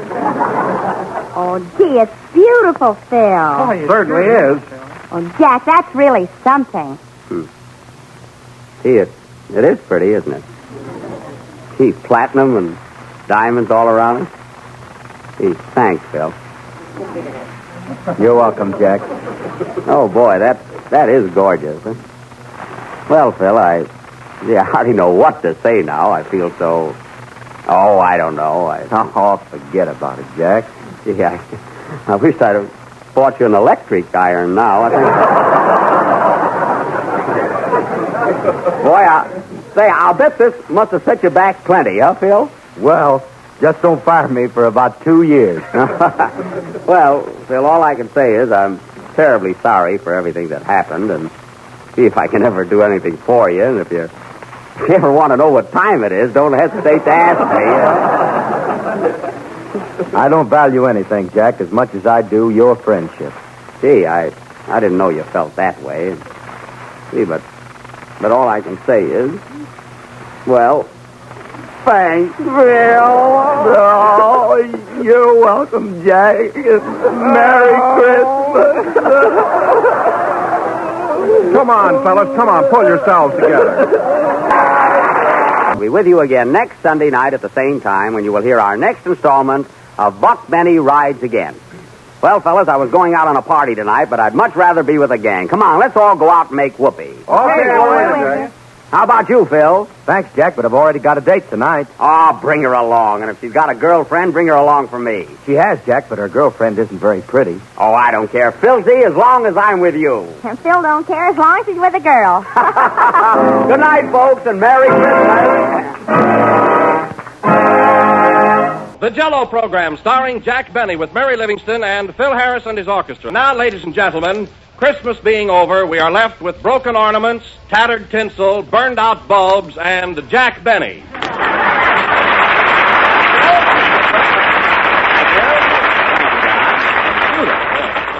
Hello again. This is Jack Benny talking, a fugitive from an ash can. Well, Don, you can say anything you want to today. I'm in a holiday mood, and nothing can upset me. Not even that Christmas tie you're wearing. Well, it is a little loud, isn't it? A little loud. You should have gotten smoked glasses with it. Oh, it isn't that bad, Jack. Why don't you exchange it? I can't. My wife gave it to me. Oh, your wife gave it to you. Would she squawk? Would she? She's louder than the tie. Well, then you are in a spot. You just have to grin and wear it. Now, tell me, Jack, did you get a lot of nice presents this year? Well, yes, in a way. Mary gave me a silk muffler. My sister Florence sent me a woolen muffler. And then I got some assorted mufflers from my Aunt Molly. Oh, is that so? Oh, yes. In fact, my neck had a very Merry Christmas. Wish I were a giraffe so I could wear all my presents. That's an idea. Now, what did you get from your dad? Oh, my father. Mm-hmm. He gave me a checkbook and a fountain pen. Touching, isn't it, Don? Oh, yes, very. I'm sending him a muffler. But you know, Don, the only problem I had was picking out a gift for Mary. Oh, is that so? Yes, I didn't know what to do. I was going to... I don't know, it takes so long to have it made up. So I bought her some handkerchiefs. Oh, I see. Yeah, you can get those made up pretty quick. But you know, Don, of all the presents I got, the one I like best is that beautiful watch Phil Harris gave me. It is lovely. So that reminds me, Jack, Phil's late again tonight. I think he should have got himself a watch. Now, wait a minute, Don. You lay off, Phil, with those innuendos. He's my pal, and don't be talking behind his back. But you used to. Now, furthermore, if he comes in late, that's his business. I get it. Yeah. Hello, Jack. Hi, Kenny. Say, how do you like this pretty necktie my girl knitted for me? Well, it's very nice. Only it's the first tie I've ever seen with sleeves on it.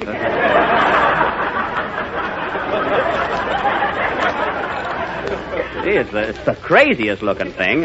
Well, she started out to knit a sweater, but changed her mind. I see. That's a pretty stick pin you've got in it, too. That's the needle. She forgot to take it out. Oh. What else did you get, Kenny? Gee, I got one swell present. What was it? A pajama coat with 2 pair of pants.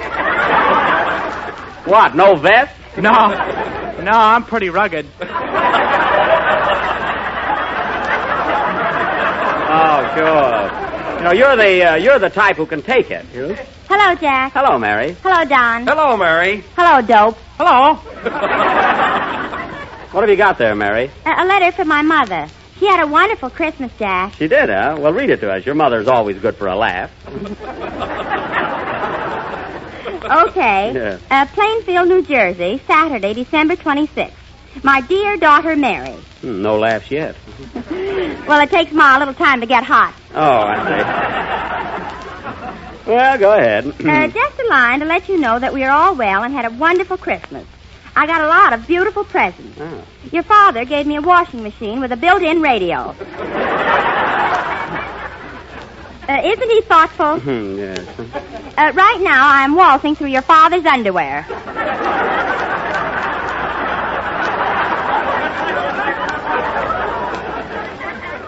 While Bing Crosby is singing, soap gets in your eyes. Well.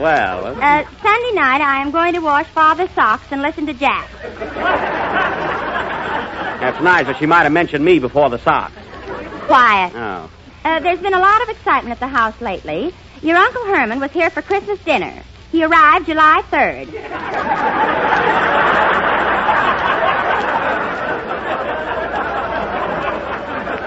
I guess he wanted to be sure and get a seat. Your brother Hillard is home for the holidays from Barber College. Oh. And last night, while your Uncle Herman was asleep, he shaved off his mustache and upper lip. Oh. Some trouble? Your uncle says that as soon as Hillard comes down from the Christmas tree, he is going to give him a once-over with a baseball bat. Well, I don't blame him, huh? I forgot to tell you in my last letter that Junior had to stop taking piano lessons. Oh. The teacher couldn't tell when his fingers were on the black keys.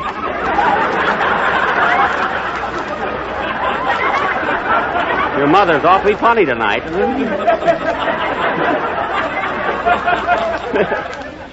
No more news at present, except your father just came in and wants me to be sure to thank Jack for the muffler he sent him. Oh, that's all right, Mary. Tell him. Love to everybody and a Happy New Year from your mother, Mrs. Livingston. Well, that was a very nice letter. Say, Kenny, as long as my pal Phil isn't here yet, you'll have to go into your song now. Gee, Jack, I'm not supposed to sing until later. Well, Phil isn't here. You'll have to sing now. But I'm not ready yet. Oh, you're not, eh? Well, you'll sing before I count 10. 1, 2, 3, 4, 5, 6. Here he comes, ready or not. Try to put a fast one over on me. All right, Walter. That was The Night is Young and You Are So Beautiful, sung by Kenny Baker, accompanied by the Phil Harris Organization without their sterling leader at the helm. Has Phil arrived yet, Don? No. Say, Jack, are you going to ball out Phil for being late? Ball him out? Yes, like he used to before he bought you that watch. Well, that watch has nothing to do with our renewed friendship. I've always liked Phil. Of course, there were times when we didn't see things in the same light, but then there are two sides to every watch. Question. And furthermore, I don't want any more references to the present Phil gave me. Is that clear? Yes, and what time is it? Don't be so smart. What's the matter, Kenny? My new necktie tickles me under the arm. Oh. Come in. Jellogram for Tack Benny. Right here, son, and stick to your own racket. Who's it from, Jack? Well, wait till I open it. What is this, a cheesecloth envelope? Better get glasses. That was your shirt. Oh, hey, fellas, here's a lovely New Year's wire from New York.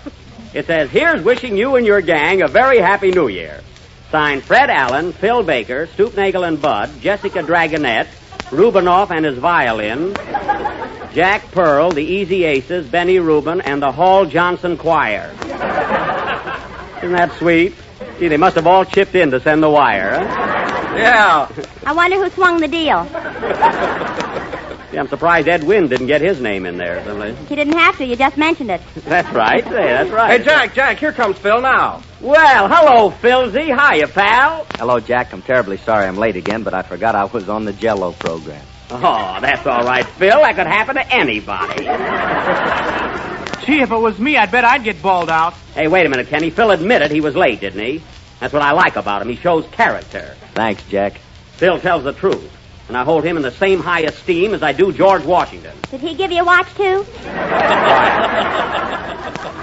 And by the way, Phil, I want to thank you again for that beautiful watch you gave me. I've shown it to everybody. Did you see it, Kenny? Yeah. You saw it, Don, didn't you? Oh, I sure did. Gee, I've been showing it around like this all week. Oh, boy. You know, Phil, the only thing that worries me is I might lose it. You won't if he keeps up the payments. Well, he will. I'm not worried about that. Say, Palsy. Yes, Wowsy. You know, I feel quite embarrassed about the present I gave you last Sunday, that curling iron. What?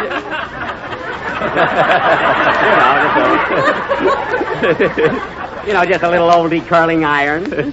What'd you do? What'd you do with it, Phil? Oh, it's swell. I gave it to my cook to make pretzels. Well, that's a new twist. Ooh. Well, anyway, I do want to make up for it, so I got another gift for you. Here it is, Phil, a beautiful muffler. Oh, thanks, Jack, but you didn't have to do that. Oh, it's okay. And a card, too. Merry Christmas from Aunt Molly. Oh, give me that, Phil. Wait a minute. I got mixed up with that. I'm sorry. I just sort of got mixed up there. Well, anyway, it's about time for a number. What are you going to play? Anything you say, Jackie. No, Phil. It's your orchestra and your choice. Well, would you like to hear a fine romance? Would I? Say, Philsy, that would be ideal. Ain't love grand? Yeah. Gee, I hope he asked me over to his house for pretzels. That was the Jerome Kern selection of Fine Romance, played by Phil Harris and his orchestra. As fine a bunch of musicians as you can shake a stick at. You know, Phil, it's surprising the melody, rhythm, and tone you can draw from that little baton. Did you take baton lessons long? No, Jack, I just picked it up. Well, you'd never believe it. It's amazing, really. It's my turn for compliments now, Jackie. Yeah. You know, I saw the preview of your new Paramount picture, College Holiday. Oh, did you? How did you like me as a college boy? Well, Jack, but you look so young. I did, huh? The old gray hair ain't what it used to be.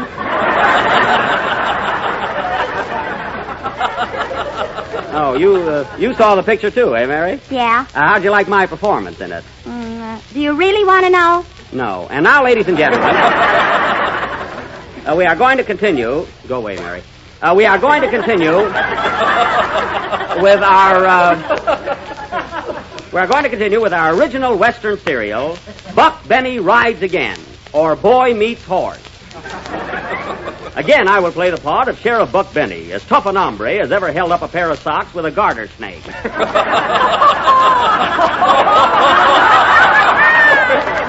What's it on you tonight, boys?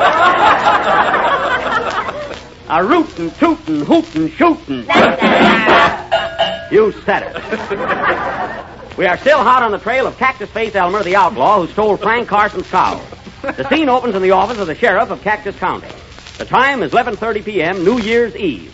But don't set your watches, folks. It's only in the play. Curtain. Music.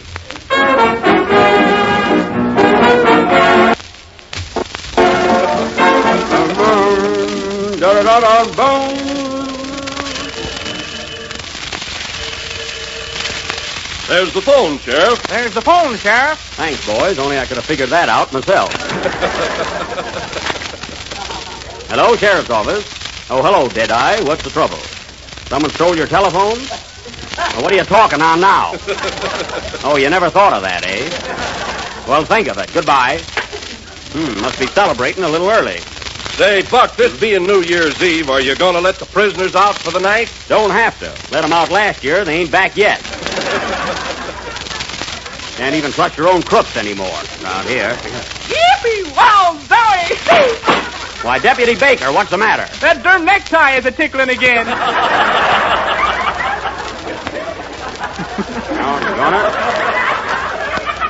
For a minute, I thought it was Cactus Face. Now, listen, Baker, I sent you out on this trail a week ago to get back those stolen cows. You find any clues? I found one. What was it? A pint of milk on my doorstep. Well, that's very good evidence. Mark that Exhibit A. I can't. I drank it already. A fine deputy. Say, Buck, you know we're all invited over to Daisy Carson's house tonight to see the old year out. That's right. I bet her pappy'll be celebrating plenty. He's been down to Ike Muller's saloon all week rehearsing. I saw him last night on Main Street. Yeah? Where was he laying? Right by the fire plug. By the fire plug, eh? Did you do anything about it? I give him a ticket. Well, you seen your duty and you tagged it. Come on, boys. Let's get over to Carson. Don't want to miss the festivities. Come on, Sheriff. Yes. Hey, Wilson, untie my horse and that microphone. Untie it yourself. Don't get snooty, deputy, or I'll shoot him. Ouch! Let's go.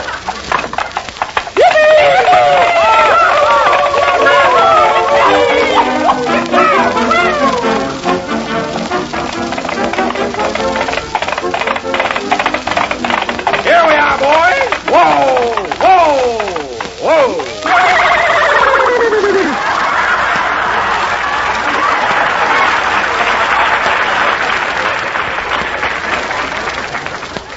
Tie up the horses, boys, and put a little gin in their oats. After all, it's New Year's. See you inside. Hello, Daisy. Hello, baggy pants. Well, gal, you're... Never mind, let it go.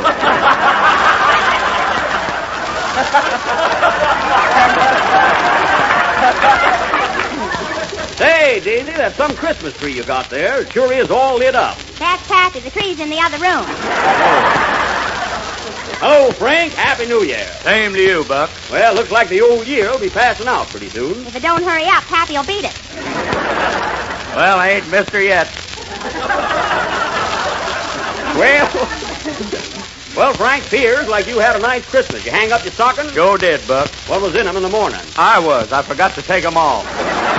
Well, Oh, come in the parlor, Buck, where the crowd is. okay, Daisy, my boys will be in just a minute.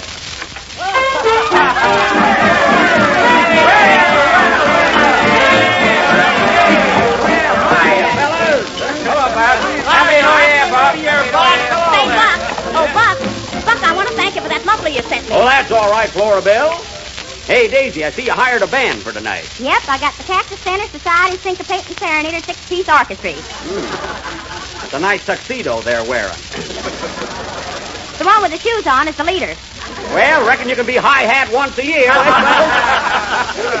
Hello, Buck. Glad to see you. Well, Sheriff Andy Devine, you old horn told you.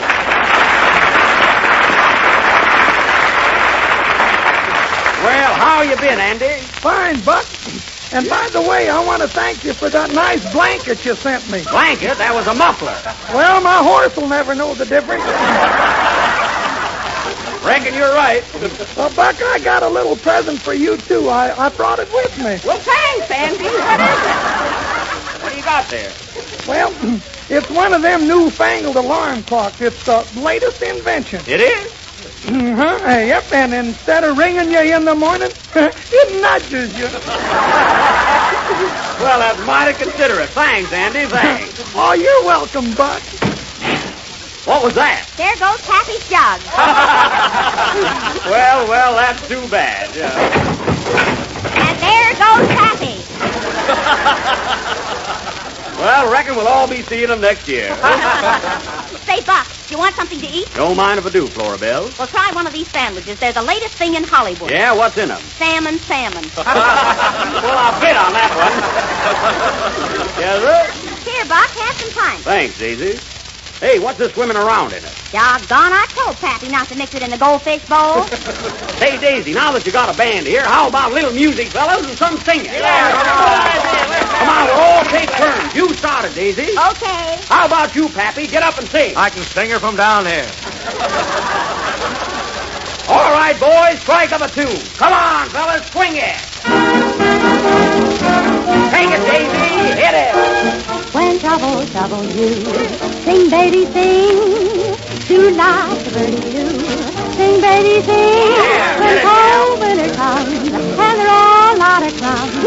The little birdies, they ain't eating, but they're sweet. Oh, don't you know a song a day? Play. Hard rock joy music with that certain swing. So swing while you sing, baby. Take it, Pappy. You're next, Pappy. Right to the floor. When trouble troubles you, sing, baby, sing. Yes, Pappy. Do like the birdies do, sing, baby, sing. When cold winter comes and they're all out of ground, the poor little birdies, they ain't eating, but they're sweet. Take it. When trouble you, sing, baby, sing. Do like the birdies do, sing, baby, sing. Cold winter comes and they're all out of crumbs. The poor little birdies, they ain't eating, but they're tweet.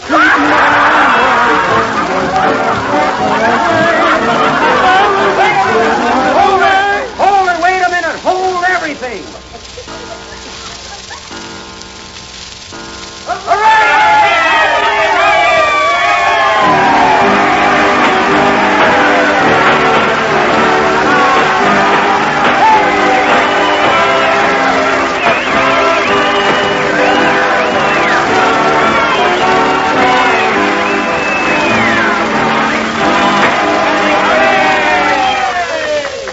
What happened? What happened is New Year's. Oh, yippee! Well, friends, this being 1937, I want to wish you all health, wealth, and prosperity. And I want to say that I'm running for sheriff again this year. So am I. Stick to your own county, Andy. But I do want to say, come in. Also post to Frank Carson. Hey, it's for you, Frank. Duck it down here.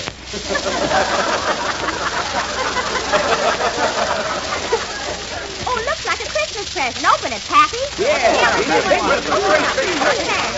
Well, what a beautiful cowhide traveling bag. Are those your initials on it, Frank? No, that's the brand of my cattle. It is? Yeah, look, there's a note on it, Buck. Who's it from? Well, it's from Cactus Face Elmer. Read it, Andy. Dear Frank, here's a Christmas present made from the hide of one of your own cows that I stole. A Happy New Year to you, and nuts to Buck Benny. I hope they're walnuts. I love them. Where's the postmark from, Andy? Red Gulch Canyon. Red Gulch Canyon, eh? So that's where his hideout is. Well, New Year's or no New Year's, I'm going to get him this time, boys. And I'm going to bring him back dead or alive. Buck Benny rides again!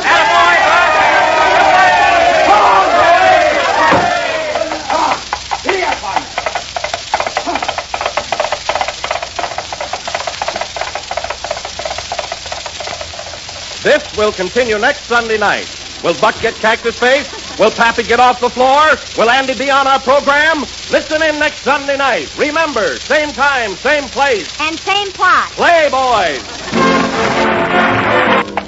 That was the last number of the 13th program in the new Jello series. Steady, partner. And we'll be with you again next Sunday night at the same time. Whoa, steady, partner. And once more, you will hear Buck Benny rides again. Sorry, folks, it just fell off my horse. I didn't think it was that funny. Good night, folks.